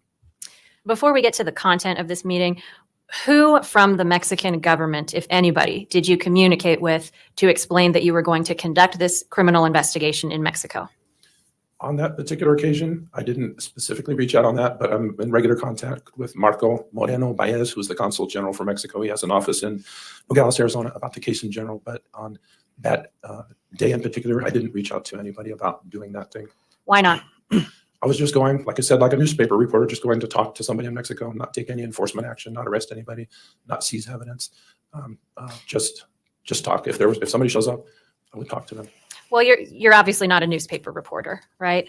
But with the same rights and abilities as somebody like that, as a person, to just go into Mexico and listen to somebody talk. You're taking a statement in a criminal investigation. As it turned out, yes, as it turned out, that is what happened. I didn't know what, if anything, would happen if somebody would show up. But as it turned out, that is correct. And you're acting in your official capacity, right? That's correct, yes, as the sheriff. Right. So you're not going just as a tourist or anything. You're That's going correct. in your official capacity as the county sheriff. Both, because I'm expressing my condolences to the family, so my personal compassion, and also here's an important investigative lead. So while this guy's available, he doesn't have papers to come to the U.S. I'm going to get down what he has to say in case we never contact him again. I want to hear what he has to say while he's available. Why did you believe you would never contact him again? He has no papers, and it would just be. What do you mean he has no papers? He has no legal documents to cross into the U.S. Into the U.S., but he's in Mexico. He's in Mexico. So what caused you to believe that you would lose this opportunity if you didn't take it right then and there? Witnesses, sometimes disappear, sometimes they get killed.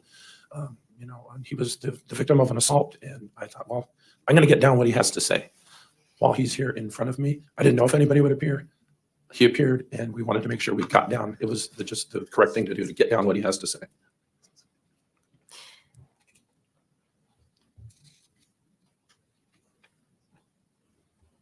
So why did you not, if you want to get down what he has to say and you want to do it quickly, why didn't you do a phone call with him? I didn't have a phone number for him. And later on, when we did have a phone number for him, he lives in an area where there's not service unless he travels to an area where there is service. But I had no phone number for him to do an interview. But why didn't you work with Juan Carlos Rodriguez to try to make that happen?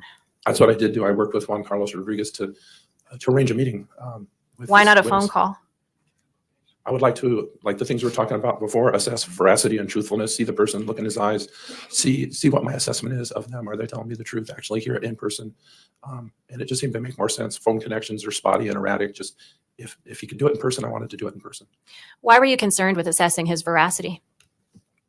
Well, I wanted to see what this guy was. As it turned out, he was a very humble campesino. I noticed his hands were rough and calloused from doing a lot of manual labor. Obviously a poor man. And those were just some of the things that I assessed when I saw him.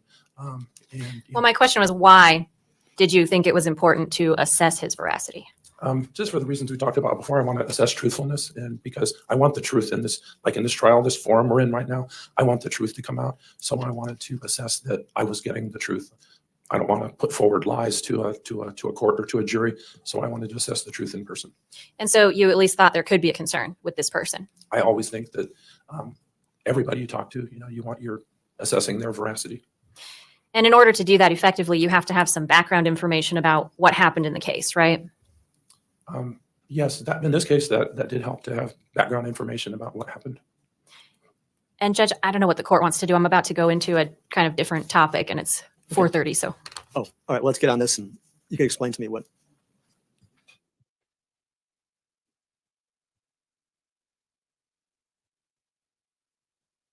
All right, let's see what they're talking about here. Oh, but yes, this is, I don't know how they think this is helping. I mean, it's sketch, but this isn't like a fucking home run for them. I don't think. So that's how I am looking at this. So I mean, that's what I'm thinking. That's what I'm totally thinking here. Like, I don't see this being the progress of the case. We'll have to recall you tomorrow morning at 8:30. What I was doing right now is talking with the lawyers about their projected progress of the case.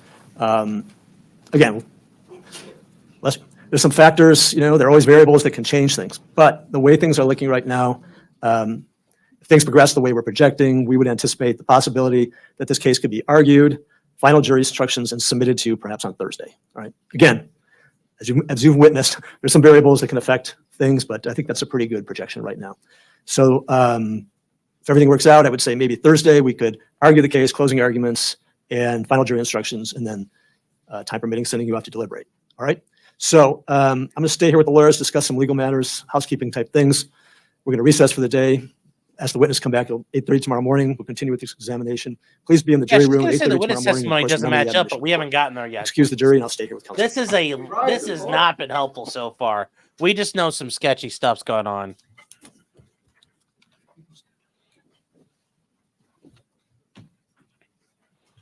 It's an attack on his credibility, but this is a roundabout. I think, yeah, they're gonna have him point out, like, do you agree these guys fucked up the investigation? But it's taking a little while. It's taking a little while. Brittany says the state gets weeks and the defense gets days. Well, that's not uncommon. And if the defense really needed time, this will be brief. they would get it. The record will show the absence of the jury. I bet the defense has said from the beginning they only need a couple days anyway. When a judicial assistant comes back, he has a draft of final jury instructions. It's a rough draft, and it includes lesser included offenses and things like that that might not be necessary, but it's a working draft. And given the projected progress of the case, maybe we might get to a discussion of that Wednesday afternoon. Okay, so if you review it tonight, take a look at it. Again, it's a very rough draft, but it's got to get reorganized. But take a look at that. So if we get to it, we can go over that tomorrow afternoon. And then if things continue to progress, therefore, if we settle on final jury instructions tomorrow afternoon and we get to it on Thursday, we'll be ready. All right? Good. All right, thank you very much. We'll see everyone at 8:30 tomorrow morning, and we're adjourned for the evening. Please rise.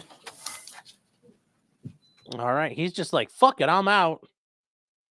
So let's skip over to, we have, let's see here. Guys, it's 9 o'clock. Do you want to watch the AM session of today? Because it's out. It is out. It's out, old chat. Oh, come on. Why won't this thing fucking click over?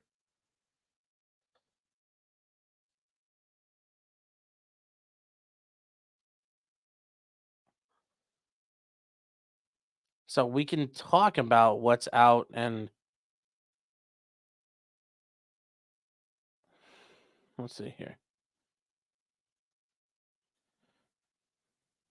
You want to do more? Okay, we'll knock it out. We'll get it knocked out. We'll get this next part knocked out. So we have 4:17. Oh, we have 4:17 afternoon and evening, but we're only going to get to the morning. We'll switch over to this one. Here we go.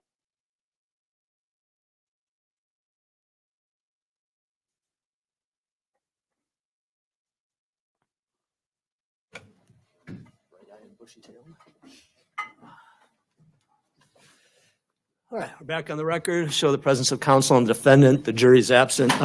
Before we bring the jury in and continue with the cross-examination of the witness, a couple of things I just wanted to hear from the parties about. First, when we discussed the additional possible witnesses for the defense, I might have missed it, but I don't recall Detective Barba's name. But the court. Before we get too far, actually, we're going to read through some RBM cases, no lingerie football. Well, not here. But I want to say Albert Wesker for $9.99. Thank you, Albert. Is saying, great to catch a live stream for once. It's your fellow Buckeye. Do you know any good employment attorneys in Southwest Ohio or in Ohio in general? Anyone you would refer to? I know really good ones in the Toledo area, but I don't know anybody down your way.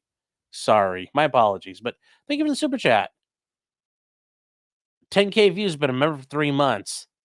Thoughts on the defense witnesses and questions? Well, the first witness was really good. I mean, they're getting hurt with the fact that, yeah, they really haven't run under the rip crews and a lot of bad stuff, but they point out there's bad dudes out there. It's a fucking lawless area. It's overall painting a pretty good picture. Wanda saying, "Love your coverage, Sean." Well, thank you. It's a big shout out to MLS Law. Yep, David, after getting jerked around by the Hales, win our first hurdle in court. It's a great guy, smart, authentic, great lawyer. Well, thank you, Wanda. The D for $10 says, "I wouldn't trust the sheriff as I could throw a man 10 times Sean's size. He wouldn't be throwing very far. This dude seems to really like to spend time in Mexico and trust randos." Yep. And Unknown Hero for $2 says, "Corruption levels are at 9,000. I agree. Free George Kelly. Yes. This is sketchy as hell, the way he did all that." And then Selena for 10 pounds sterling, the King Sterling, says, "Yes, please, Sean. Thank you for the stream." Well, you're welcome. And no laundry in football. Nope. Sorry. And then Joe Loy for 10 pounds sterling. Again from the King, his sterling. And you got a little pupper dog hiding in your little picture there, being all sly. Oh, thank you. I left you speechless, so that's great. Just leave them speechless. So the AZ flag resembles Japan's old rising sun. Yes, the interesting story about Arizona's flag was the Arizona shooting team for Camp Perry in the 1912, I think it was 1912, the national matches, did not have a flag they were using. So they cobbled together a flag, they used it, and the Arizona legislature adopted it. So that's kind of the neat thing, that's how it became the state flag.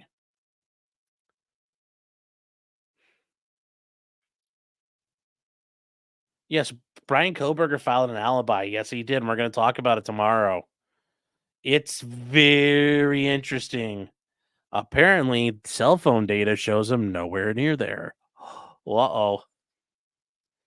I'm assuming the phone's moving around too, so that's yeah, that's going to be a problem.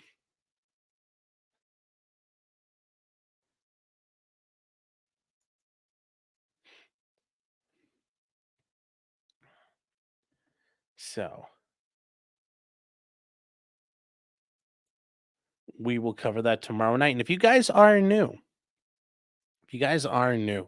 we have a weekly show every Thursday night at 9:30 Eastern Standard Time. For those of you not in the United States, that's the Eastern Standard Time.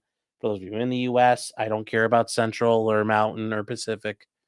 It's 9:30 Eastern. We got a lot of stuff to talk about tomorrow night. I mean, here's the list if you really want to know already. We've got a communist revolutionary in Bakersfield ran her mouth at a city council meeting and then was crying after she got arrested. An attorney shot up a deposition out in Las Vegas. E. Jean Carroll got caught with an unregistered gun, and amazingly, she didn't get arrested in New York City. Funny how that works. Hunter Biden tried to get his gun case dismissed, didn't work. The cop down in Georgia, the lady cop who was getting passed around like the department fleshlight, she actually got a settlement check from the city. A U.S. ambassador has been found to be a spy for Cuba for over 20 years. An Uber driver was murdered here in Ohio and was all caught on camera. Trump's updates with his trial. Not a whole lot going on as of the second. The YSL trial has started to really collapse as the prosecutor's been screaming at the judge. The January 6th case went to SCOTUS and was argued, and then obviously Brian Koberger's alibi. So there's a lot to talk about tomorrow night.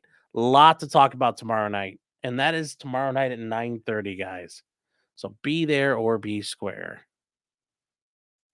And we'll get back to this banner. There. Oh.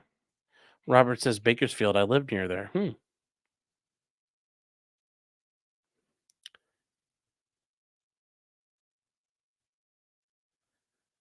York City time equals Eastern Standard Time. Yes. Patty B, I'm new. Well, hello. Welcome. Yes, like I said, we are on Thursdays at 9:30. It's our weekly show. We've been doing it now almost 109 weeks straight.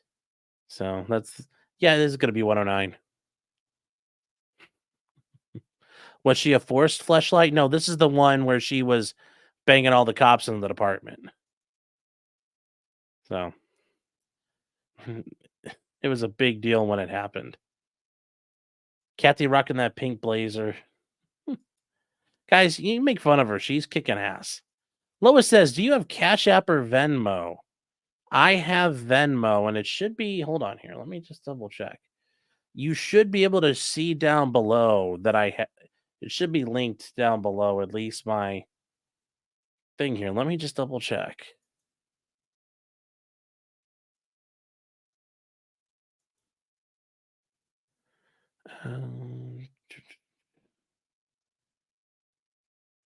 Why is this not loading? Anyways, yes, it should be available. And let me just double check here.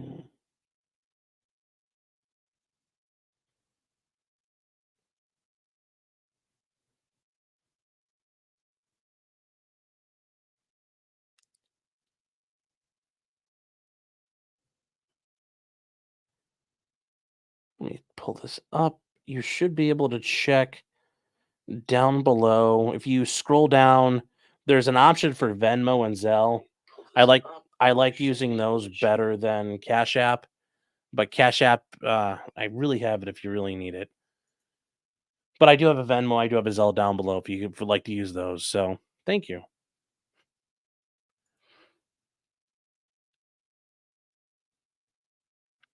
Let me see here.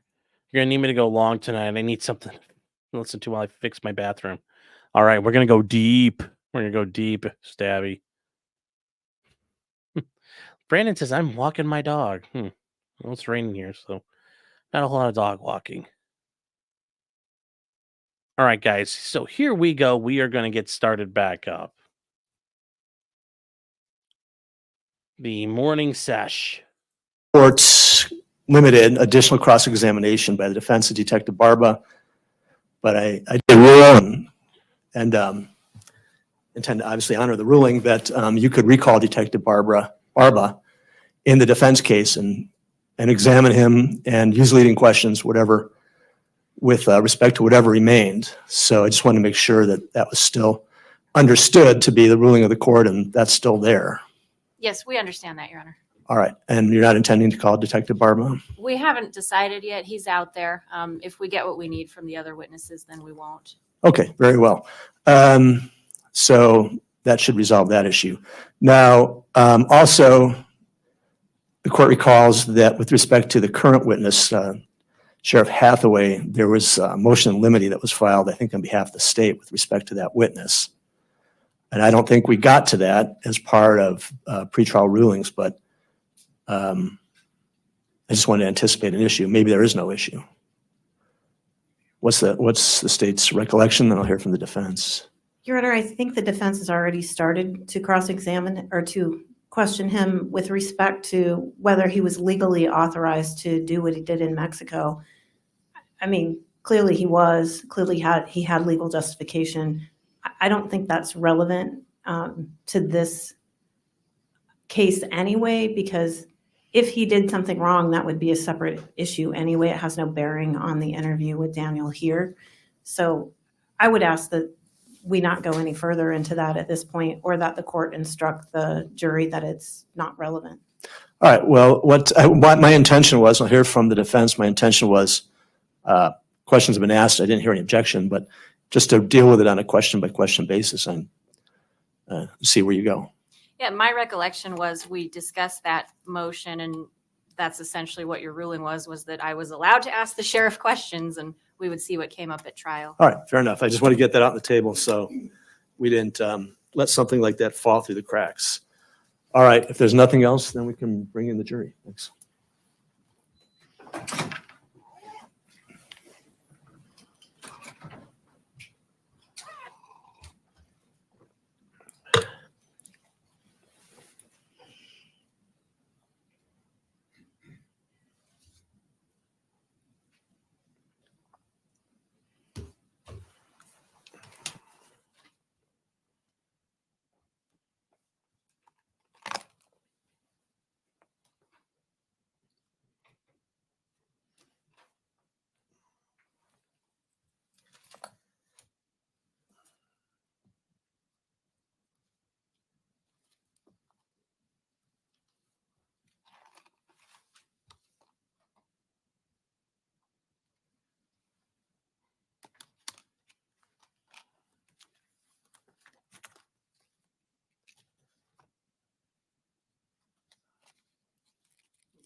right.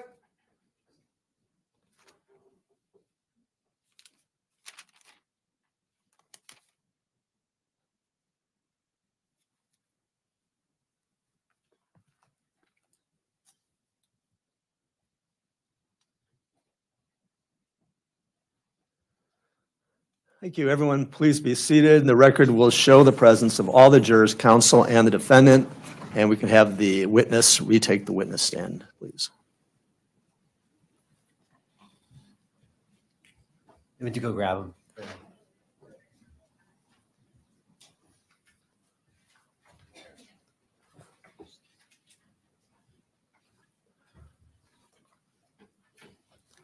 Morning, sir. Retake the witness stand. Thank you.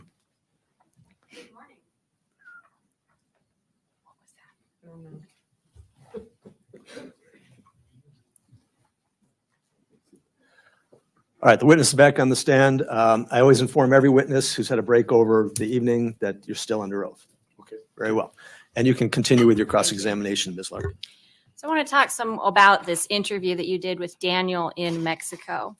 Prior to meeting with him, can you summarize the background information that you had about this case? There's probably a lot of things more than I can summarize, but that there was a killing on January 30th of 2023 in the Kino Springs area on a property that pertained to an individual named George Kelly, and that evidence had been collected at the scene. Shell casings and a body had been recovered at the scene.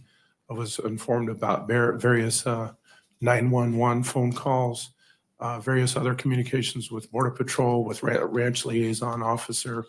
I could be missing some things, but that's it in a nutshell. Did you know where the body was located in relationship to the house? No, I do not.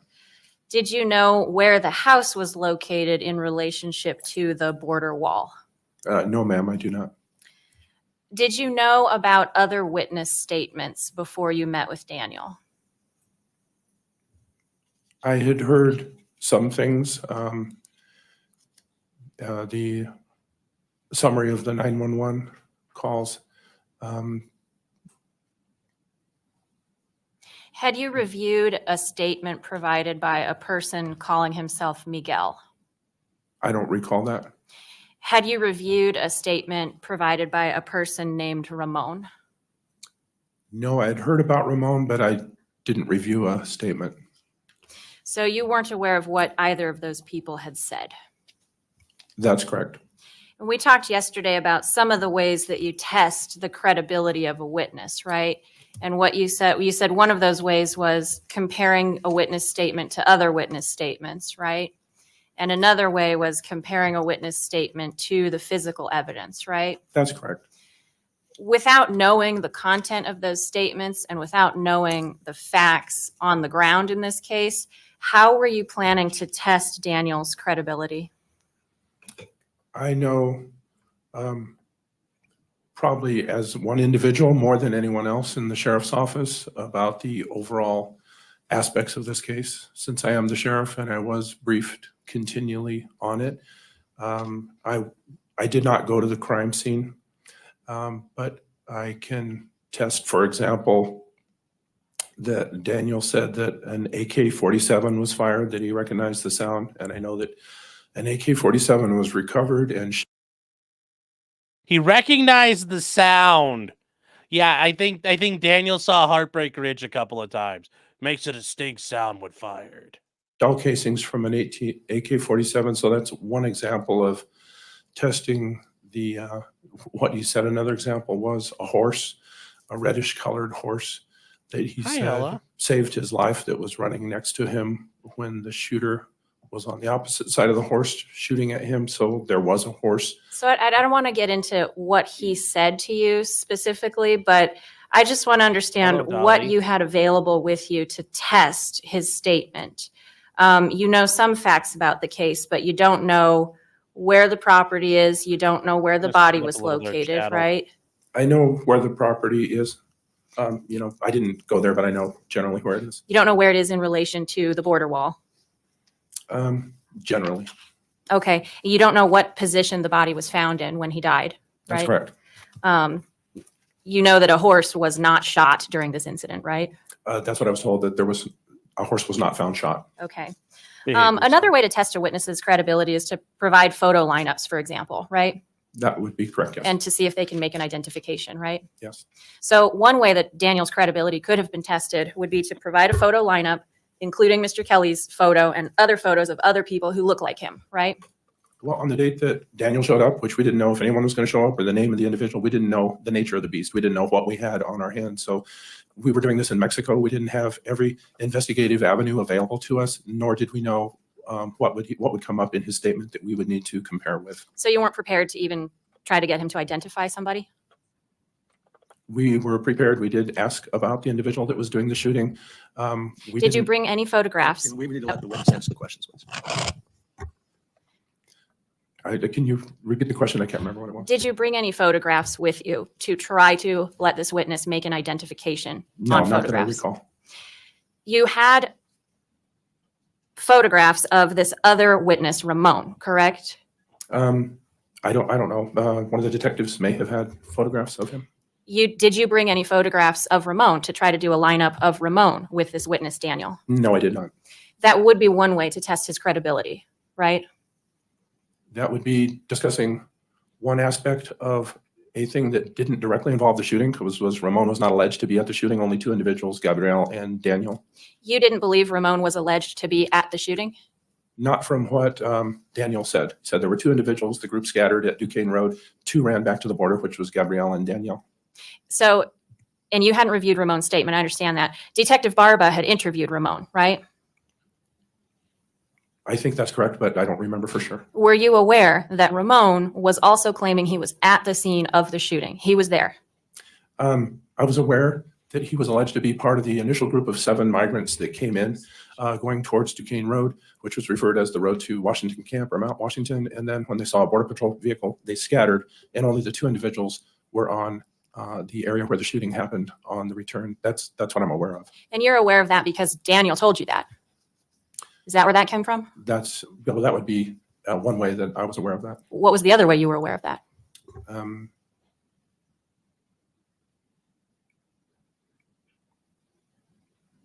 I don't know. That's just what Daniel told you, That's probably. what Daniel told me. Okay.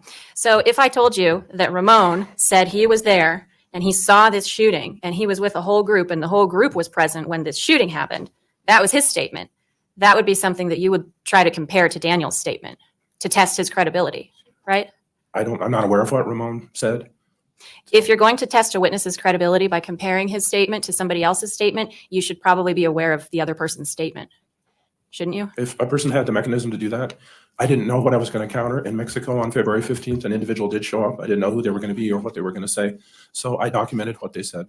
And you didn't do anything to test his statement against other statements that had been put forward in this case, did you? I know the detectives were working on this case, and I'm aware that they did that type of thing, pursuing many different avenues beyond what I pursued. So they were doing those kind of things. Which detective did that? I don't know. Did you ever review a report from any detective that compared these witness statements to each other? I don't recall reviewing a report that did that particular thing. Is it possible that nobody did that? I don't know. I didn't review all the reports in the case.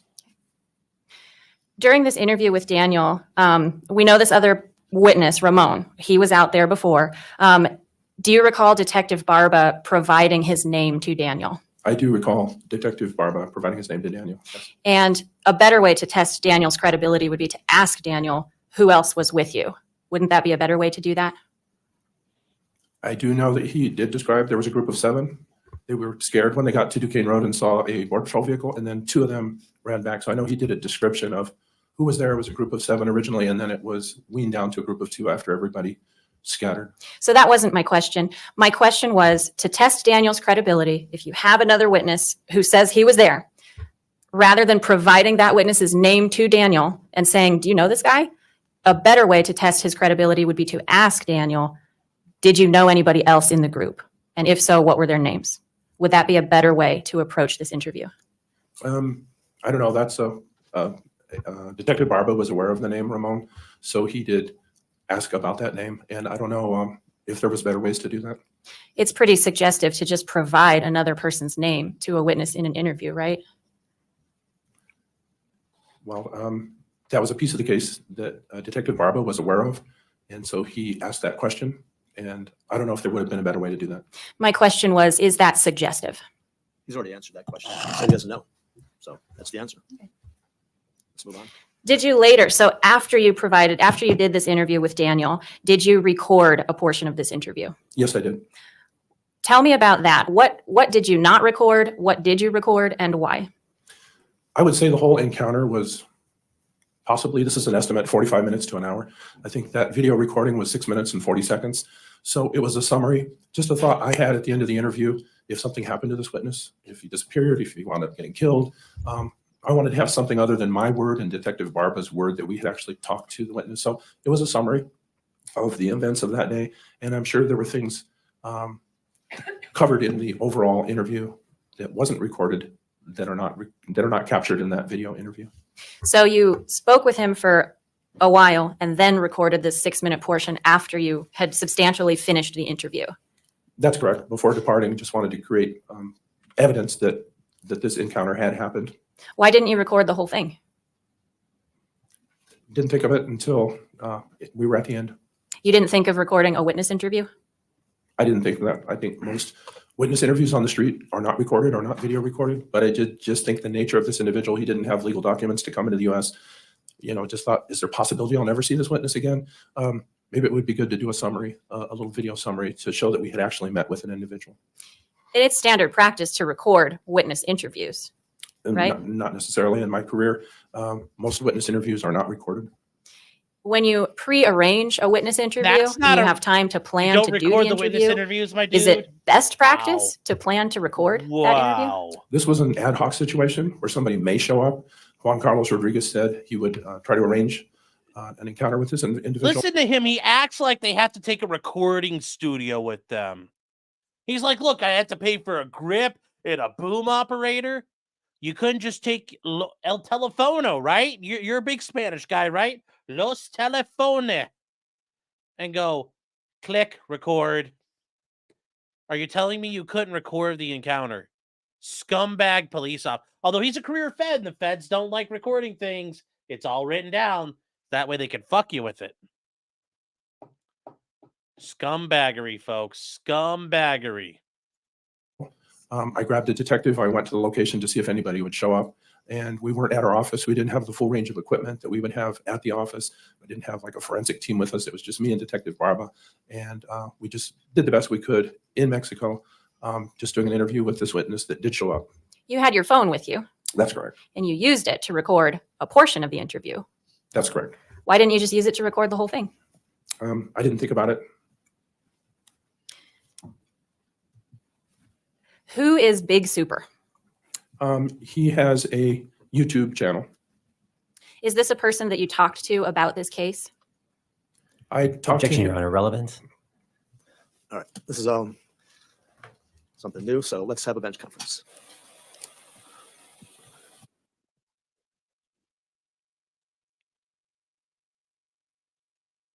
All right, so we got a chance to catch up here on some comments. Zach is saying, why does he sound like a substitute teacher who got busted looking up a girl's skirt? Well, he's a Fed, so maybe he did. Zach said we did a lineup of all the Ramones. Apparently they were in a band. Yes. And Daniel Patrick for $4.99. Thank you as well. It's saying Mike Redbar is live right now interviewing a waitress who claims he left a $0 tip after making weird, creepy comments about her feet. Gross. What the fuck, dude? I mean, if it's a joke, I don't even know who Mike Redbar is, so. I mean, funny. Ken's counseling couch says, what's the legality of the sheriff going into Mexico? Conducting a criminal investigation without Mexico permission.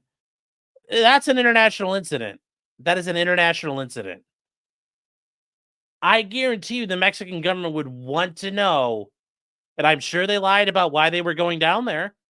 I'm sure when they got to the border, what's your purpose for coming to Mexico today? Oh, just meeting somebody, saying hello to friends. I'm sure they didn't say, oh, we're going to interview somebody. I'm sure he didn't say that. But yes, there are legal treaties and things like that. Sure, they're not armed, but to operate on foreign soil is a big fucking deal. It's a huge deal. Shouldn't that evidence be inadmissible? No, because they broke a law to obtain it, but that law doesn't affect George Kelly's rights at all. And I'm sure that they try to do that.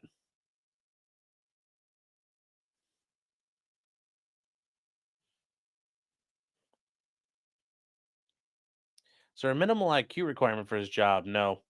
Kerry says, how is the sheriff a Fed? He was a career DEA agent. He retired from the DEA and became the sheriff. He's been a federal agent most of his law enforcement career. So once a Fed, always a Fed.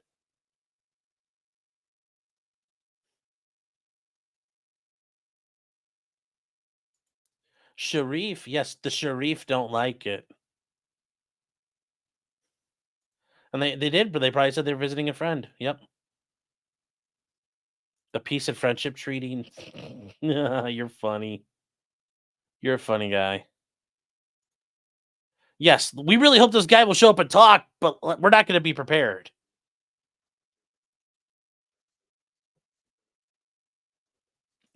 Wombat Mommy saying, why is no one talking about what? I didn't think I needed to record the interview. Yes, that means always in cash, never in writing. Yep. Yes, they were visiting a friend. Yes, Sharif bin Ali Mohammed. And Ariel's like, wait! For what? What are we waiting on? A little Big Super got a video with the sheriff from 2 months ago on his channel. Oh, is that what you're telling me? Big Super's video from 2 months ago with the sheriff. Okay, hold on. All right, let me see here. Big Super. Is this a channel? Like official Big Super? Because there's like a road vlog. Let me see here. Videos. Los Videosos. Oh, okay, here we go. Let's take a look at this real quick.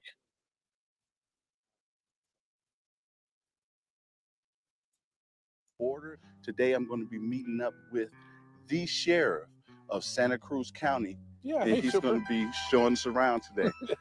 Yeah, So, thanks for coming down. Thank you for having me. Are you a native of Arizona? Yeah, my family's been here for 5 generations since the 1800s, since before Arizona became a state. Arizona became a state in 1912, and this house behind it is where my dad was born, and there were 7 boys in that family, 7 brothers. This house has been added on to over the years. It was just used to be a little shack, but there's been various additions on it. Well, let's get to years. where they're actually We're a like ranching on the family. border. We have ranch property in 2 counties, in Santa Cruz County, where we are here, and in Cochise County, which is to the They have east. ranch Awesome. Can property you in show us multiple around? counties. Sure. Yeah. This is a They're doing well. That's a big spread. That's a nice looking house. Decades of Let me cartel ask money. you a question, Super. That 100,000 subscriber plaque, are people just pawing off? Just walk under that, and that's Mexico. And you see that? Okay, so yeah, That's here's some Mexico. places. This is actually a good look. There's border wall, but then there's just the barriers. That's Mexico right there. And it's like, you see, it's just peaceful. There's nothing going on here. For now. It's safe. And if you go down into the canyon right there, there's no fence at all. But like right here, you can just walk under that, and that's Mexico. And you see that little pillar there, that white monument? That's a border monument. When they surveyed the border, that's a survey marker to show here's the international border with Mexico. If you can see that, it says boundary of This, I wonder if this is down by George Kelly's property. Because he lives right on the edge of the fence. And nothing's going on because the sun is up.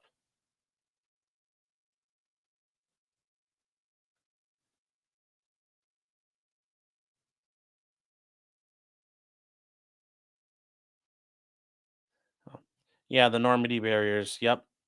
But those are basically Czech hedgehogs that are connected together. The United States, right there. And that little strand of barbed wire is actually the barrier, the border. So. Boundary of the United States. And it says by treaty established by the treaties of something. Guadalupe Hidalgo. Something. You know, take me where the invasion is, where the hordes are. And I go, well, I can take you where there's no fence. Like here's where that fence ended, and here's what was here before, and where you can just duck under it and see. You're not going to see anything of all the many times, probably 100 times that I've taken media people here from all the national media where they want to. Okay, great. So they're not coming here. What's not happening, period? Not like there's 8 million people streaming across the border like tomorrow. Let's see if we can see some other spots. Here we go. Wait, did he cross the border? Let's see if he does that. Oh, what the hell's all this? Are lined up over there even farther. They'll be backed up for miles going back that way. So in a car, got to have a good cooling system or your car overheats sitting in line. And some gas in there too, huh? Yeah. So yes, an actual law enforcement officer is dicking around across the border. This probably doesn't piss the Mexicans off as much, but I'm sure they're not thrilled he's doing it. I'll show you one of the, just like these curio shops that have all the handcrafted stuff and everything.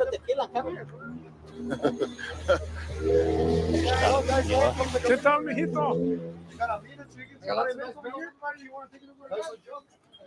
So, anyways, that's interesting. Let's get back to the show. Thank you for bringing that up. And that dude's a weird Mexico weeb. I don't know the exact word, but yeah. Ariel's saying, wait, yeah, he goes to Mexico, yeah. I had a meeting about Metroids. I don't know what a Metroid is, so.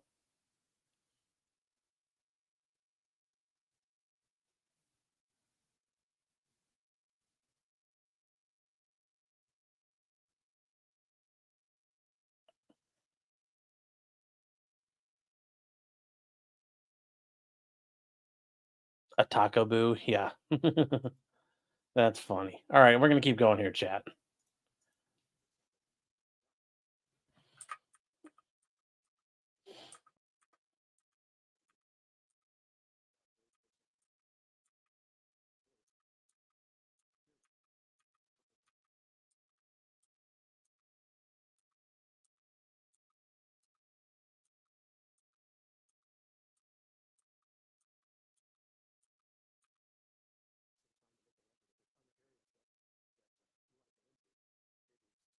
Oh my gosh. What are they ordering? I'd like to make an order.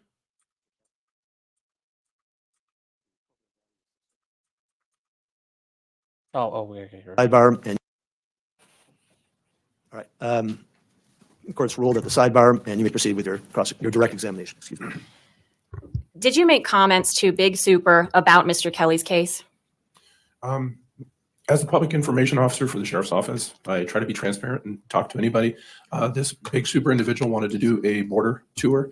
And while we were doing that border tour, he asked me, what about vigilantes? Do you have vigilantes on the border? And I gave an answer, which I didn't say Mr. Kelly's name. I said, we have a situation where there's a rancher that shot at 2 migrants and killed one of them, and the other one got away. I did mention that incident, and I didn't say the name George Kelly in that interview. Did you say that he just wanted to go hunt him some Mexicans? No. After that comment, I did segue into a collective pronoun, the word they, that there is a type, that they want to go hunt themselves some Mexicans. They want to have the mystique of the Old West of the border, get some excitement. And we've had individuals that do that. Like, well, there was one called Take the Border Back, a group that just came in not too long ago, a bunch of armed individuals. I told Big Super that this was rare. It was not common, but it does happen occasionally. You told Big Super, we caught this rancher shooting at migrants. And then you said that there are people who want to come hunt some Mexicans. You made that statement. Yeah, I just did a kind of colloquial. There are some people that they want to go hunt them some Mexicans. Yeah, I did say that statement. Right after referencing Mr. Kelly's case. And I didn't mention Mr. Kelly, but I did generically refer to a type that has that attitude. You didn't say Mr. Kelly's name, but that's who you meant, right? That is who I meant. Thank you. You also tell him something about pet ranchers. What did you say about pet ranchers? Something to the effect that there are ranchers that are on speed dial for certain news outlets that they will interpret everything as a crisis, as that foreigners are hostile, foreigners are here to do us harm. So I did reference that there are people that can get on the news by talking this is sort of crisis mentality, hostile nature of foreigners, rather than them just coming here to work, but that they're here to cause harm. And your implication was that that's totally exaggerated. That's exaggerated? What the ranchers are saying, exaggerated, right? Yeah, that's okay. my implication, yes. You talked yesterday about how you don't really get involved in a lot of cases, even the major ones. I just want to ask you, why did you involve yourself in this case? It was mainly because of the specific nature of the Mexico interview. And I had done so many interviews like that when I worked with the DEA. And I've been going to Mexico my whole life. I was born in Nogales, Arizona, grew up here in Nogales, Arizona. I've been going to Mexico my whole life, in addition to my DEA career, which was largely in Latin America. So it was easy for me to go and talk to an individual in Mexico, whereas for others, they may be reluctant to do so. So it just seemed like a natural, easy thing for me to do. That's the only reason? Yes. I don't have anything else, Your Honor. Cross-examination from the state. Yes, Your Honor, real briefly. Sheriff, let me ask you the question about the report and the video, or the video recording and the report. Yes. Right, you recorded via a report, right, the interview. There was an interview that happened, and then at the end of that interview, I synopsized the interview in a video recording. And there's a report on this, right? There's a report about the entire interview. That's correct. And Detective Barba was with you, correct? That's correct. And Detective Barba is one of the detectives on this case, right? That's correct. So if you had any questions or concerns, Detective Barba is there to assist you. That's correct. And you talked about, are you familiar with where the victim's body was found in relationship to the Kelly home? I'm not aware of the specifics. Are you familiar with, comfortable with 115 yards? I'm not aware of the specifics. It's only what I've been briefed. I've been briefed to that number, but it's just based on a briefing. Well, let's just I'm gonna give you a hypothetical. If someone's standing 115 yards away and there's brush, is it easy to make an identification on somebody? If you're 115 yards away, there's brush. It depends on the nature of the terrain. Like I have a ranch in that same area, and I know what the terrain is like, and it depends. There could be mesquite trees or things between the individuals, or it could be open space. It's hard to say without actually looking at the crime scene. And also, too, have you ever been shot at with an AK-47? No. Do you have a lot of officers under your employ that has been shot at by an AK-47? No.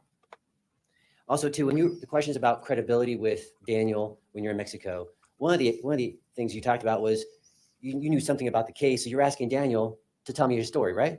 That's correct. And you're checking that mentally with the facts that you know that Detective Barba or Detective Ienza told you about the case, right? That's correct. And you gave a couple examples, right?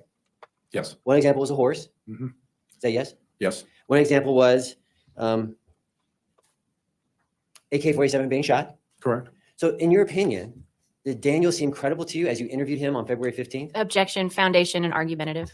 Sustained. No more questions, Your Honor. Redirect. I don't have any redirect. Thank you. All right, ladies and gentlemen of the jury, any questions for the jurors for this witness? Here's we have more than one, so we'll go to the bench conference.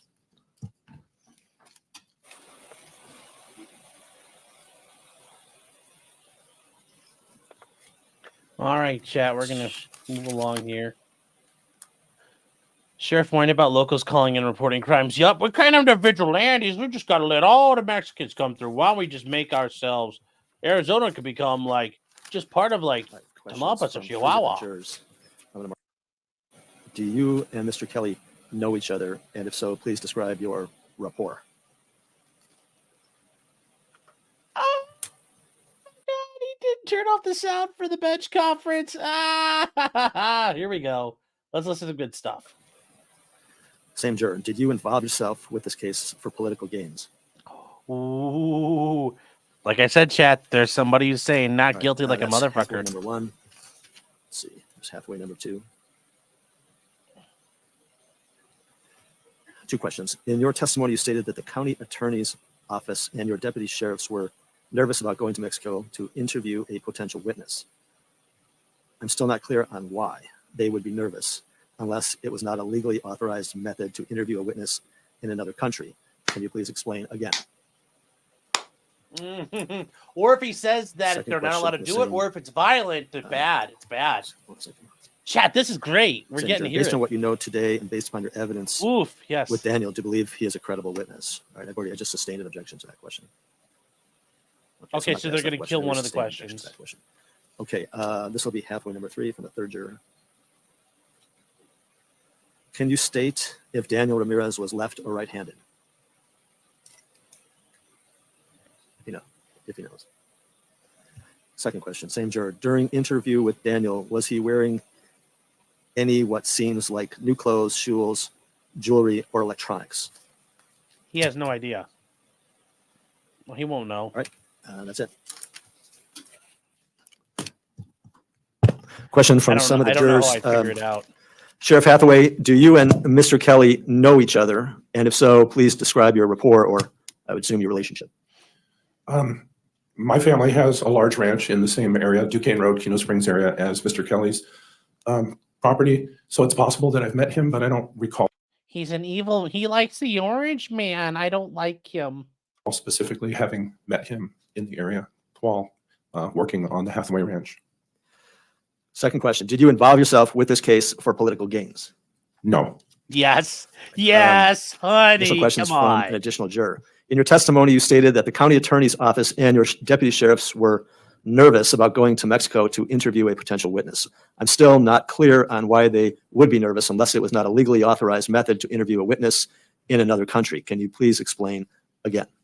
Just speculating. Maybe they hear about the danger in Mexico, that it's dangerous down there, and they don't want to expose themselves to that kind of danger. But I don't know exactly why. And questions from another witness. There was another question from that juror, but I had already ruled on that question before, so I won't ask that one. But another question, 2 questions from another juror. Can you state if Daniel Ramirez was left or right-handed, if you know? I don't know. Another question from the same juror. During the interview with Daniel, was he wearing any what seems to be like new clothes, shoes, jewelry, or electronics? No, not that I recall. He was dressed humbly. All right, those are all the questions from the 3. Any other questions from the jurors? Which means he was dressed po as fuck. All right, we have another question from a different juror. Let's get that. We'll go on the sidebar for that. So Hydrophilic Christopher, that's a new name. Were these illegals supposed to go to the sheriff's home but done goofed? Yeah, maybe. They went across to the wrong ranch. You know, the sheriff had a snack tray available. I'm sure he's like, I've got a snack tray of all the things you want. Churros and taquitos. And he's like, oh, they went to the wrong place. Oh, no. He's like, yes, political games are my jam, homie.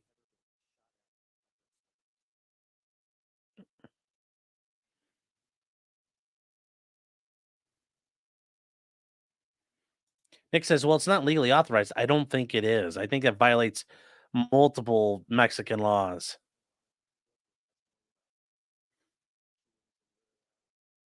I went just to take a shower and this thing is still going. Just dismiss the case. Yeah, well. This dude at the cartel has them on speed dial. I'm sure they do. I'm sure they do. Now, what are they asking? What are we getting into? All right, we are back on the record. I made some rulings that to the effect that part of some of these questions will not be asked because they may have been asked and answered or for other reasons. But witness having answered questions that I've allowed from the jurors, is there a follow-up questioning to the questions of the jurors from the defense? No, Your Honor. He's got DEH, he's got other Yes, ties. briefly, Your Honor. Let me talk about, there's a question about the attire of Daniel. Your answer was humbly.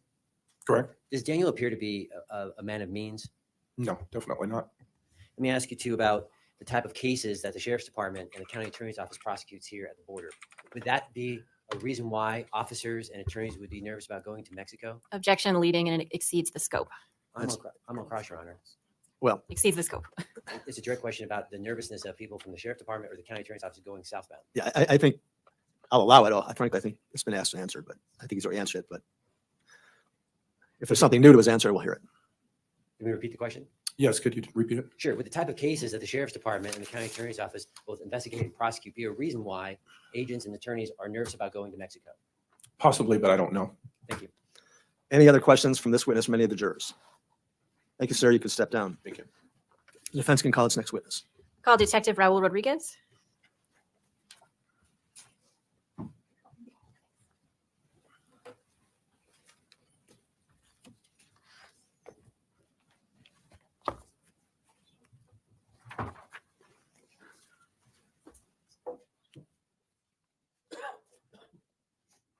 Daniel was dressed like a prosecutor.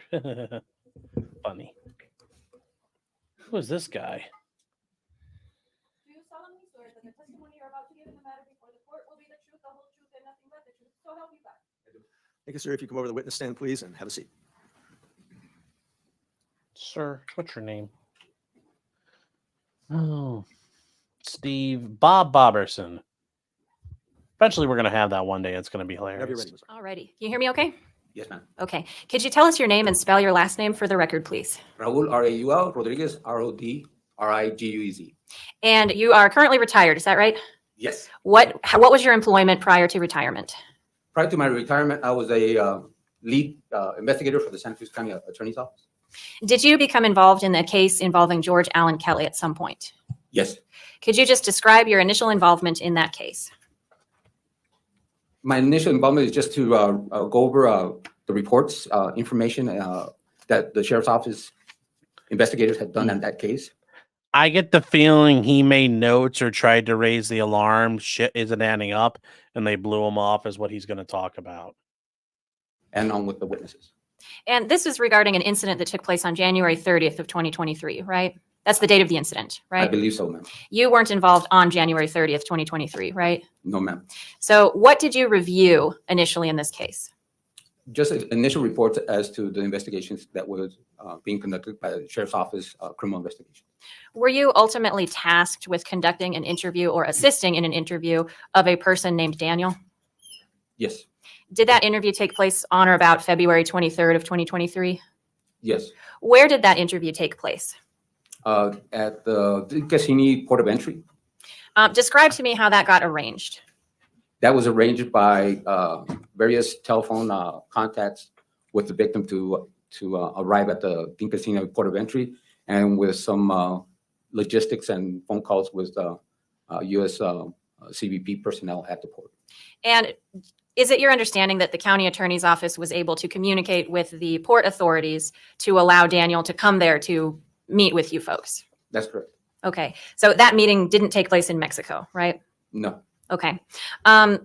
Tell me what you had reviewed or what your background information on the case was prior to interviewing Daniel on February 23rd. Background information was that the county, Santa Cruz County Sheriff's Office was conducting a criminal investigation into a homicide that occurred in Kino Springs prior to that interview.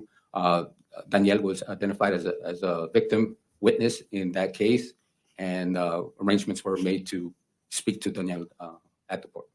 Were you aware before interviewing Daniel that any other people had come forward as witnesses in this case? Yes. How many other people? I believe 2 other gentlemen were identified by the Santa Cruz County detective. Okay. So in your review, you were aware of a person named Miguel who came forward, right?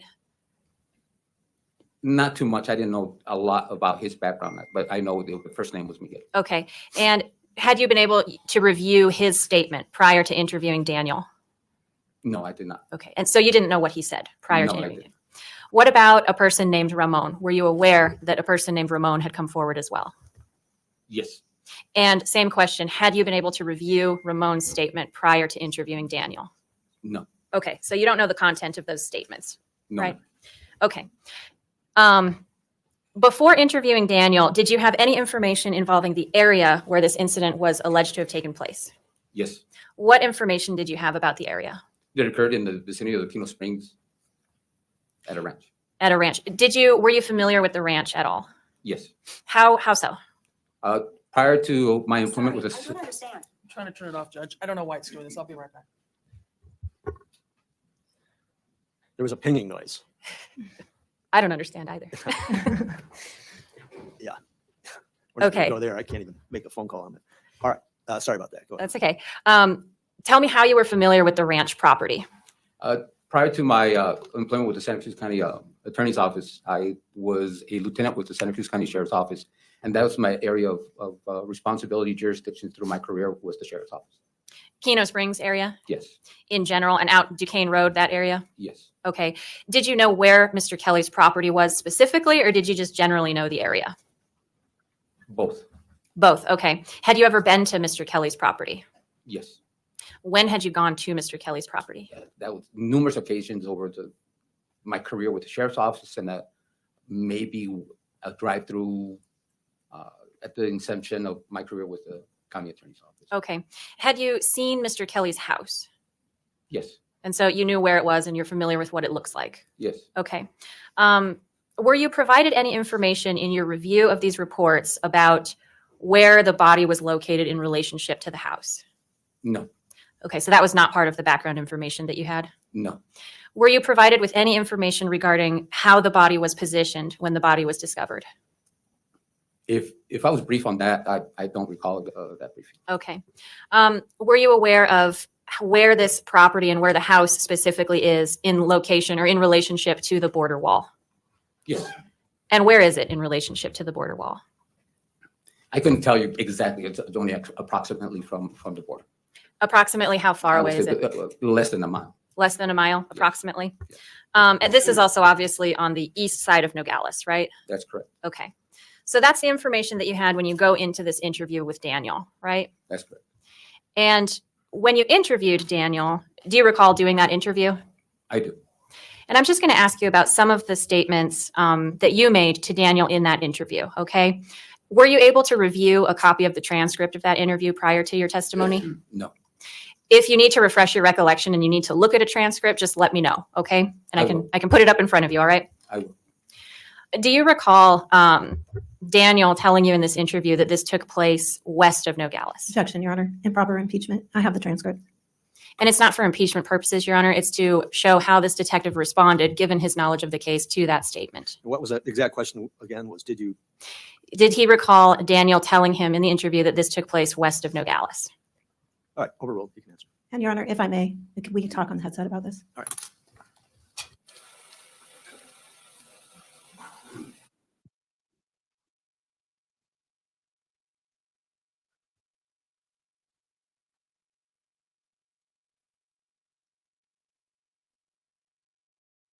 I was hoping we'd hear again, but we're not.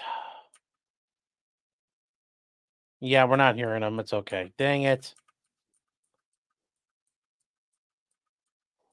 In the witness's mind. Objections overruled. You can ask the question again so it's fresh in the witness's mind. So during this interview on February 23rd, do you recall asking Daniel where this took place? And do you recall him stating west of Nogales? I have to see the transcript. All right. Can you put this in front of the witness?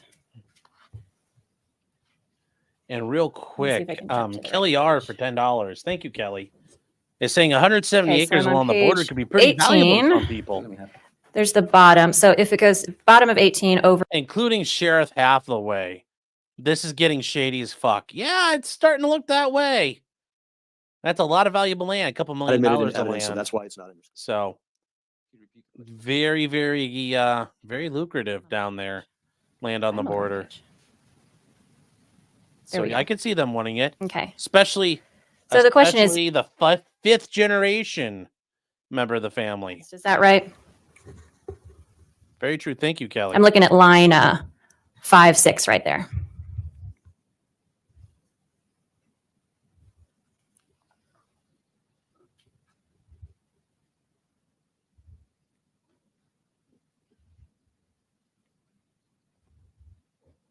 Yes. Okay. So he told you this took place west of Nogales. And can you take a look at line 7 for me? 7, 8. Yes. And that's you translating the witness's statement. Is that right? Yes. And you translated that as east. Is that right? Yes. Even though you confirmed in Spanish, oeste, so you repeated that to him in Spanish. Yes. But then you translated that as east. Yes. Why did you do I that? just want to get an official, I think everyone probably, most everyone knows what that means, but so the word in the transcript that the witness said was oeste, correct? Yes. All right. Can we ask the court interpreter to translate oeste? Translate the word oeste.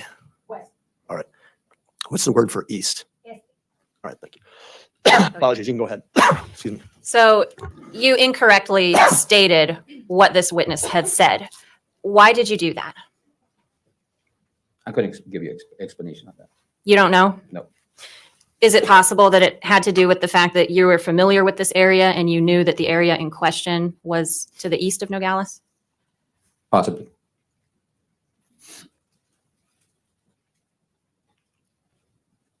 And then you ask the witness another question. I'm going to jump to page 41. Give me one moment. Let's find the line. Oh, this is off.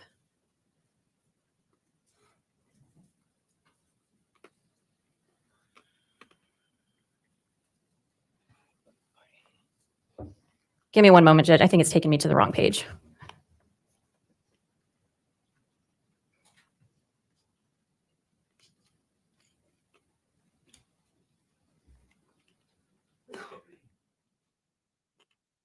Okay, so I'm looking at page 40. You were asking the witness some questions about distance. And do you agree that you're telling the witness the distance? I'm looking at line 14 to line 15. That's something that you're telling the witness, right? I'm just affirming his recollection. Well, you're saying, could it be the distance? Could it be more? Because 7 Objection, meters. Your Honor. Improper impeachment again. I'm asking about this witness's statements, not about Daniel's statements. Right. Well, objection's overruled, but ask the question first. What did the witness tell you? Or did the witness tell you this, this, and this? And what did you tell him? Just ask for his recollection first. And then if necessary, you can try to refresh his recollection with the transcript.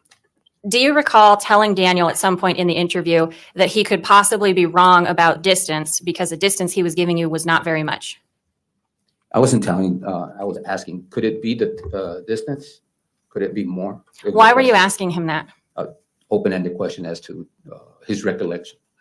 Well, he had previously given you a statement about a distance, right? Do you want me to scroll up so you can see that? Yes.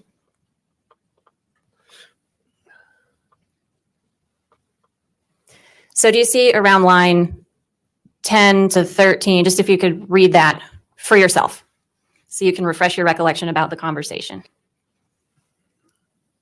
Yes. So the conversation in general, and I don't want to get into what the witness actually told you, but you're in general talking about a distance in this case, right? That's correct. And you're talking about a distance from the border wall, right? That's correct. He gave you a distance, right? That's correct. And then later you tell him, are you sure it was that close? Could it have been more? Something like that, right? That's correct. Why did you do that? Because sometimes victims' recollections are different days, weeks afterwards, just to affirm his statement as to distance. Well, when you say, are you sure it was that close? Do you believe that's suggestive to the witness? I believe it's I was trying to elicit his detailed response to my question. Well, he had previously given you a detailed response about a distance from where he was to the border wall, right? That's correct. But you didn't accept that. You asked him, are you sure it was that close? It's the term of interview with the victims to reaffirm their statements. Don't you believe that that's a little bit suggestive when you say, are you sure it was that close? Reaffirming their statements, so you're manipulating them. Okay. Well, the question is subjective as to the response, and so I would say it's just my interview was the victim. Well, let me ask you this. He gives you this distance away from the border wall that this happened. When you heard that, based on your knowledge of the area, and you know the ranch, you know where it is in relationship to the border wall, based on his statement, did you believe that that statement made sense with the knowledge that you had of the area?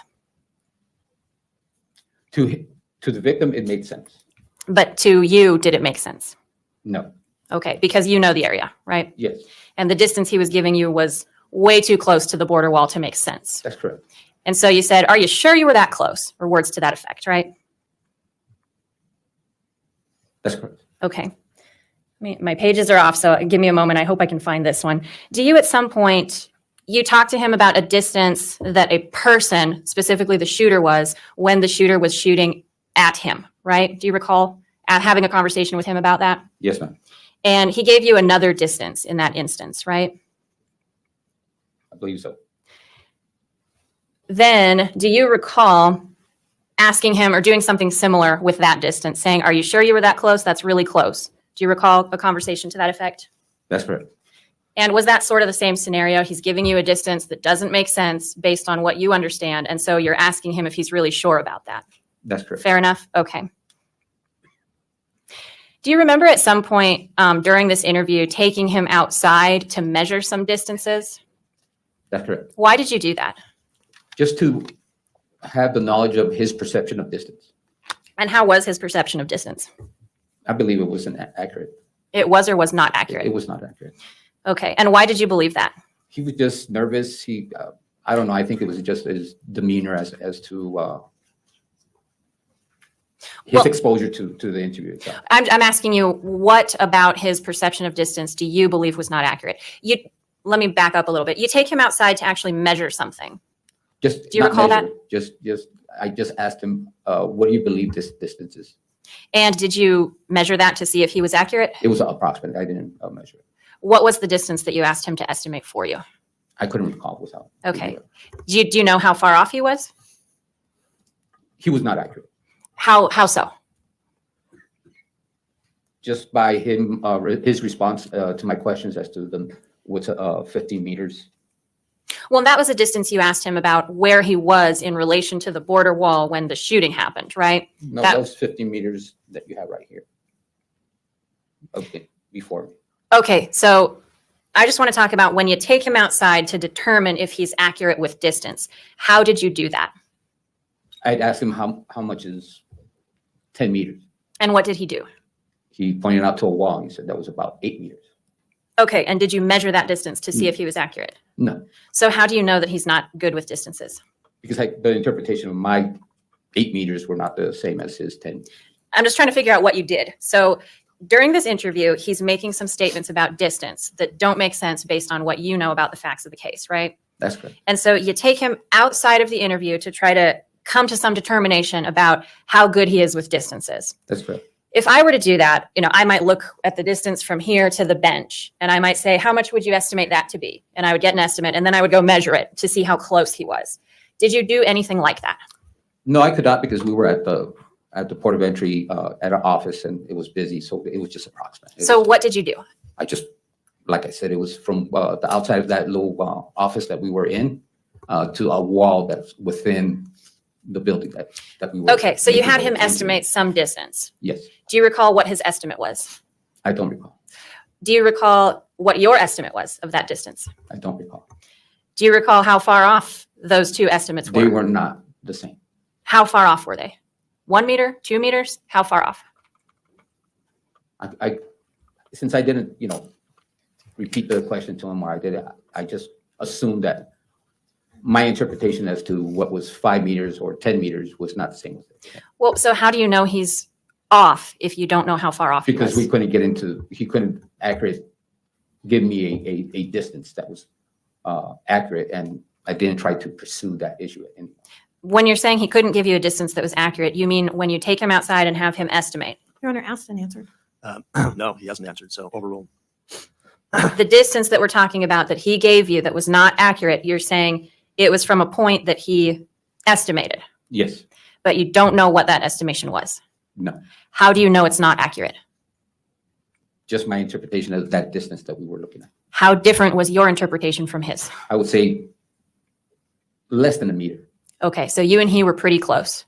but not accurate. Okay, so he's giving you a distance, 15 meters, let's say. He's not going to make an error like 15 meters is really 1.5 miles. He's not that far off, is he? Yes. Yes, he is that far off? 15 meters to 1.5 miles is not the same.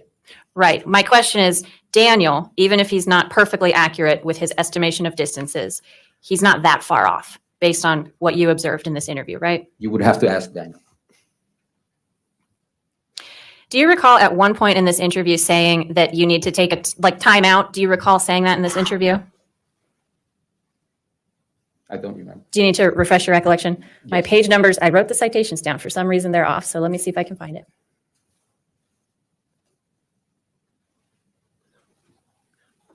Council, let's just jump on the headset for scheduling purposes. What are we scheduling here? We're going to get to like lunch? Are we getting to break time? All right, we're going to take our 30-minute mid-morning recess. It's 9:45. We'll be back here. Please be in the jury room at 10:15. We'll continue with the examination of this witness. We're in recess for 30 minutes.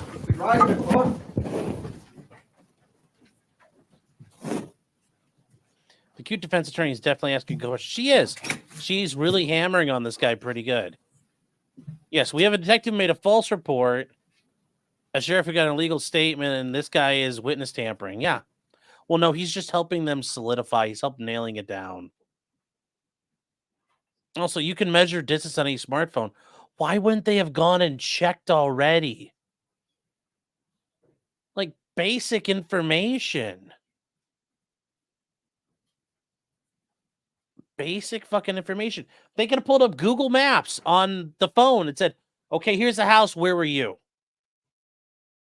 Point and then measure. There's ways they could have done all this stuff.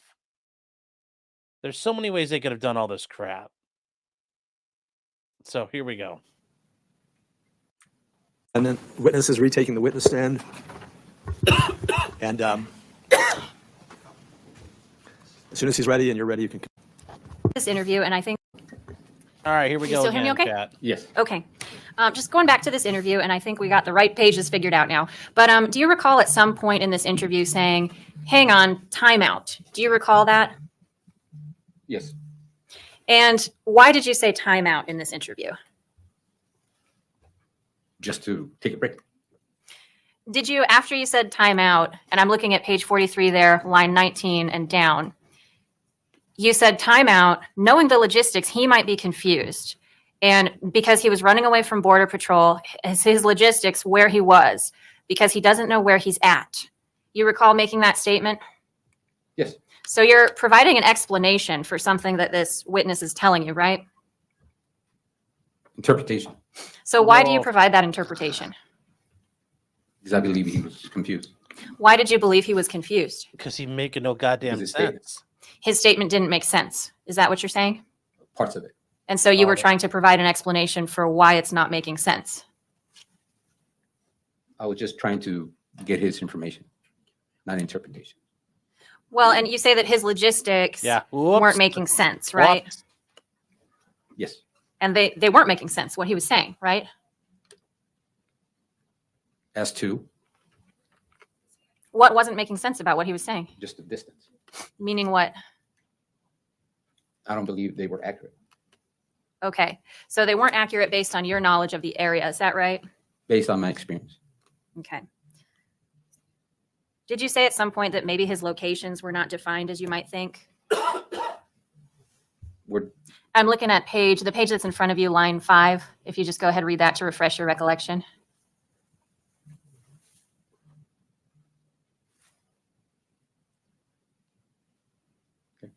As you're telling him, or are you telling him that, or you're saying that his locations might not be as defined as you might think?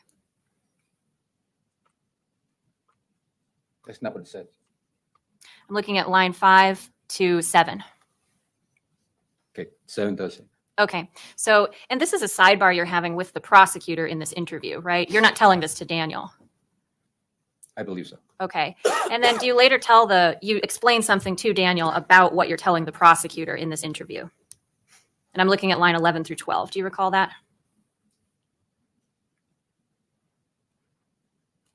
I'm going to scroll up for you, okay? Yes. And you're telling him that he wasn't paying attention when he was fleeing. I'm asking. You're asking him if he was paying attention when he was fleeing? Yes. Is that what he said? Did he acknowledge that? Did he say, that's right, I wasn't paying attention? Do you recall? I don't see it on this page. Okay. I'm just asking if you recall. Do you remember him saying that? Can you repeat the question, please? Do you remember him agreeing with you and saying, yes, that's right, I wasn't paying attention because I was fleeing or something like that? More or less. Do you recall at some point telling the prosecutor in this interview that Daniel's thought pattern is not like ours? Do you want me to pull up that page? Please. It even highlighted it for some reason. Okay, so just take a look at that and refresh your recollection.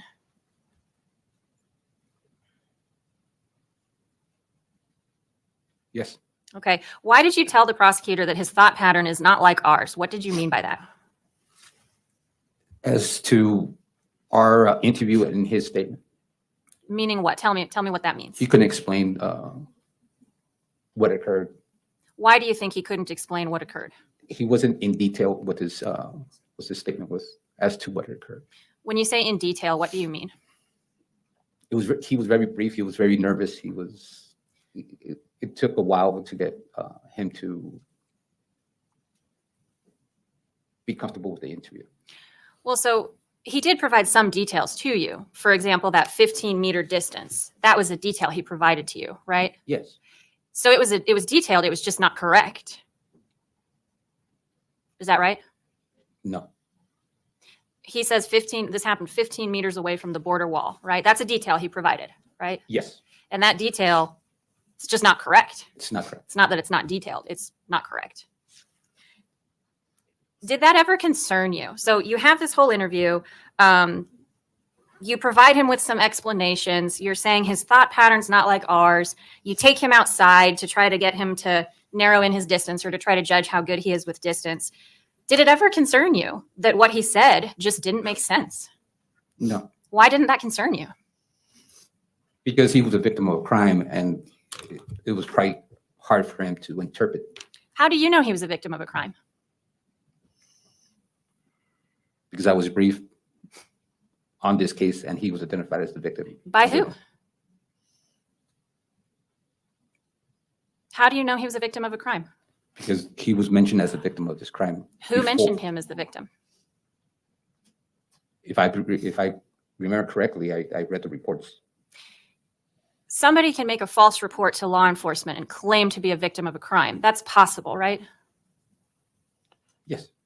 And before you had this interview with Daniel, you were aware of two other potential witnesses who had come forward. We've talked about that already, right? Miguel and Ramon, right? That's correct. Daniel doesn't ever mention Miguel and Ramon to you, right? Or he says, let me rephrase that. Based on what you hear from him, your understanding is Daniel's the only one present when this shooting takes place, right? No. Who else besides Gabriel? Daniel and Gabriel. Objection, Your Honor. I'm having a hard time figuring out how this isn't improper impeachment again, what the purpose of this line of questioning is.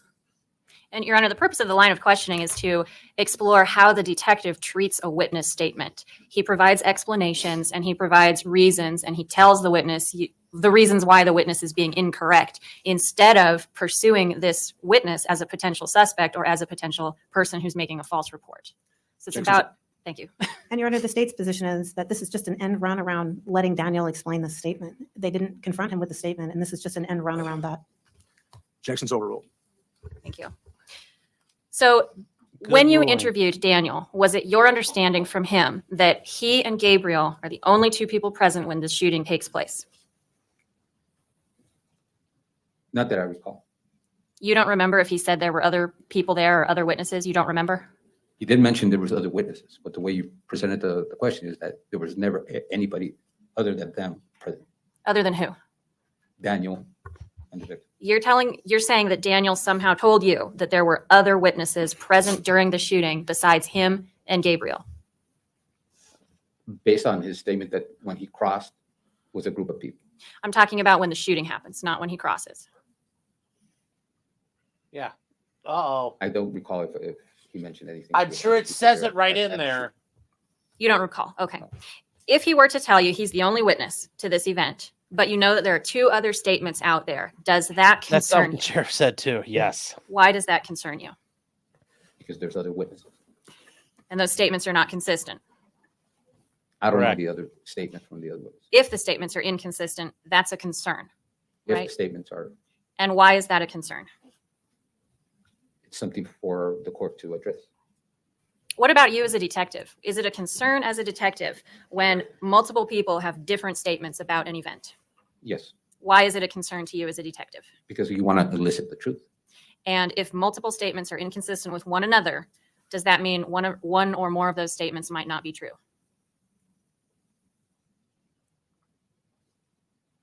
Can you repeat the question? If multiple statements are inconsistent with one another, does that mean that one or more of those statements might not be true? That's possible. What do you do to test a person's credibility? Let's say you're concerned. Let's say someone comes forward with statements and those statements do not make sense according to the facts that you know about the case. What do you do to test that person's credibility? There's various things that that you can do. Like, What are some of those things?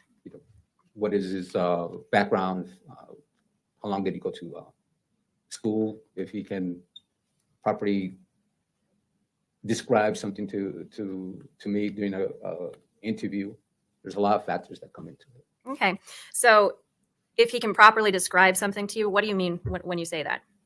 Exactly what you're asking me to do with you is that if you you ask a question, then I give you an answer to that question. So let's say, for example, I'm in the interview. I know this happened east of Nogales. I ask this person, where did this happen? He says west. Could you possibly bring out a map and say, can you show me where this happened? Yes. That'd be one way to maybe test the person's credibility, right? That's correct. Did you do that with this witness? No, ma'am. Why not? I didn't have a map. Could you go on Google Earth and get one? Not at the border. Did you do any follow-up? We're too with simple this for that, problem, this folks. west versus east problem? Did you follow No, up with this witness? I did not. Why not? I wasn't tasked to do the follow-up on that. Because it was hard, and I'd have to cut If it a in witness my says, for desktop. example, somebody else was there was another person who was a member of the group, and if you know who an alleged other member of the group is, could you do a photo lineup to see if the witness could identify that person? Yes. That'd be another way to test this person's credibility, right? Yes. Did you do that? No. Did you try to have the witness do a photo identification of Mr. Kelly at any point? No. No. Why not? I wasn't tasked to do that. It's not my Do you know if job. anyone was ever tasked with doing that? No, ma'am. These multiple, I guess, these areas of concern. So you're talking to this witness, and what he's saying doesn't make sense. He's talking about distances to the border wall that don't make sense. He's talking about locations that are on the other side of town that don't make sense. When you provided him and the prosecutor in this interview with explanations, why did you do that instead of testing his credibility? It was based on just the interaction I had with the victim at that point. I didn't think it was needed at that point, And that's because you just assumed he was a victim? based on his statement. I don't have anything else, Your Honor. Okay, thank you. Cross-examination from the state. Brilliant, brilliant work. Detective, Makes- if the defense, How do they solve crimes in this county? If this is the caliber of their investigators, we've already seen it so far. How do they solve crimes in this county? Yeah, they could bring up MapQuest. They could have loaded it up beforehand. Let's say the cell phone coverage is bad. Okay, fine. Load it up before you get there. Mark it out for me. I'm sure there's a great map on the wall at the port of entry. I think they're talking about a map of the area where the shooting happened. This is just,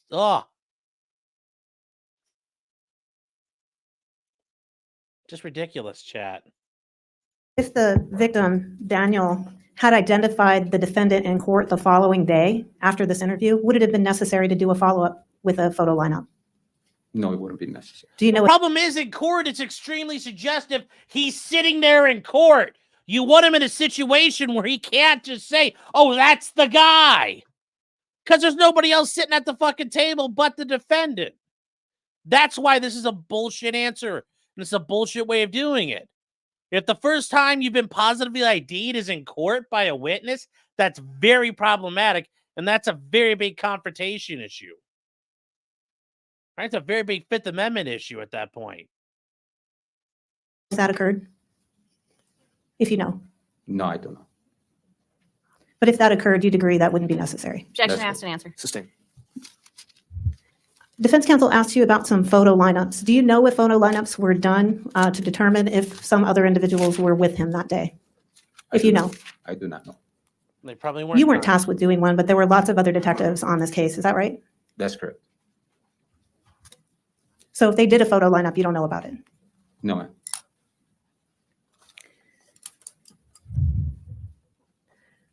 You talked about the port and not having a map available. Do you recall why that was? At the DeCasino Port of Entry, second floor. I didn't hear what you said. He said at the deconceiving port of entry, second floor. Right. So we were at the deconceiving port of entry, second floor. Were there issues? Were there reasons why we weren't able to connect? Yes, it's kind of at the border. It's a no man's land. Cell phone service is not available. Kind of sketchy there. Cell phone service is kind of sketchy. It's almost no.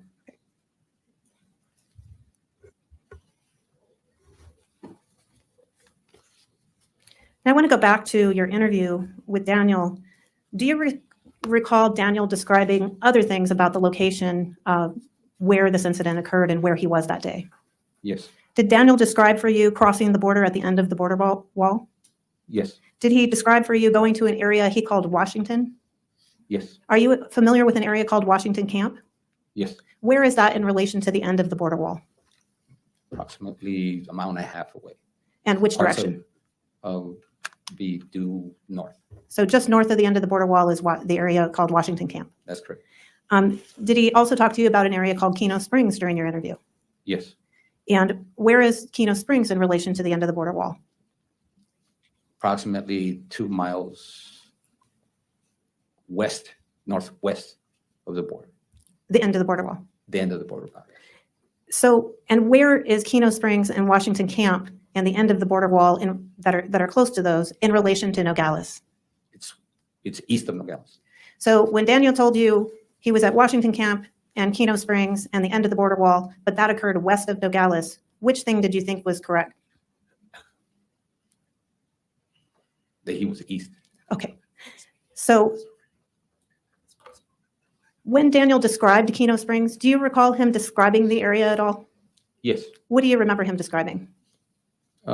Descriptions of the row of houses Did he describe some pine trees in the area?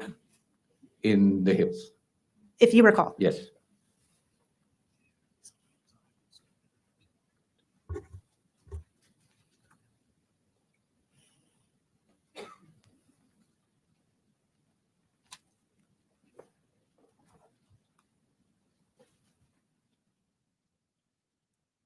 And would it refresh your recollection if I showed you the transcript? Yes.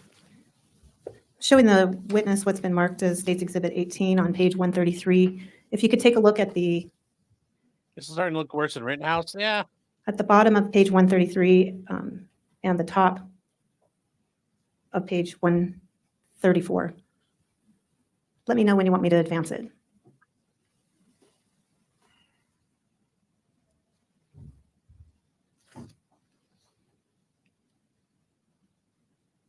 Go ahead.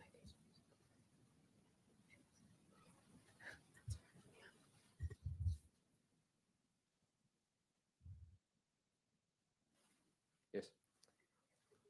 Does that refresh memory? Yes. And can you tell me what Daniel said about the houses with the pine trees?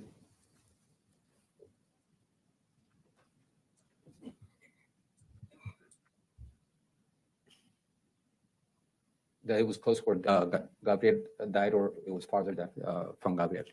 That was line 9. And then you're on 135 now. Yes.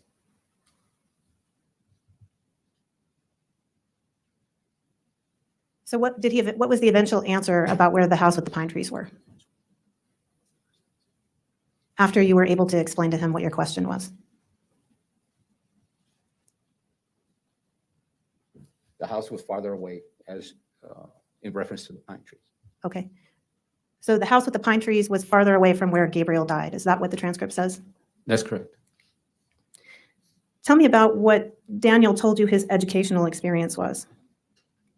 That he attended school up to 6th grade. And what did he tell you he did for a living? That he worked on farms As a farmhand? as a farmhand.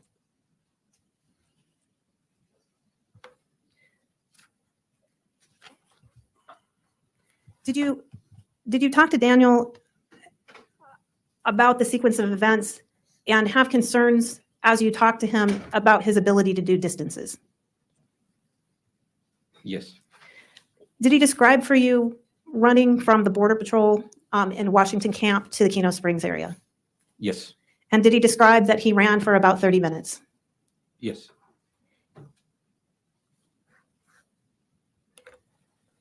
And I want to go specifically to a page 31.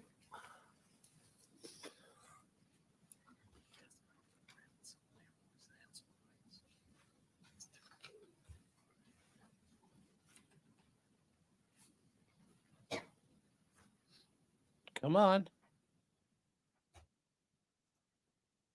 J-Rex says tree Y. Pine tree Y.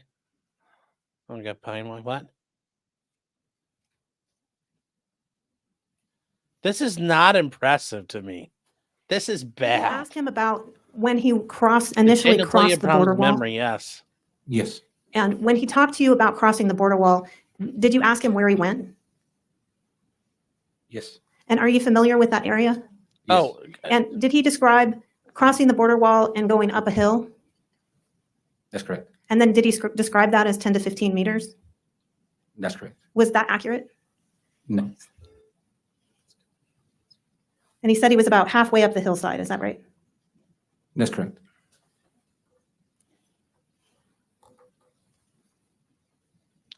Not like pine trees we have in the rest of America. They do have pines. They do have pine trees. And did he describe for you that there was Because a the horse pine between him trees- and the shooter during your? The issue is there are pine trees in certain spots on George Kelly's property, and the pine trees, I think, make it sound like they were far closer than what they were. But there's certain spots at his property that have pine trees only. That area is very sparsely planted with pines. Interview. Yes. And then when you spoke to him, he said that the shooter was 7 meters away. Is that right? Not on this page, but on the previous one council showed you. Yes. Yes, the shooter was 7 meters away. That means George Kelly's fucking looking him down. 25 feet, guys. That's what they're arguing now. Would that make sense if the horse is between him and the shooter? Objection That it's only argumentative. 7 Sustained. meters? Objection sustained. Would it be possible for the horse to be between him and the shooter if it was only 7 meters? It's possible. It is possible? It is possible. Okay. Is that likely? Yes. It's likely that he's that close and there's a horse in between? Objection asked and answered. Sustained. That's his answer. None of this fucking helps you. This makes the guy you interviewed sound like a fucking idiot. Yeah, there's And a what did big Daniel difference tell in you range. about how he was feeling at the time he got shot at? Garrett said you give him He was in fear of his life. Oh, And before he got shot, did he tell you what his health take was a look like at at that for me, point man. because of fleeing from the Border Patrol? He was tired. And did he indicate to you that he was sick? Object, Judge. There needs to be a non-hearsay purpose for this. Judge, the defense is challenging the witnesses' distances and whether this witness did something improper with suggesting that the witnesses' distances were off, when in reality, there are a lot of reasons why this witness's distances were not appropriate. And that's what I'm eliciting. The witness was sick. It's hearsay. Let's do a brief background. So no, Your Honor, there's a lot of reasons why one of my crucial key witnesses was telling a bunch of incorrect statements. I don't know why you think how are you introducing us to prove your client like, oh, well, he was sick. Well, that means all of his testimony is questionable then, right? Well, no, just these parts. Like, honey, come on, this ain't gonna that dog ain't gonna hunt. These jurors ain't gonna fall for that. They are not gonna fall for that. That said, though, Garrett said you bought memberships and didn't show up. Well, Garrett, thank you for your generosity. However many you bought, I do truly appreciate it. And I appreciate the support. And if you guys got one from him, say thank you. And oh, thank you.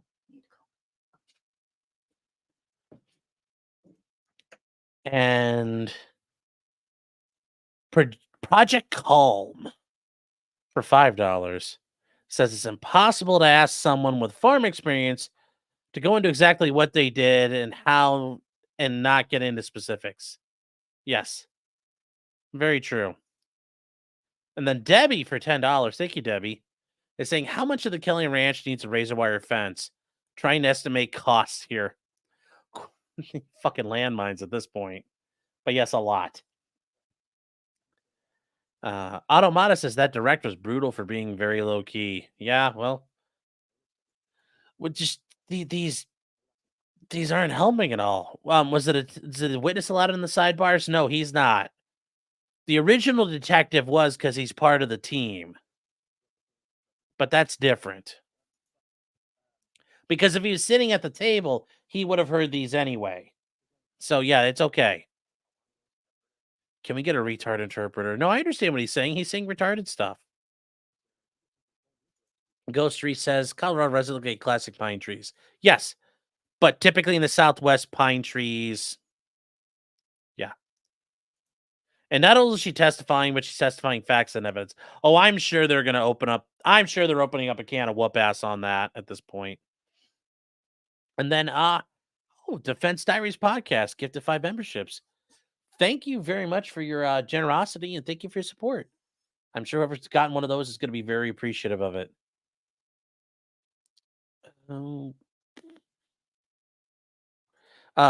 Thank you for being here, Bob or Allie or Allie. I'm not sure which one of you guys are there.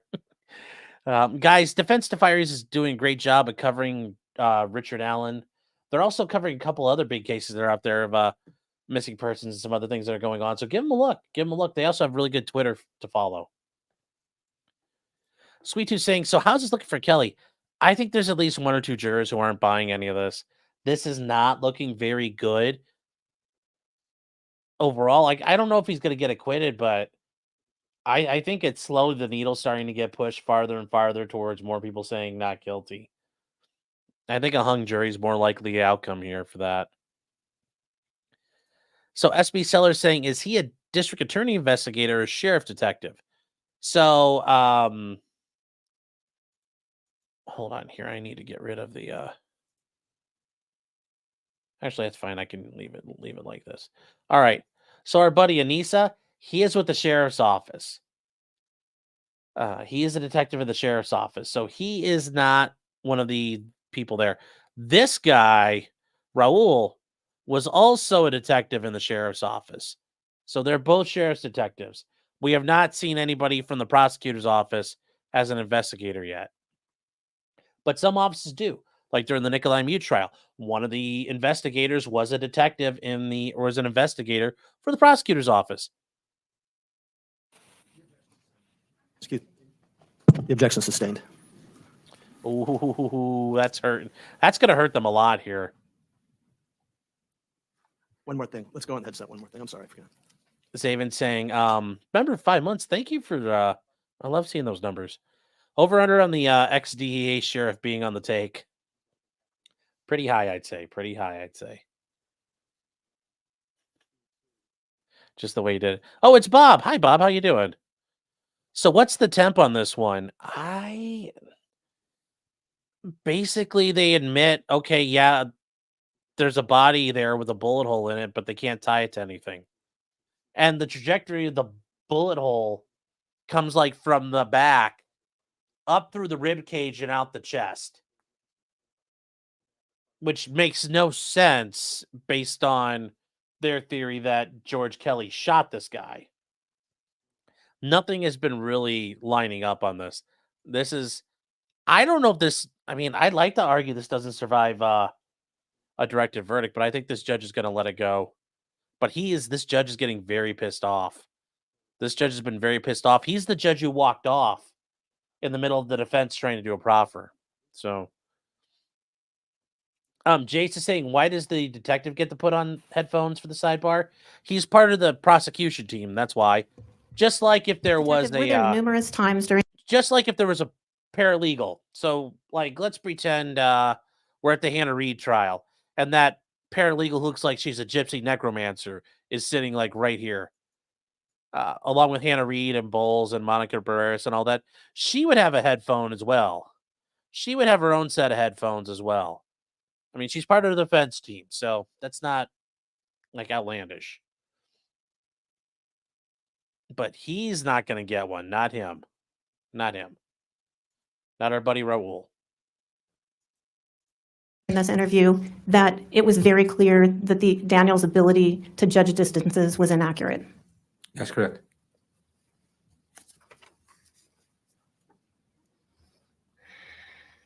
Do you know anything about the other witnesses' statements that the defense asked you about, Ramon or Miguel?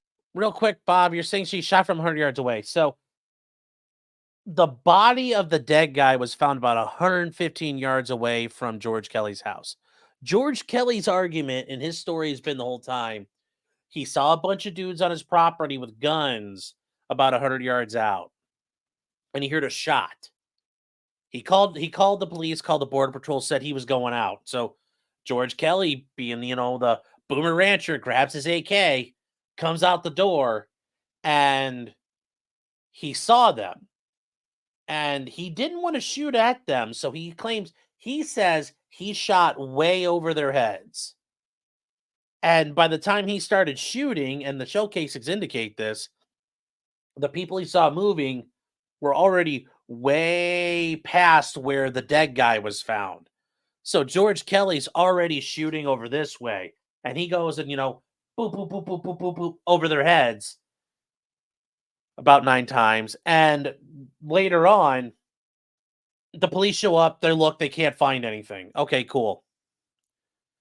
Later, George Kelly, like the next day, is out looking in his property.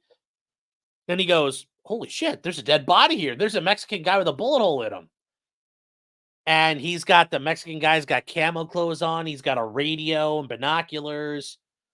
So he's not just some guy going to Home Depot to make money. He's likely with some sort of smuggling crew, more likely people smugglers, but there's a chance he could be drug smuggling, part of a, what they call rip crew, or basically stick-up boys. We don't really know.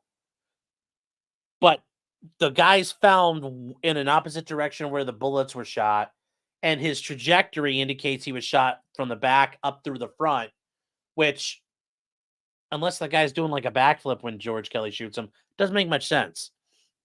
We're learning a lot of problems. And yes, since Bob is here, Richard Allen's fund is at $40,000, guys. That's good news. That's good to see. So I hope that makes sense, Bob. That's kind of everything compressed into a nutshell. Oh, we got to get back to the right screen. No. Were you tasked with assisting and tracking down Miguel and the number that was provided to 911? Yes. I see you, Brandon. And what did you discover when you tried to call that number? If I remember correctly, a person answered and didn't answer after I identified myself. They hung up. Yes. Correct. And No what about GSR, Ramon? Did you no assist the sheriff's projectile, department in nothing. attempting to track down an individual named Ramon? That's correct. What did you do? I believe Ramon was living in Nogales, Sonora. We called the number listed, and it's That's what we all think. It was a ripoff.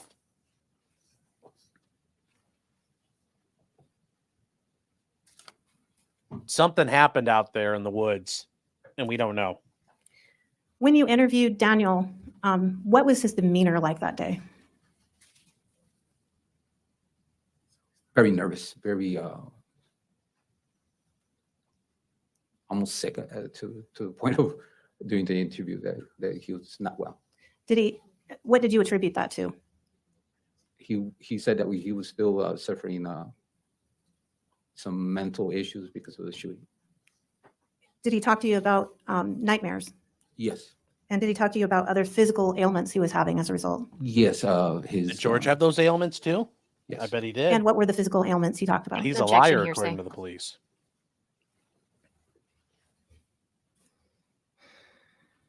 They're not even arguing like presence impression effect on here or something. They're just giving it up.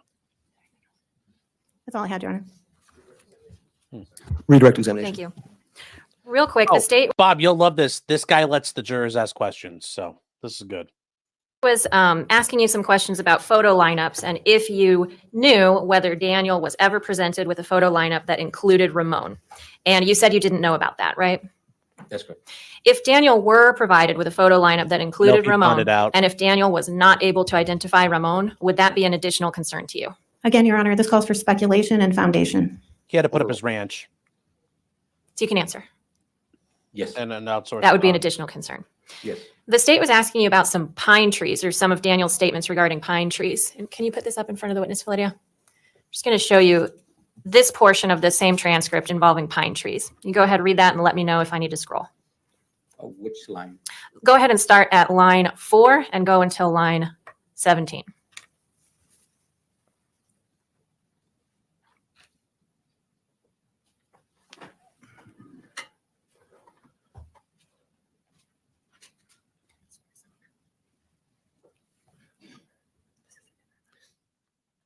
And out of fairness, for what purpose is this statement of Daniel being offered? Your Honor, it's again not offered for the truth of the matter asserted. It's clearly not true. The statement is Okay, that's saying. fine. You've said enough. Thank you. Okay. All right. Did you get a chance to read that? Yes. So Daniel, when he talks about pine trees, do you recall he's telling you he is near some pine trees that are right up against the little road that goes right along the edge of the wall. Your Honor, just for the record, this is a different reference, so if we could have the page reference for the record. This is a different time in the transcript and a different reference. Page 118. Do you see that where he's saying there are pine trees that are right up against the little road that goes right along the edge of the wall?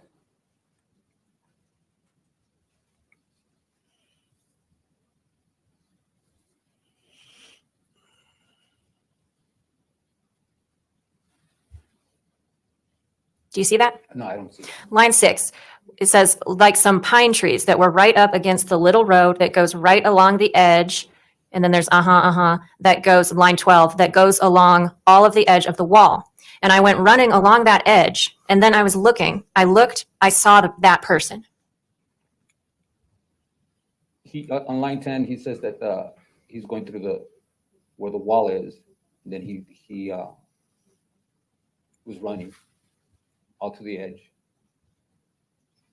And that's when he saw that person. I don't see where he. All right, let's publish this page to the jury. I think Sure. that I'm exercising discretion in this regard because I think it's relevant to the examination. Just this page. Okay, fair enough. So Daniel is telling you that he sees some pine trees that are against the edge of the road that goes next to the wall. Is that fair to say? On which line does that say? All right, just one second.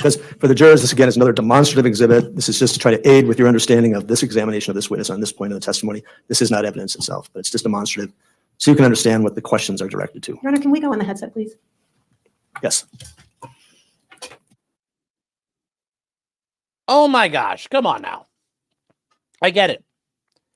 And Bob, if you're still out there, the guy who got shot and killed was around one of his friend or another illegal who was here in country was claimed he was right next to him when he got shot. There's also been other people have confirmed they were there too. So that syncs up George Kelly's story of like 5 or so dudes. And now it's these guys are not giving accurate stories about what happened, who was where, doing what, or how things happened. One of these guys claimed they were within 30 feet of George Kelly's house, which doesn't make any sense. So there's a lot of problems with the handful of eyewitnesses. It also doesn't help. They're all illegals, and one of them, their main star witness, was an illegal with a prior drug trafficking conviction and multiple reentry issues, who is testifying with the hope that the Mexican government, presumably because the U.S. government's going to lean on them, will give him citizenship or residency and not deport him back to Honduras. So there are a lot of layers to this, a lot of layers. And then Brandon said test. Yes. Thank you. And Luke said Brian Koberg is an updated alibi today. Yeah, we're going to save that for tomorrow because that's a good one for the show tomorrow night. And also, if anybody is new, want to welcome you guys. We do a live show every Thursday night at 9:30. It's always at 9:30. We talk about a lot of things. We got a bunch of topics for tomorrow. We got like Brian Koberger. We've got the old guy who shot the Uber driver out here in Ohio. Like Eugene Carroll got caught with a gun apparently and didn't get arrested, which is really surprising. A U.S. ambassador has been a spy for Cuba for the past 20 years. The YSL trial is collapsing. The January 6th case went to SCOTUS. So there's a lot of January 6th convictions hinging on that. Hunter Biden's gun case is not getting dismissed. And, that story about that cop, the female cop who was having sex with the entire police department, she got paid. She made like $500,000. So we'll talk about all that, among other things. Thank you. So you see line 6, where Daniel says, I mentioned before, like some pine trees that were right up against the little road that goes right along the edge. And then I'm going to line 12 that goes along all of the edge of the wall. And I went running all along that edge. And then I was looking and I saw that person. So he's describing seeing pine trees on the edge of the border wall, correct? No, it's two different issues there. He's describing the pine trees where he was, and the mural is, if I look at it correctly, on line 10, he's saying that he's going through the edge of the mural. He's running along. He's describing, if you don't mind, he's describing when he's at the wall, when he was at first talking where the pine trees were. So when he says, he jumps his statement as to where he was. so I understand that's your explanation. But what he states is there are some pine trees that are right up against the little road that goes right along the edge of the wall. That's his statement. Right?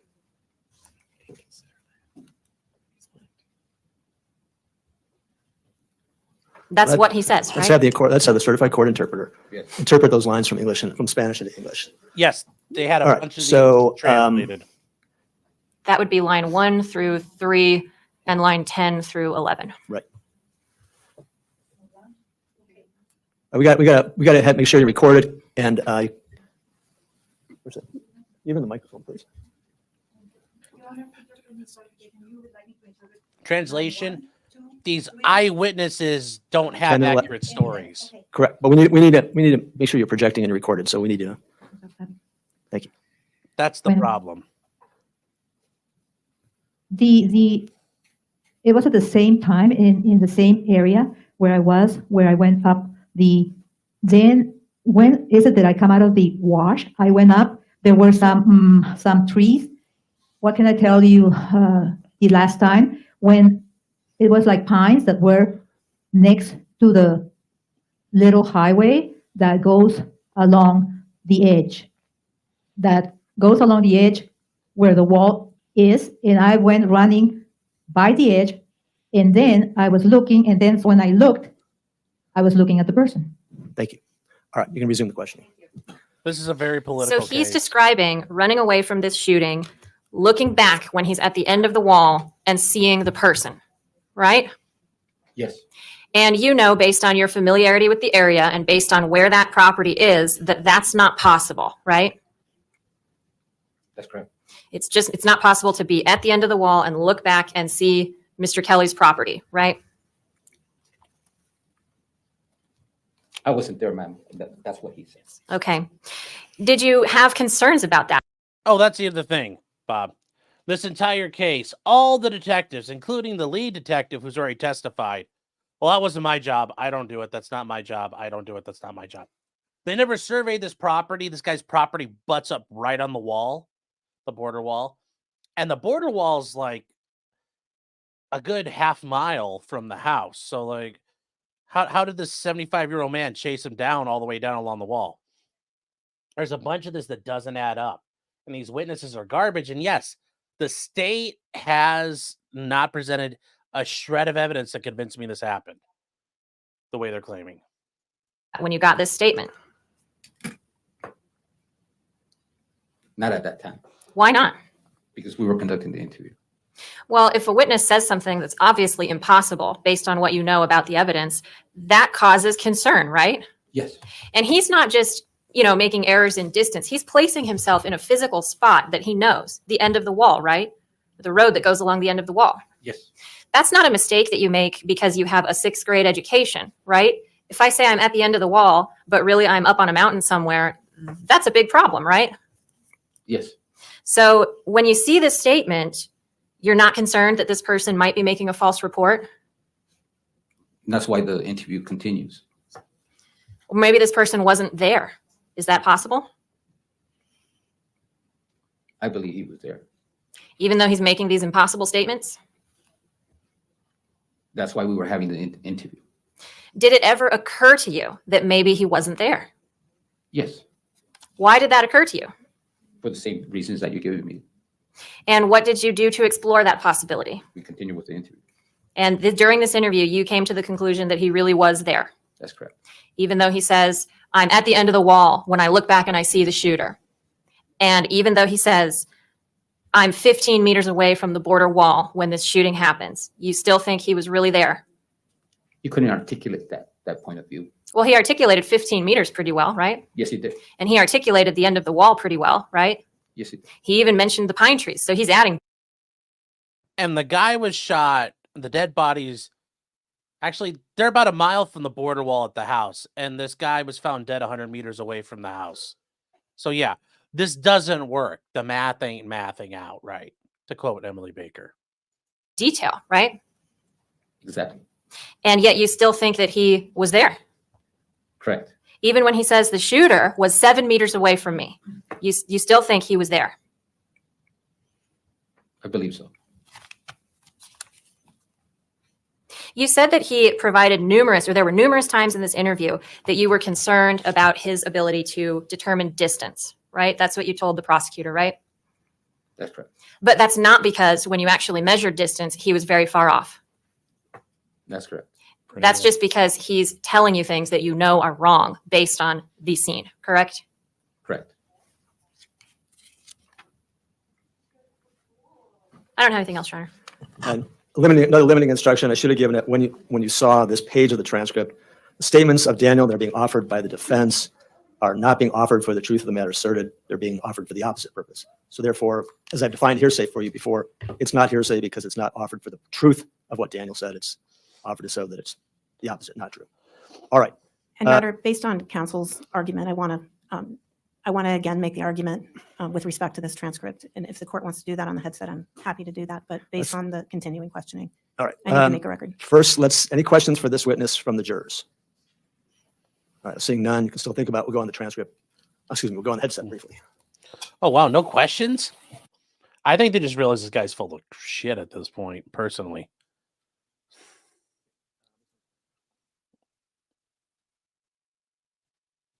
Yeah, exactly, Bob. It's like, can you tell me exactly this interview when that occurs? When is it you determine he was there? Yeah, I think they left that one out, and I don't know why they didn't get to that point. I'm sure this officer would give a vague answer of, well, it was all the rest of his interview. Oh, the other 500 pages of his interview. Well, he just convinced me. He moved me. But yes, that would be the question I'd follow up with. Exactly. All right, we're back on. Why does the state need to make a record? Yeah, that's. I think there's they something want to else? make a record because they're worried about getting a directed verdict right now, which there are some times that can be appealed if it's an abuse of discretion. So I think the state is trying to protect the record in that case that happens. Also, I will say, Bob, when this guy was up testifying, these two looked like somebody killed their dog. These two prosecutors looked like somebody killed their dog right in front of them. So, and Hold on a while second. they're on, oh, Luke's saying, what questions did he answer correctly to satisfy you? You don't want to answer. You don't want that because then he can list off a bunch of them. If you list off a bunch of questions, if you do that, you give him room to church it up. You don't want to. I wouldn't want to ask that one. There's a couple other things here, though. Lucas, yeah, we already talk about that.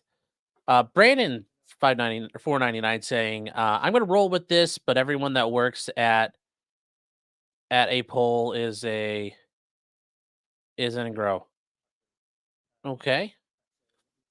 Pray times 12 or pray for the X12. Not sure. I apologize if I'm getting that wrong. But thank you for being here. Looks like you're a new person, so hello. Thanks for stopping by. Saying, is this the state of Arizona versus a poor ranch owner? Pretty much. Guys, Santa Cruz County, it's where Nogales, Arizona is. This is a county that went 70% Biden in the 2020 election, which we can't ignore the political implications of this. An illegal immigrant getting shot across on the border. Well, let's not kid ourselves. Politics are always involved. All right, we're back on the record before the jury. Real quick, though, I need to finish these up real quick. J-Rock Singh, the narrator, at this point, George should have gotten a shovel, but he didn't. In hindsight, that may have been a better idea. I'm never recommending that, but yeah, because the police didn't find this the first time they were on the property. George found it, so yeah, I'm just saying. Bob says, sounds like a No Country for Old Men drug deal gone bad scenario. Something happened out there, yeah. And yeah, something happened. And Brandon says, also, how does me calling an Apple Twitch a fucking retard make me a racist? They should lose that card. Okay. SB Sellers for $4.99 says, why is a member of the prosecution team allowed to testify and sit in court? When paralegals make themselves witnesses, they get booted. Okay. So you're thinking of the Theodore Edgecombe trial. That's because God, you're going way back. You're going the way back machine there. One of the first trials I covered. They were fucking around on the defense team. The prosecution's investigating officer is allowed to be at the table. He's allowed to sit through the whole trial. Because the prosecutor already plays on easy mode, but they want every little thing that could help them. You take that away, they would cry like babies. And Let's Go Brandon says for $4.99, I can't type a super without it bringing my IQ down to Sean. Oh, stop sucking the newbies off. You know where the goods are, baby boy. Yes, I do, Brandon. Thanks. Sounds like the status no case. Yes. And I don't know why we're at this point. I can't imagine. Yeah, this is just awful. It's an awful case. Scorpion said, I agree. The witness is full of it. Why would Mexico care to give him citizenship? I could see a motive for U.S. citizenship, but I don't think Mexico would just because the U.S. says so. Well, there's international relations are a thing, and the U.S. can, maybe they've worked it out for him. I don't know. Something was up with that guy, though. Something was up. Only means tech. Okay. Well, I was trying to read. It wasn't very good. Defense counsel has heard the vid. She knows this guy was full of shit throughout the whole interview. All of the illegals that were involved in this have been full of shit. None of their stories make sense. They've all been full of shit. And it got even worse because they took George Kelly and then his 80-year-old wife and they sweated him for like 12 hours in a police station.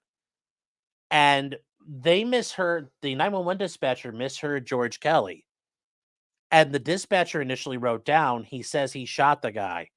And that detective on the interview sat there screaming at him, I know you said you did it. You did it. I'm going to go get the tape. Why are you lying?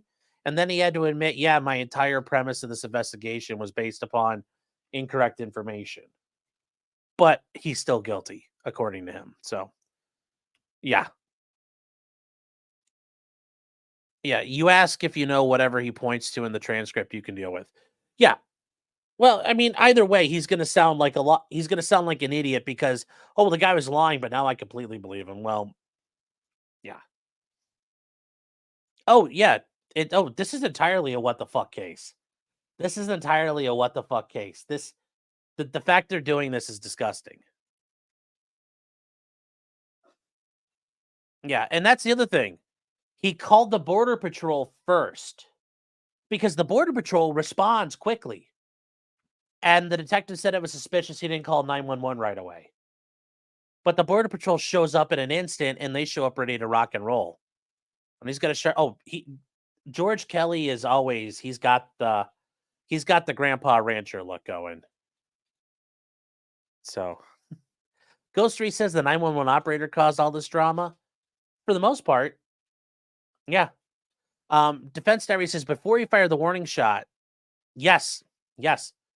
So him and his wife were in the house. They saw the guys, and then they heard a shot ring out. They call the Border Patrol, and he says, I'm going out there to protect the homestead. And George Kelly saddles up with a rifle going out. He goes walking out in the woods. I mean, this guy's got some balls on him. Goes walking out in the woods with his AK ready to go bang it out. And then he sees they're already leaving. So he, at that point, cranks off a couple of shots up in the air and they all run. But yes, he had already called the Border Patrol because he had a really good rapport with them. And I didn't realize this, but the Border Patrol they reach out if you own property on the border in that area.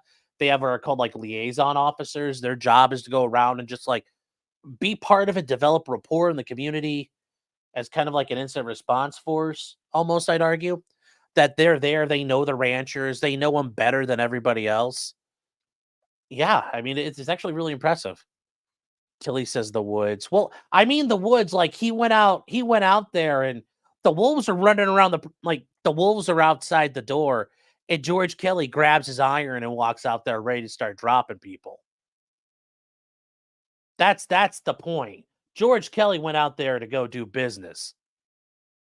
That's hard to do, man. Yeah, there's zero circumstantial evidence. No video, no ballistics, no DNA, no forensics. Yes, as it goes, they got nothing. They got nothing, chat. You're here because you got nothing. You got nothing in court. You don't got the bookkeeper. You got nothing. Nothing. And if you were a man, you would have done it now. Yes, very true. A job well done is not wolves. Metaphorical. I speak in metaphors and allegories and hyperbole. You know that. Sounds like a whack fucking case. Oh yeah, it's bad. It's bad. But we'll keep going here because we're almost done. Questions for this witness, ladies and gentlemen of the jury? All right, I see none. Then sir, you can step down. But hold on a second because we're going to take a recess. The lawyers and I have some work to do before we take the next step. So it should be about maybe 15 or 20 minutes. Don't know exactly, but we'll bring you back in. If it's close to lunch, we'll just recess for lunch. Hopefully we'll be able to come back and do something else before lunch. But there's a little bit of work we have to do. There's just some things. There's some things that they're Okay, the right thing, roughly. He talks to the jury way too much.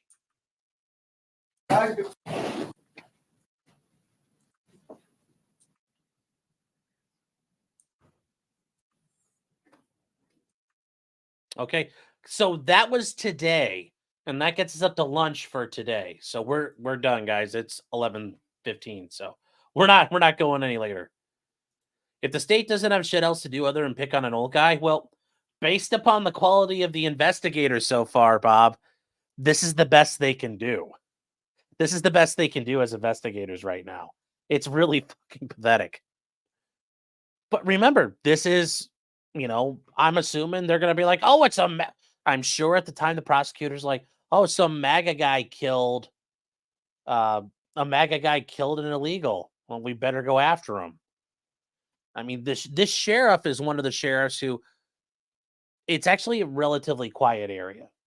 So he takes people out to the border and says, look, there's nothing wrong with the border. There aren't no Mexicans running over here. In fact, it's all nice and quiet and hunky-dory. It's funny, though, because, oh, God, I didn't tell you about this part. To interview one of the witnesses initially, the sheriff, incognito, along with one of his detectives, went across the border unarmed. They went across the border without notifying the Mexican government to go conduct an interview in a criminal investigation. Yes, he admits to creating an international incident. But he said initially nobody wanted to go with him. And he says, well, I don't know why they were all nervous, but nobody wanted to go to Mexico with me. I mean, I'm sure it's because they don't want to get their head cut off with a fucking chainsaw. But, he's just saying everybody was nervous. I don't know why. He's like, I go to Mexico all the time. And he's like, I've lived in this area all my life. It's safe. It's like, apparently not. And the funnier part is where George's ranch is, 2 Border Patrollians got killed 15 years ago. So yeah, this is just oh boy. Oh boy. Yeah. Yeah. Oh shit. Yes. Yes. They started an international incident. Yes. Yes, but he says he was just like a reporter. And I'm sure when he went to the border checkpoint in Mexico, they said, "What's your purpose here?" "Oh, we're going to meet some friends." Not, "Oh, I'm going to conduct I'm not going to conduct a criminal investigation here, Mr. Federale." So, guys, we will, depending on how things look tomorrow, we could probably get the afternoon part of today done tomorrow before the 9 o'clock, the 9:30 show. So that will be fun if we can get it done. If not, guys, we do have the weekly show, 9:30 Eastern. We got, like I said, we got a ton of topics to cover tomorrow night. There's all kinds of neat stuff, guys. And who knows, maybe something else will join the rotation. So what I think of the Mew verdict, I mean, it makes sense. You know, I've said it before, juries don't like when if you're gonna kill people, it better be for a really good reason. And I think the jury was just upset this was kind of a stupid reason to them. I don't think it should have been a conviction for this, but yeah. But it makes sense, and it makes sense why they did it. And yeah, I mean, the biggest thing is Mew is his own worst enemy. You know, you don't when you get into a self-defense situation, don't go, like take your gun and throw it away, and you start lying about stuff. Bad guys do that. Bad guys do it, stupid people do it. Jurors don't like bad guys running around killing people. Jurors also don't like stupid people running around in their community doing it too. And Bob, I'm talking about his prior statements. Yeah, the lying fucked him. Yeah. So, yeah, once he started lying, once I saw the videos, that was it. If those videos didn't exist and he kept his mouth shut, like once again, like I say, do not talk to the cops. I think he stands a good chance. I think he stands a good chance. So, because that was some Lord of the Flies shit going on in the river. Oh, it was a white trash. It was white trash beautiful on that river. I mean, even though one of the guys involved was black, I mean, it was a bunch of white kids doing white kid shit. Yeah, and a bunch of hillbillies. Period. I would have been in fear. Yeah, I would have too. And I think everybody who got stabbed, they bought a ticket for the train. I don't feel bad for them. Especially the guy who got like split all the way up his gut. So, SB, you're saying the line doesn't retroactively change it. You're right. But remember, I've said this before, and I think Andrew Bronco's mentioned this. When you use deadly force, you need to be seen as I did everything I could to avoid it. I'm the good guy. Well, what do good guys do? Good guys don't throw away their weapons. They might secure it and put it in a place, but they can also tell the cops, hey, I used the knife, I put it over there. I used my gun, I put it up over there. You don't go running around going like, oh my God, did somebody die? Oh, really? And you're saying, what? I did it? You don't do all that. You might say, look, I was in fear of my life. I acted in self-defense. I'm not saying anything else, so I see my attorney. Cool. Don't start lying. Because remember, like I said, bad guys and stupid people lie. Neither one of those makes you sympathetic to a jury.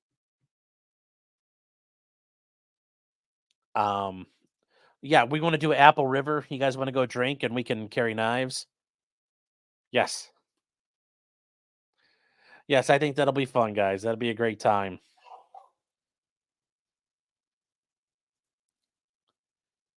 I heard some kids were stabbed on the river. Yeah. But like I said, everybody who got stabbed were people who they wanted to play games, and hopefully they realize, you play adult games, you win adult prizes. Bob's saying to fuck what? Oh, that we're gonna go on the river? Yeah. We're going to do it. Hey, like he said, we're going to do it for the culture. We're going to do it for the culture. I would show up in a PBR. That would be hilarious, but that river's too shallow for a actually, J-Rock, those don't exist anymore. They're all gone. Jeremy Clarkson, the guy from Top Gear, they did a trip down the Mekong Delta in Thailand, I think. Or where were they? Yeah, they did it through what river they were on. He had to commission a custom PBR boat because none exist. So, yeah, I'll go tubing. I'll go tubing on the river. Yeah. And hey there, I'll go tubing. Go to the beer barn and get me some brews.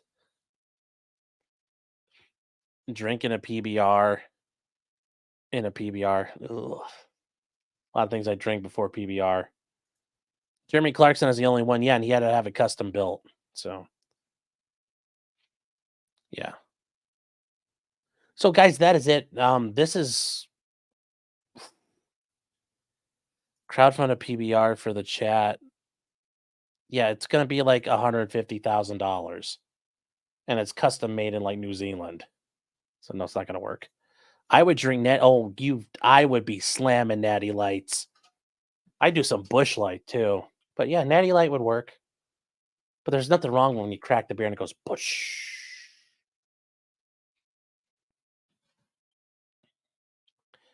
So, guys, that is it. We are all set for tomorrow. Like I said, I'll try to put a post up on here and on Locals to let you guys know what's going on. Yeah, got them 30 packs. Yeah, got them 30 racks going. You know, I think Stroh's does the 30 pack. I do Stroh's. I haven't had that since college, but I do like a 30 pack of Stroh's on a PBR. That'd be like the most Kid Rock, like fireworks going off and American flags too. Tilly saying, I never was a Natty Light kind of girl. Well, hey, listen, got exposed to that as a young age. And when I was in college, Natty, you could get a case for under $10. And then I remember when, I think I was a junior, the price went over $10. And that was a scandal. But yeah, Natty Light's good stuff. Stones, no. Keystone is not good with me. I've had a lot of bad experience with Keystone.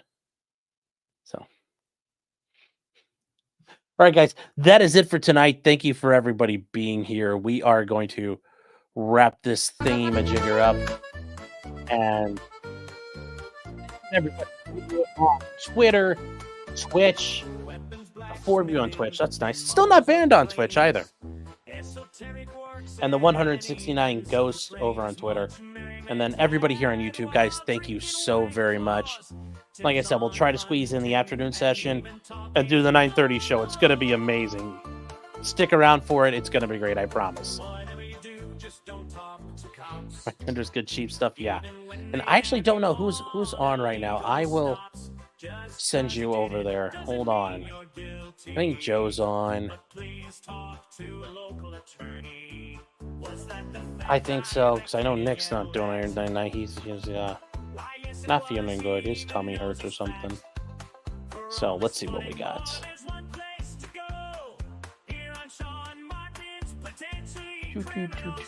So, load up. Guys, we're trying to get you to switch over to Joe here. I want to direct you over there. I think Joe's probably talking about the Trump trial. I know he was covering that and went in person. So here we go. I'm going to set you up, and I'll see you guys later. Good night, everybody.